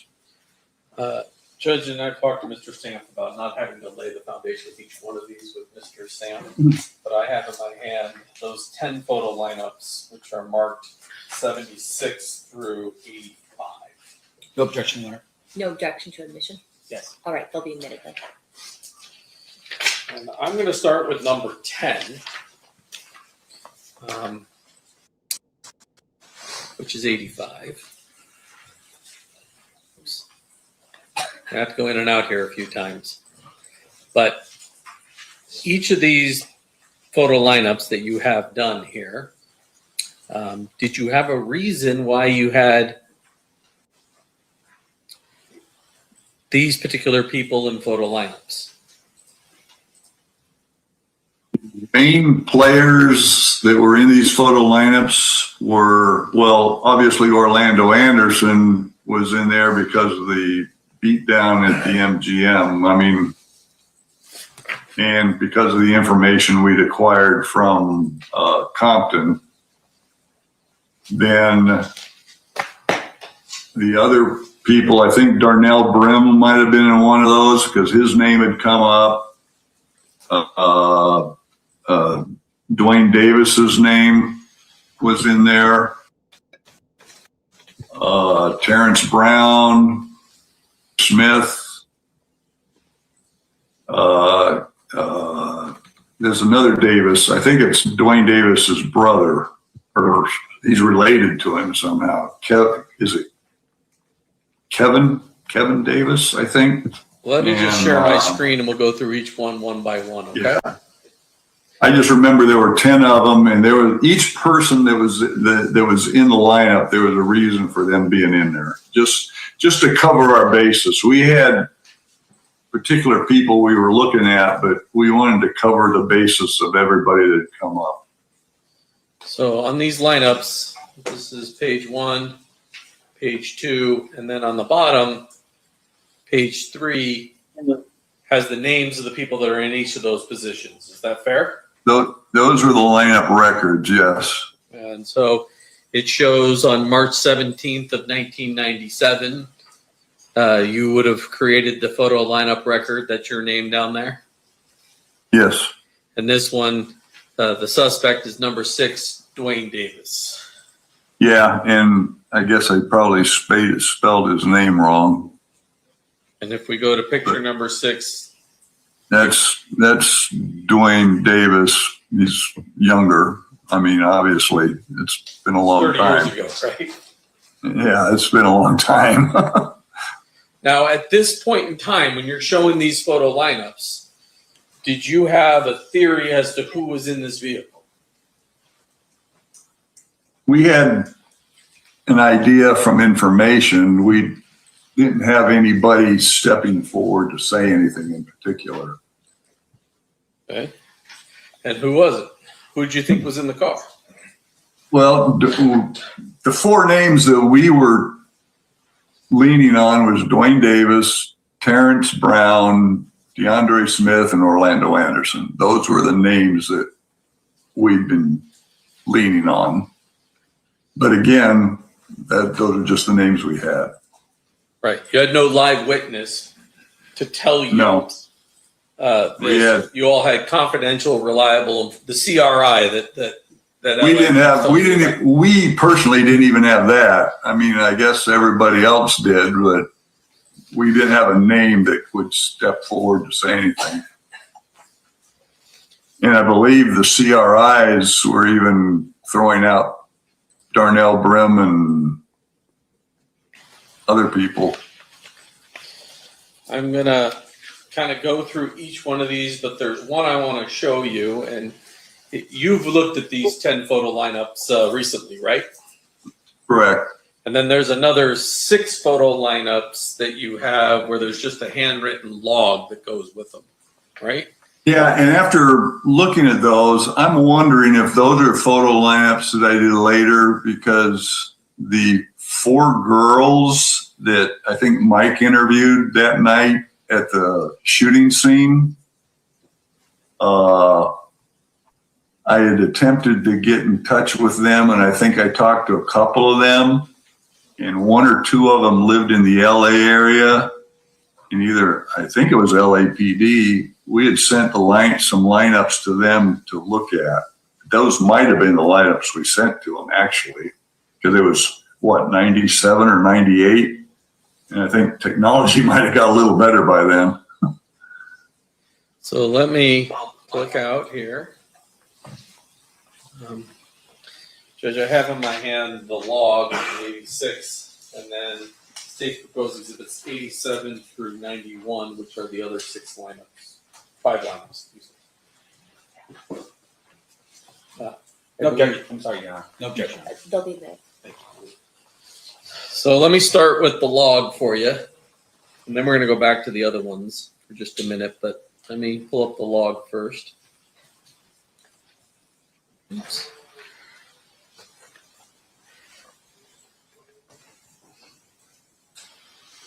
I'm sure there's more technologically advanced if you were younger. If I were younger, we could figure out how to do this easier, but. You're doing better than me, so. These are the logs. This is the logs you wrote for each one of those lineups, right? So you had Orlando Anderson in one, Darnell Brim in another, Roger. Sure, these are probably notes that I wrote down because we were just trying to put something together to send off. Because I'm seeing, Roger Williams would have been, wasn't a Southside Crip, from what I remember. He was a mob guy or something. He was the opposite of everybody else. Roger Williams, do you recall his nickname being Neckbone? Yes, because I think we got to talk to him briefly down in Compton. The name Jerry Bonds was the name that was Jerry Bonds was a name that came up very, very early on. And I think Compton had it. And as time went on, Jerry Bonds' name kind of was fading out. I think he's a South Side Compton Crip, but as things went on, his name just started disappearing, even from the informants. And then the last one on there is Big Dre or DeAndre Smith. DeAndre Smith, who is the guy that we think was in the back seat with Orlando Anderson. Now I'm going to go to the DeAndre Smith photo lineup, and that's 91.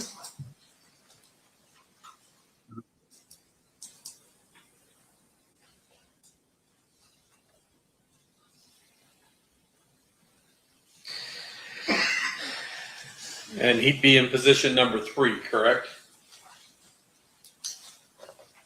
Oh wait, you can't see it. I didn't share it with you yet. Nothing's popped up yet, so. Let me share it with you.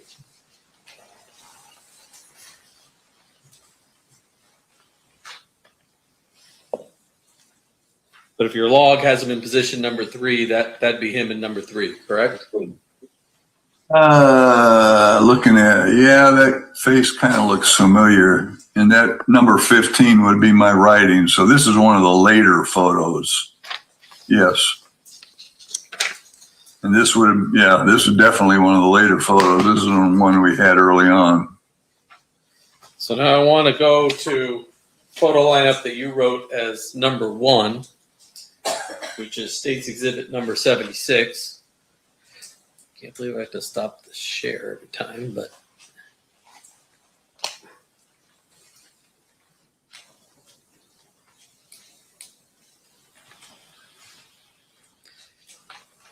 I'm gonna zoom in here on number 2 and then share it with you here.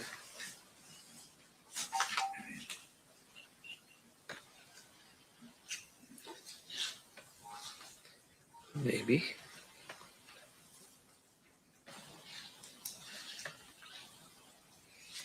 The person there in number 2, that appears to be DeAndre Smith, correct? Yes, that's probably an early photo because what I'm looking at, I think, is probably, I don't know if those were California DMV photos or what, because from what I recall, we had to cut the pictures out because the backgrounds were all different colors and we were trying not to make different colors on the photo lineup so we didn't come into conflict down the road with anybody. I think Mr. Sanford agreed. If you have a yellow, red, blue, that causes issues. So that's why we did this. And this is all we had that was available at the time. So I want to roll down here. The weird thing about this record is number 6 didn't have a name. Number 6 didn't have a name, but also number 2, even though it's a picture of DeAndre Smith, the record you have written is Andre Norton. Is that possibly an AKA for Mr. Smith? Probably. We're talking what, 97? Yeah. Andre Norton. I'd have to look at his rap sheet. I don't know. But because there's no ID number over there, that's probably what it is. Because usually if there's an ID number, that's a Metro thing. And DeAndre Smith, whatever, wouldn't have had anything, because I don't think he had a history with Las Vegas. Now, as I go through each of these photo lineups that you have,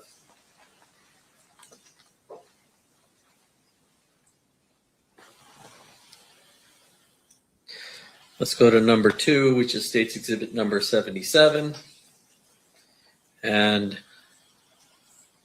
we roll down here. Well, I guess I should share it for you so you know what I'm talking about.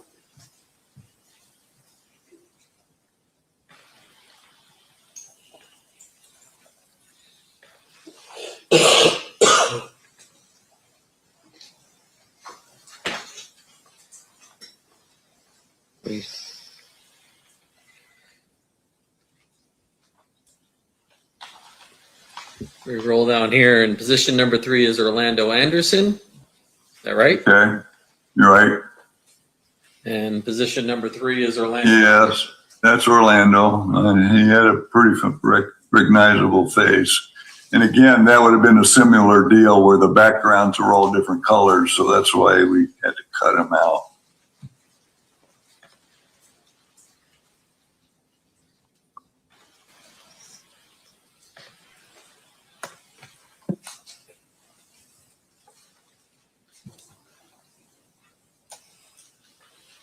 I'm going to share with you 78.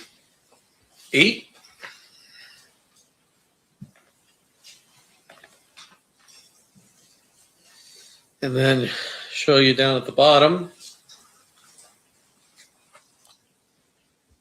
Darnell Brim's in position number 1. Yeah, when I saw the picture, it looked like him up in the, something about the faces that kind of remember. But that'd be Darnell Brim. That would be Darnell Brim. Let's go to number 4.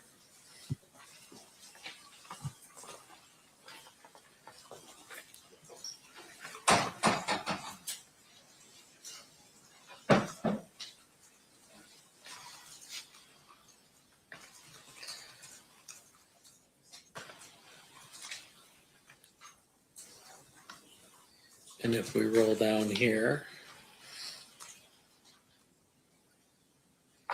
position number 5 would be Jerry Bonds. And if we roll up here, in position number 5, we have Jerry Bonds. Correct. Yes.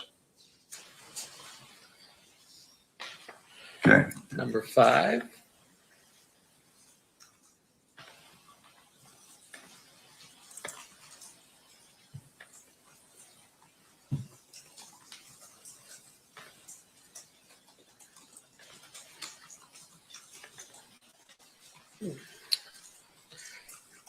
Number 5, we roll down to the bottom, which is State's Exhibit number 80. That's Davion Brooks. Yeah. Davion Brooks in position number 5, and if we roll up here, that's Davion Brooks in position number 5. Yeah. And that's the potentially young kid, based upon what Yafula said, that caused you guys to do the pen and all those other things. He's the guy we did the pen register on. Yes. Number 6. Oops. And this will be State's Exhibit number 81. I got to share it with you.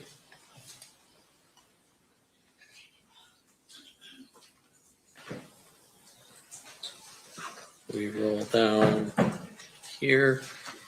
David Keeffe is in position number 1, and so that would be David Keeffe.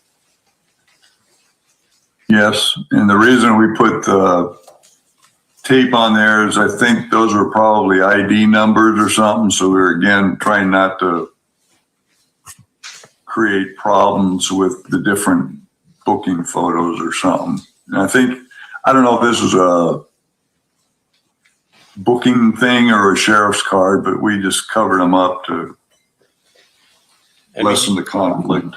You learned during the course of your investigation that Mr. Keith worked at the MGM, which meant he must have a work card, ergo he must have a photo. At a minimum, he had to have a work card, yes.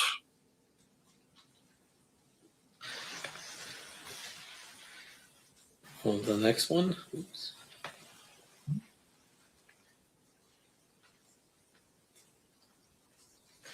Number 82.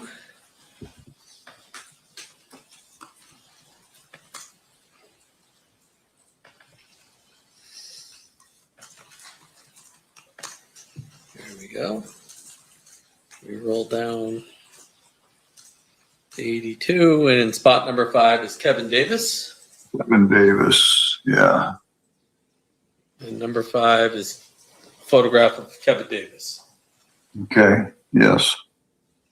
And your understanding is that Mr. Davis, Kevin Davis, is Dwayne Davis's brother. I think that's what it was. I knew he was a relative. For some reason, I thought they were brothers. You recall a point in time when a .40 caliber Glock was found on Mr. Davis?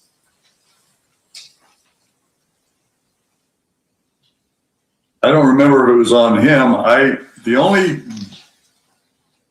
There's 2 firearms that I can recall. I know that Mike Coette from the LA County Sheriff's Office had a firearm. If that was on him, then that would be it.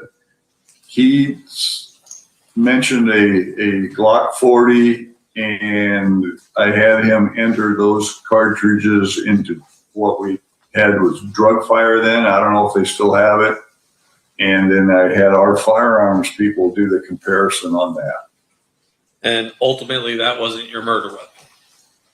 The firearms examiner said it was not the weapon. And so drug fire, which is, I think the jury will hear later, is now called NIBIN, but drug fire was a way for photographs of casings to be put into a computer, and then somebody somewhere else could check casings that were found and see if they matched the same gun, casing to casing. Yeah, the forensics guys that do all those firearms things, they know how to do all that stuff. All I know is if I get the information, I ask the people to enter it in to drug fire at the time, and then those firearms people know what to do. I depend on them. So we only got 2 more here. Let's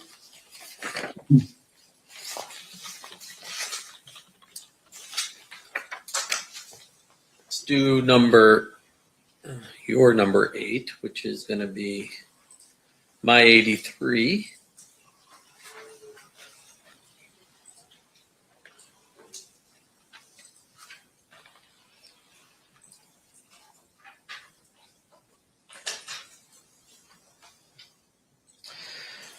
In position number 2 is Terry Brown. Terry Brown. You see that right there? It says Terry Brown. I don't see the photo lineup yet. I just see the lineup record. Yeah. Haven't. Terry Brown would be in photo number, would be in position number 2, correct? Yeah, he's going to be in number 2. Okay. And I don't, oh, there he is. And Yeah, Photo number 2 is Terrence Brown. that's the old photo. Yes.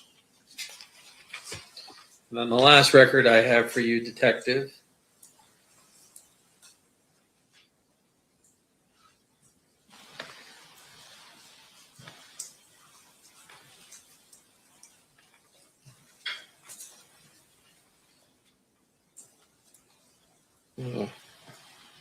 Oh, I have to share my screen with you. Excuse me a second.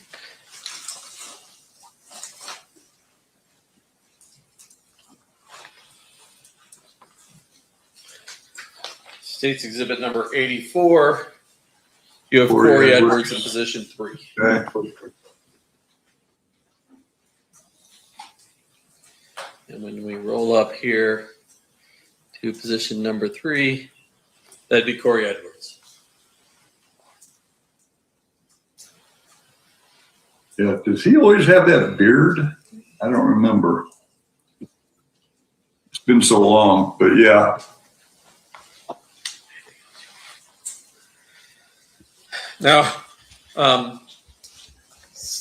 when you showed Mr. Alexander these photo lineups, was he able to pick anybody out?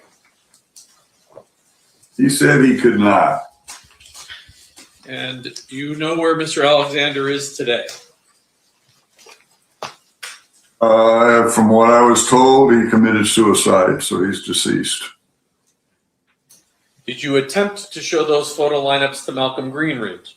I believe I think it was the next day, because what started this was a newspaper article. So we went and met Malcolm with Reggie Wright Jr. And I think I learned later, because there was a report, that there's some other guy came with him. We met them at the Compton Police Department, and we sat down with Malcolm and we offered to show him these photo lineups. And Malcolm said he never wanted to see the lineups because he said he could never identify anybody. So basically, he declined to look at the photo lineups. You mentioned a news story. What was in the news story that caused you to think you should go probably talk to Mr. Greenridge? There was a reporter named Chuck Phillips that was working for the LA Times at the time that was, well, that's my opinion. Anyhow, Chuck Phillips was writing an article claiming that there were 2 witnesses that the Metropolitan Police Department were refusing to talk to, Frank Alexander and Malcolm Greenidge. When we got a hold of Frank Alexander and Malcolm Greenidge, they both stated that the words that Chuck Phillips used were not their words, that they had never said those words, and that Malcolm Greenidge said he said he could never identify anybody, so he had no reason to look at the photo lineups. Frank Alexander basically said the same thing, that the story was not the way he had told it. Now, you were a homicide detective in Las Vegas, Nevada, Clark County, right?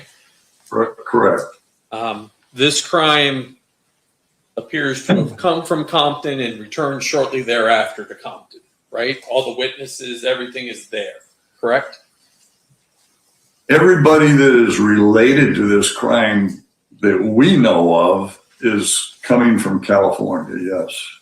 And so, are you a peace officer in California? You got the same powers you have here in Las Vegas? No. And how many times did you trip to California, generally, in an effort to talk to people about this particular case? We made 10 to 12 trips to California. Not all of those trips were with law enforcement, because it came a time where we weren't necessarily wanting to deal with law enforcement. So we went down there that many times to try and to contact different people. In fact, every time we went to California, we tried to contact Death Row Records, but got the runaround. So ultimately, were you left with any avenue to further your investigation?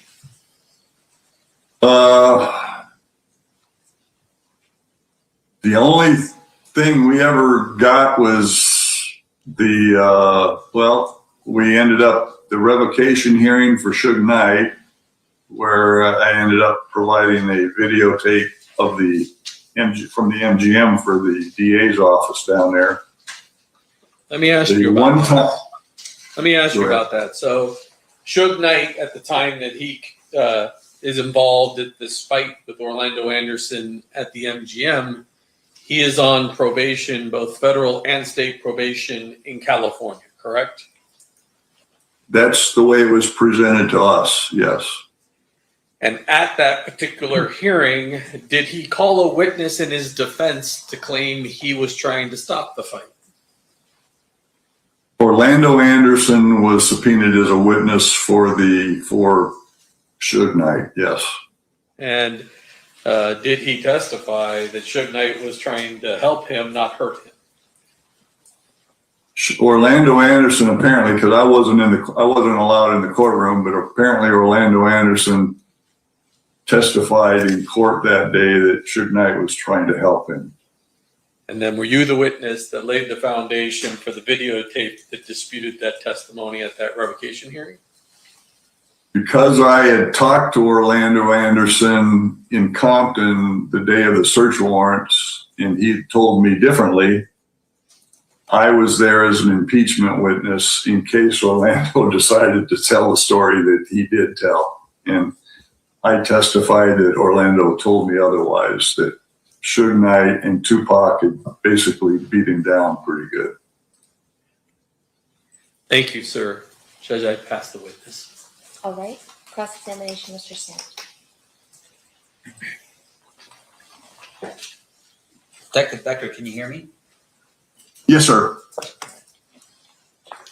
I just need to follow up with a couple of things. Let me start off with this. So you talked a little bit about your powers as a police officer in Nevada. You had mentioned that those police powers end at the border of Nevada. Is that what I heard before? Yeah, our basic law enforcement powers are within Nevada. And as a result, what that means is when you enter into another state, you're technically not a police officer per se. I mean, you are a police officer, but you don't have a jurisdiction. Is that how you would frame it? Correct. If we were, say, to want to arrest someone in another state, I mean, you could have someone arrest them, but you'd have to go through an extradition proceeding to bring someone over to Nevada. And that takes time. It's not like you can just go grab a guy and bring him back to Nevada. Right. Now, in terms of your work here on this case, I just wanted to make sure that I was clear on a couple things. We went through a lot of photo lineups, right? Correct. And you had referenced to me a little bit about the photo lineups, and fair to say, of course, as a defense attorney, you want to make sure that each photo lineup does not suggest the answer to the question, right?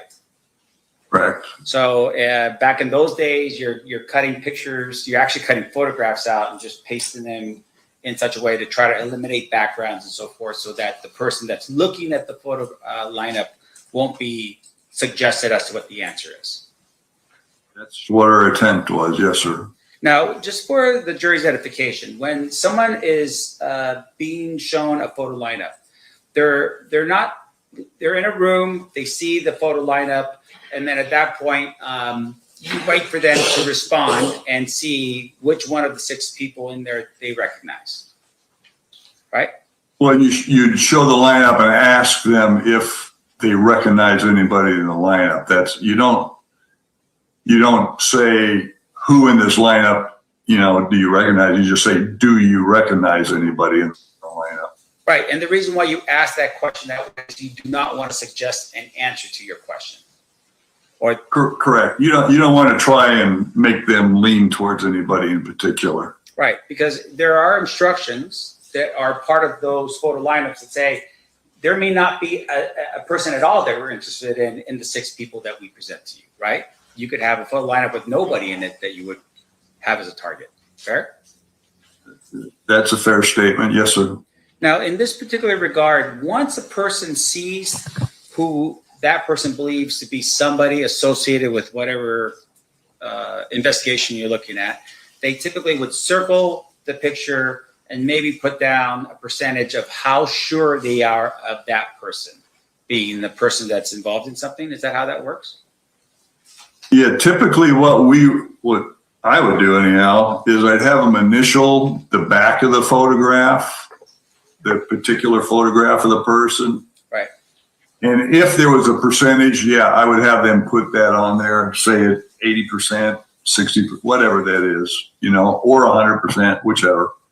Now, of course, during this time period, as you are putting together these photo lineups, the majority of the individuals that the state identified in each photo lineup are people that are associated with Southside Crips. Would that be an accurate description? I believe everybody was, I don't remember, was Roger Williams one of them? Because he's not a Crip. He's a Piru or mob guy. So he's a Blood.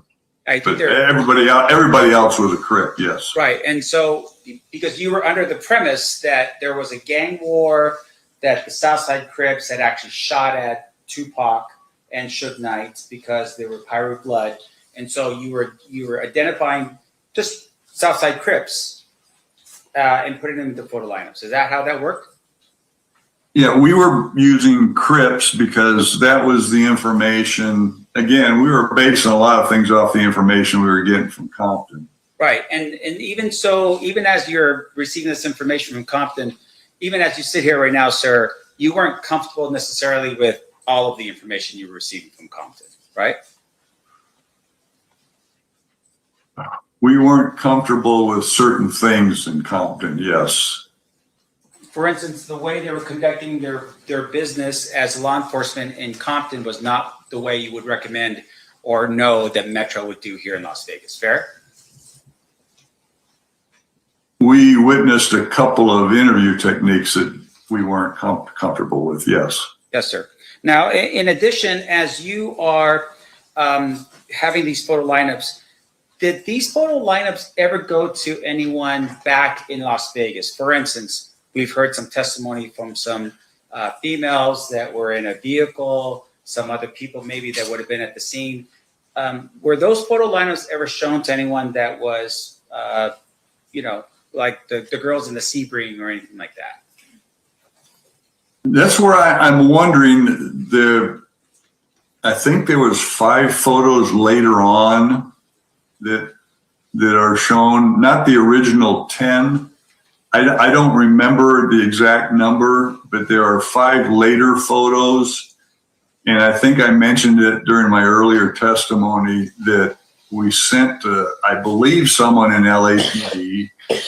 And I know that of the 4 girls in the Sebring, I only think 1 or 2 said they were willing to look at the photo lineups. And I think photo lineups were sent to LA so they could show them to those. And do you recall what the results were of those photo lineups being sent to the girls in LA? I don't believe they identified anybody. And fair to say that in this particular regard, the photo lineup that shows Terrence Brown, no one, as far as you know, no one identified Terrence Brown as being in a vehicle, even in Las Vegas on September 7th, 1996. Yeah, if Terrence Brown was in one of those photo lineups, then he wasn't identified, correct. How about DeAndre Smith? Was he ever identified by anybody in a photo line and his photo lineup as being present in Las Vegas, Nevada on September 7th, 1996? I don't recall anybody being identified in a photo lineup. Okay. Now, in addition to that, sir, your testimony was that you were the primary detective on this case originally. Myself and Mike Franks, we didn't really have a lead, but yeah. All right. You drew the short straw basically on this one, right? I guess I'm the guy that his name is all over everything, but yes. Well, congratulations. Let me ask you this question, though. As a police officer, did you write reports of all of your activity that you did during the course of this investigation? Anytime we did something, I did an officer's report. I know Mike Franks did several reports too, yes. And would there ever be a time during the time that you were handling this investigation that you would have chosen not to have written a officer's report? Not that I can think of. Okay. No. If we'd had a trip, especially any trip we did out of state, anything where we went out and did anything, I'd have done an officer's report. Back in the day, apparently they do things a little different. Even if it was a one paragrapher, we did officer's reports. And as far as you know, based upon your knowledge of what happened to your file after you left, is the file complete in terms of your reports and what you did in this case? I left, it was, yes. Is it now? I don't know. I've never seen the case file, so I don't know what it looks like now. I've heard rumors. Now, the district attorney's office had forwarded over to you some documents to help you with your preparation for testimony here today, right? Correct. Were those documents all of the officer's reports that you wrote while you were on this investigation? No. Now, in addition to that, sir, you had testified a little bit about the Luxor, I think. You had mentioned something about there was some information that Tupac and Suge Knight had both had rooms at the Luxor. Is that correct? That's the information we had, yes, sir. Okay. In addition to that, was there any video that was captured of the vehicles that had gone to the Luxor to pick up Tupac while he was at the Luxor? I don't remember a specific video of the vehicles. Yeah. I mean, there was hearsay of vehicles, but I don't remember specific videos. Now, off the top of my head, I don't. No. Right. And because you were the lead detective, of course, you're accumulating all of the information that's being gathered, sometimes from other police officers in furtherance of your investigation, right? Yeah, if it's given to me, yes, and it's put into the case file, yes. Right. And so with regards to the Luxor incident, you learned and you had put into your officer's report that Tupac Shakur was picked up with some people, looks like around 10 o'clock at the ballet. Do you recall that? I don't think I did an officer's report reference the ballet. No. I have a document here. Looks like your signature is at the bottom as the officer.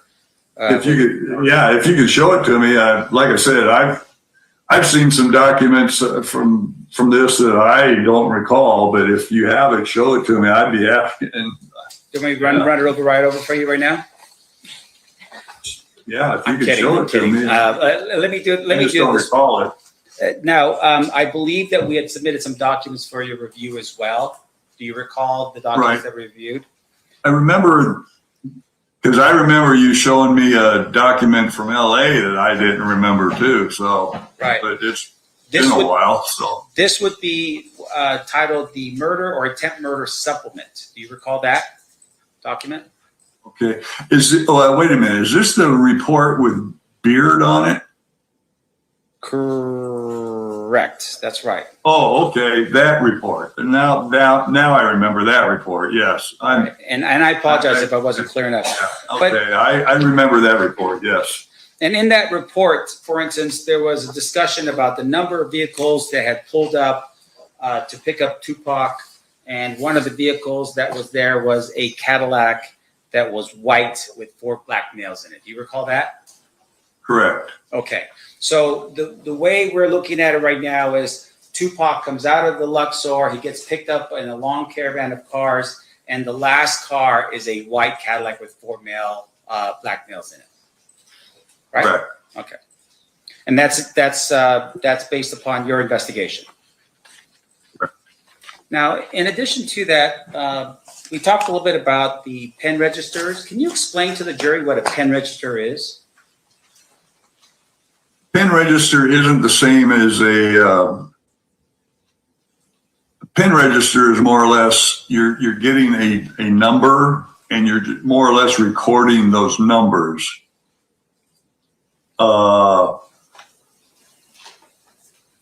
it's not quite the same as you're recording phone calls and listening to them, where in that particular case, you actually have people in a room and they're actually listening to calls. And if the call is not pertaining to your investigation, you're supposed to turn it off and not listen to it.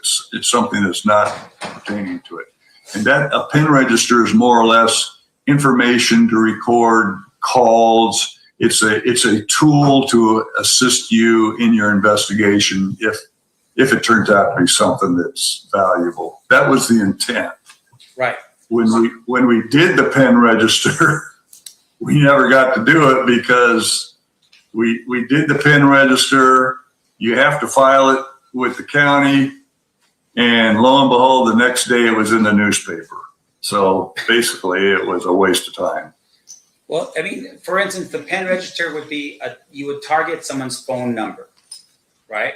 And so Correct. That was the intent. And the pen register would record the numbers that were either going to that phone number or that phone number making phone calls out of that to other phones. That was the intent. Now, in this case, can you tell us, for instance, what Keeffe D's phone number was at that particular time? I couldn't tell you. No. And with regards to the phone records that we had received, there were some numbers that were either from Monte Carlo, and I don't know if it was from the Luxor, but do any of those phone numbers register back to a pager? Because this is 1996, right? So it's got to be a pager or maybe, I don't know what was around 1996 besides the pager. I believe those phone numbers were actually the phone numbers to the hotels themselves. Right. And so outside of that, we don't have any fact that Keeffe D's pager or phone number was either dialed to or received in from either the Luxor or the Monte Carlo is what's been shared here today, right? Not on those calls, sir. Now, in addition to that, you had mentioned as well the search warrants that occurred in Compton. Now, these search warrants that occurred, fair to say that they also they were doing these search warrants to try to retrieve firearms to help quell or to suppress any potential violence in Compton. Is that the reason or purpose for those search warrants? I don't know what it was. Their search warrant. I can't tell you what the purpose, other than my understanding was there was an arrest warrant for Orlando Anderson. All that other stuff, that's Compton's thing. Yeah. It was their search warrant. And in terms of that search warrant, did you ever see the results, or was Keeffe D's house or residence in Compton searched as well? I don't remember. I'd have to. The return had so much information on there. I'd have to sit there and look at it again. I just don't remember right off the top of my head if Keeffe D's house was on that return or not. No worries, sir. And in terms of your investigation, did you ever have to deal directly with Reggie Wright Jr.? The only face-to-face, and it would have been brief, would have been at Compton when he brought Malcolm Greenidge in, but I don't think there was any talk. And the reason we probably didn't talk to him was because his dad was a lieutenant at Compton. And what did that mean to you as to why you wouldn't talk to him because his dad was a lieutenant? Right, wrong, or indifferent, our feeling was, well, if your dad's a Compton lieutenant and you're the head of Death Row Records security, I just have a problem with the communications line there. Maybe I'm being distrustful on that. I just worry about what's being said between the two parties. Were you aware during the course of your investigation that Reggie Wright Jr. instructed his people to lie to you?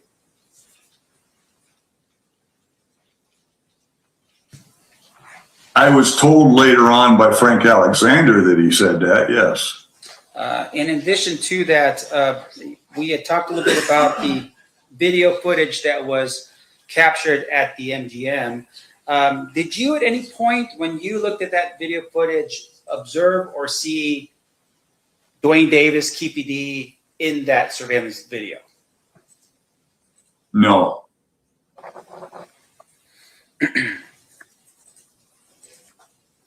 And then finally, your recollection is, so you wake up in the morning, you get the call, you arrive on scene, and when you get there, you had said, and this might be an old Nevada saying, but everyone skedaddled before I got there. You remember saying something like that? Did you, during that time period, ever observe a white Cadillac sitting there waiting for somebody inside to talk to either yourself or any other police officers about what happened at the scene? No.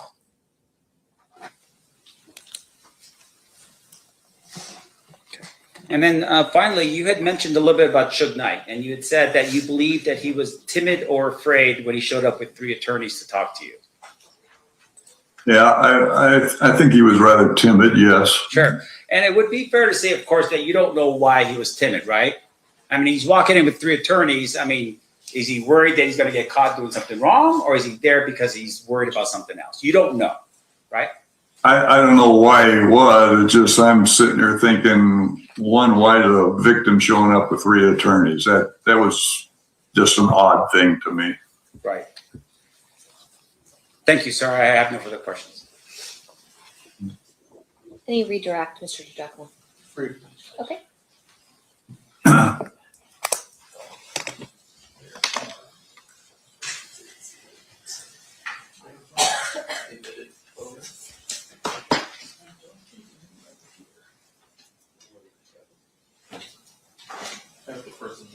Of course.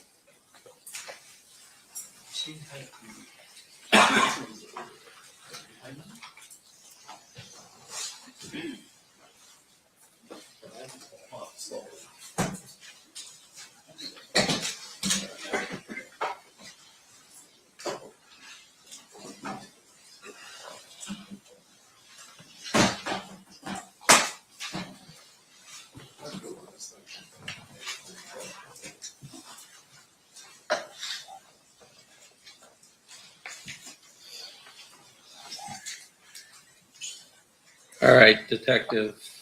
I'm going to jump in here just a little bit with you. Hold on one second while I get ready so that we can share some screens here.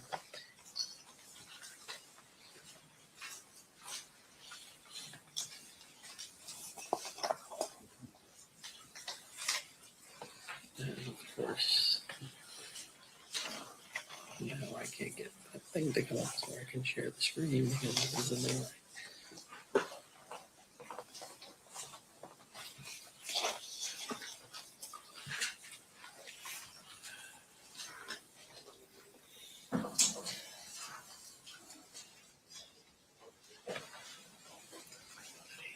Where the hell is my Zoom?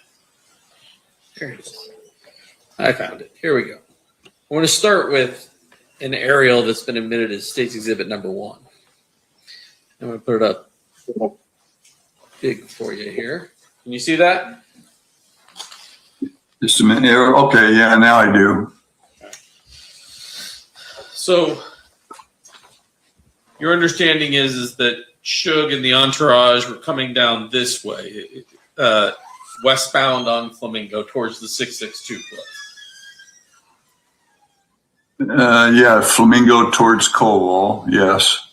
And after the shooting, what's your understanding as to what Mr. Shug? Did you say westbound or eastbound? I'm sorry, they I'm were sorry. heading eastbound towards 662, correct? Correct. What's your understanding as to what Shug and the majority of that entourage do after the shooting?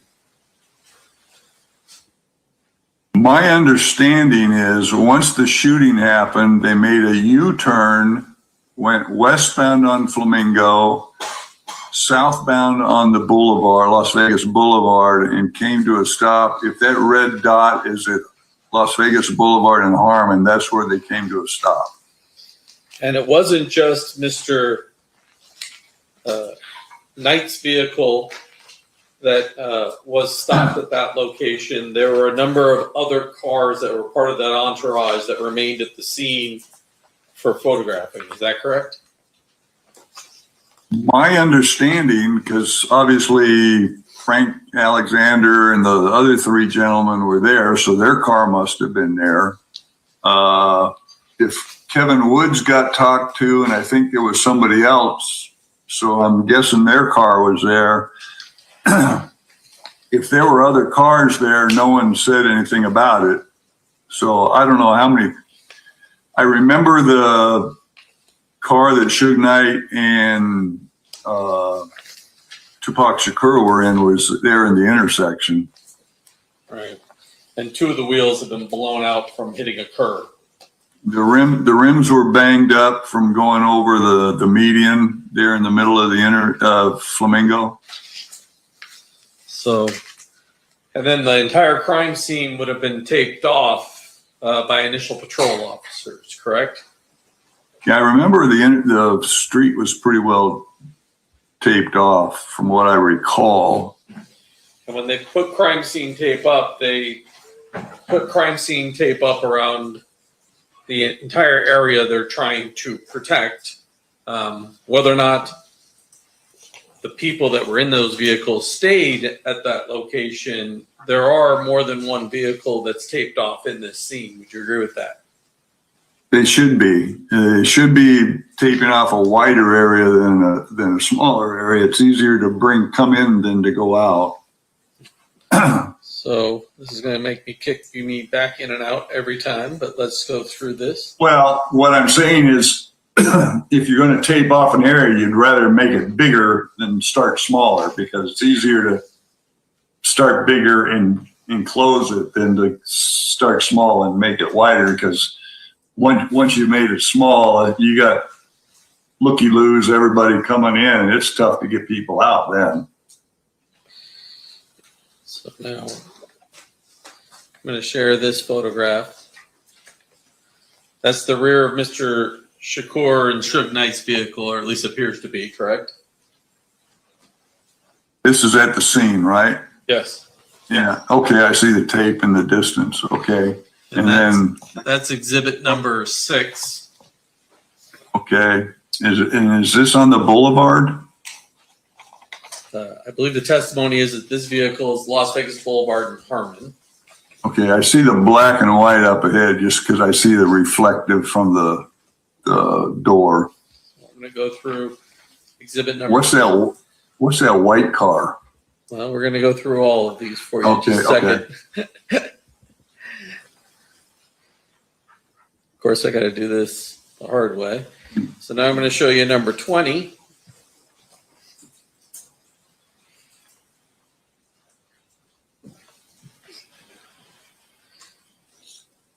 Give me a second. I don't know why this thing won't roll up for me when it's photographs.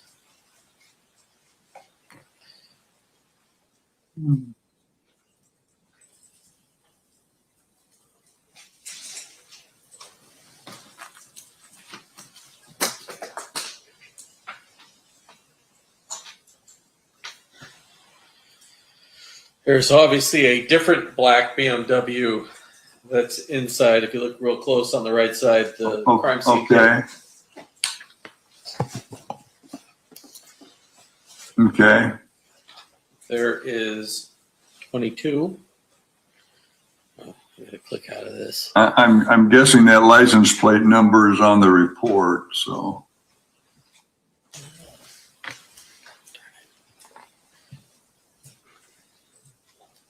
You just click through. That's 23.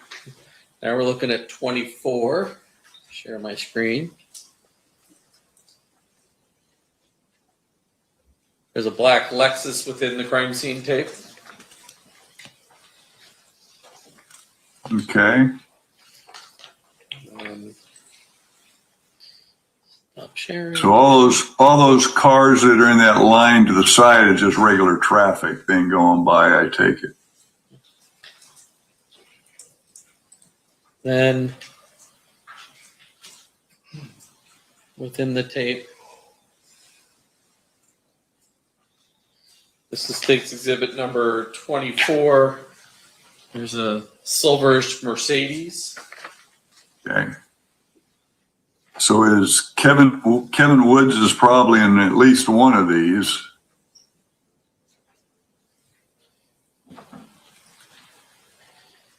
And then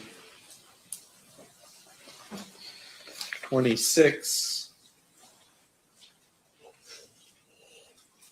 There, 26. Also in the tape, there's white. I think if you zoom in really close down here, which I don't know if I can do on here.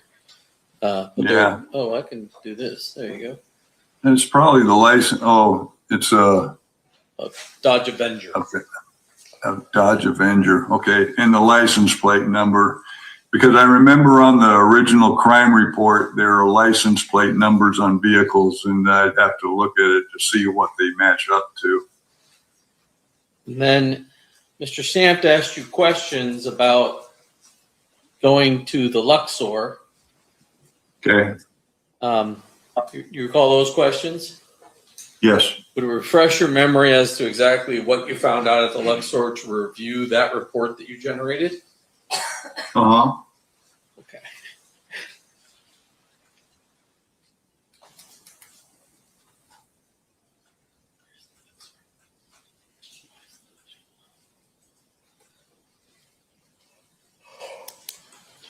There we go. Why is it not coming up?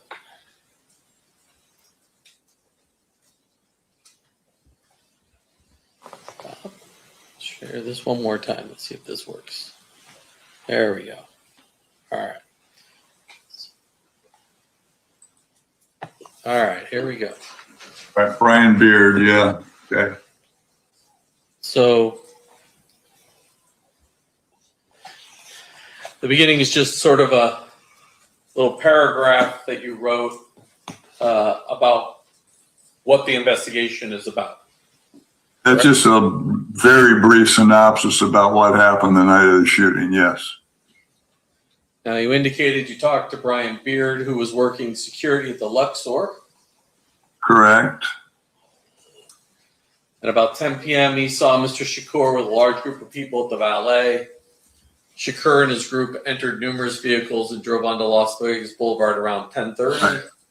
Right. Beard recalls a black two-door Mercedes, a dark-colored Hummer, a two-tone van, and a black four-door Mercedes or BMW in the entourage. Yeah, and the Hummer was supposed to be MC Hammer. I remember that. Okay. And then you also talked to Angel Zabalza. Right. Zavala. He was working as well. His recollection of the vehicles were there was a white Dodge Caravan, a black BMW or Mercedes, and two other black vehicles. Two white vehicles were also behind the group. Zabalza said he thought the last car was a Cadillac or Buick with four black males, was what he reported. Right. That correct. Thank you, Josh. I have nothing further. Okay. Any requests? Just real quick, Detective Becker, with regards to that last line, the last line is that the last white vehicle was either a Cadillac or a Buick, right? So the Cadillac was a white Cadillac. Correct. That's the way that's worded, yes. All right. Either a white Cadillac or Buick, yes. All right. No further questions. Thank you. Anything else? No. Ladies and gentlemen of the jury, any questions for this witness? Seeing no hands, thank you. You are excused. Have a good day. All right, state, any additional witnesses for today? We approach it. No.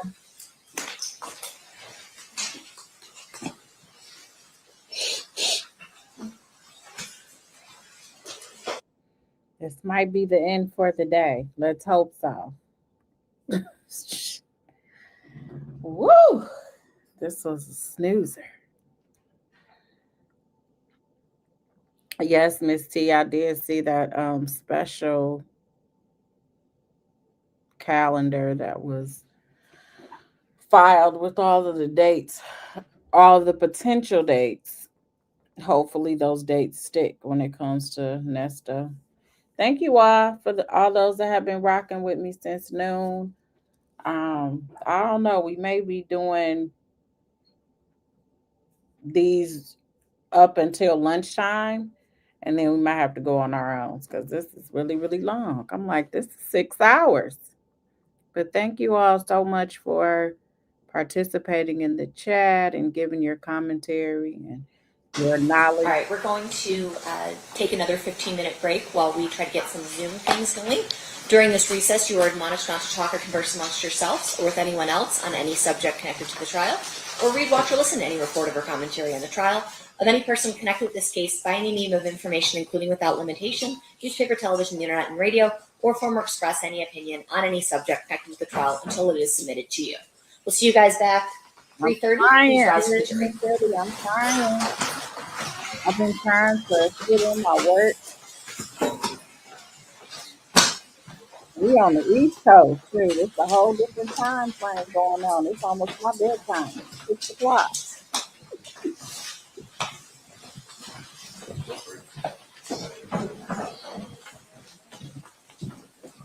So it looks like they're just going to take a 15-minute break, and then they're going to have perhaps someone else on Zoom. But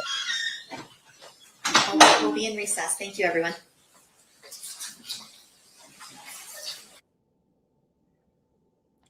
all right, what do you guys think? I've been out here ordering food. I'm like ordering my little lettuce and tomatoes that I'm gonna eat for dinner. Yeah, they said it's another witness. I mean, when you look at it though, it's only like 3 o'clock there. When I go to trial, it's typically nine to like 4:30, sometimes 5. So there, I mean, it's only 3 o'clock. I guess they still got a good hour in them. And try to get, I'm sure they're going to try to get through as many witnesses as they can because this is supposed to be a very long trial. So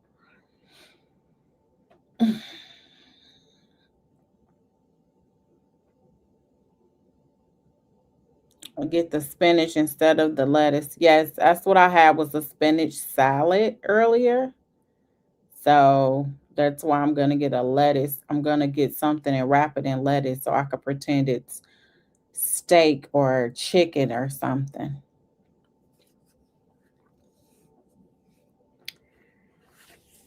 But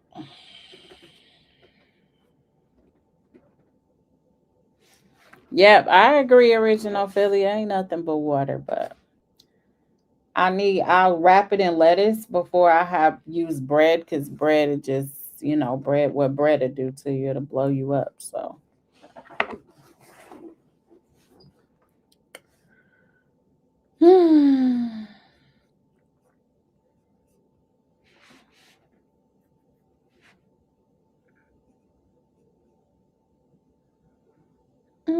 you got a lot of research to do originally, Philly. You got a whole lot of research now based on his testimony. We need you to corroborate what he's saying with your research and your evidence and check and see if they coincide with each other since you're like co-counsel for Keeffe D on this case. You're like the 13th juror.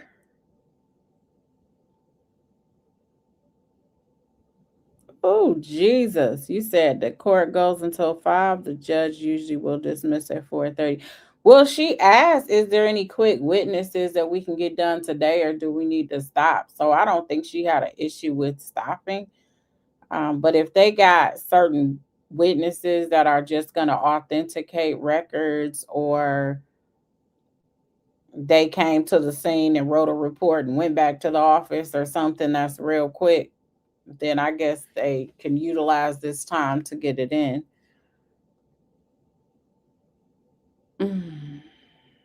You're the legal counsel for Mr. Shakur.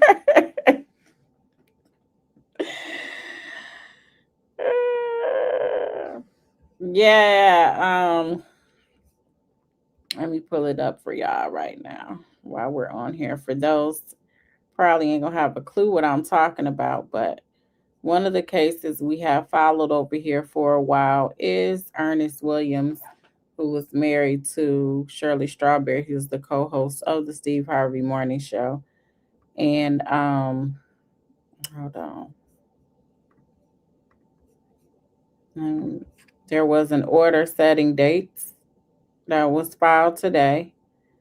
And it is hereby ordered that these cases are specially set for trial beginning Monday, October 5th, 2026, and continuing until completed. Parties should report to courtroom 4F by 9 a.m. ready for trial. You know, that's us. We're part of the trial team, guys. No continuances shall be granted, and no request for leave submitted after the date of this order shall be honored. So basically, he's saying he's not granting any continuances. So sounds like a firm date, even though they were a little iffy at the hearing at the status conference they just had. So then they give the instructions on voir dire. You guys know those are the questions that you give to potential jurors. Counsel shall submit to the court all proposed voir dire questions at least 2 business days before the start of trial. Tells you where to submit it with a courtesy copy to all opposing counsel. Prior to the commencement of voir dire, the court will discuss with the parties which questions will be permitted and which will be disallowed. So it looks like they have some parameters on their voir dire. The court has to agree with those questions. Motion in limine, you guys know what that is. Those are evidentiary issues where you try to get them resolved before you get to court, so you don't have to objection. You can try to get certain evidence in and certain evidence out, and that is due. It's supposed to be filed by the clerk at least 3 business days before the start of trial. Courtesy copy should also be provided by the deadline to staff attorney. Has her information.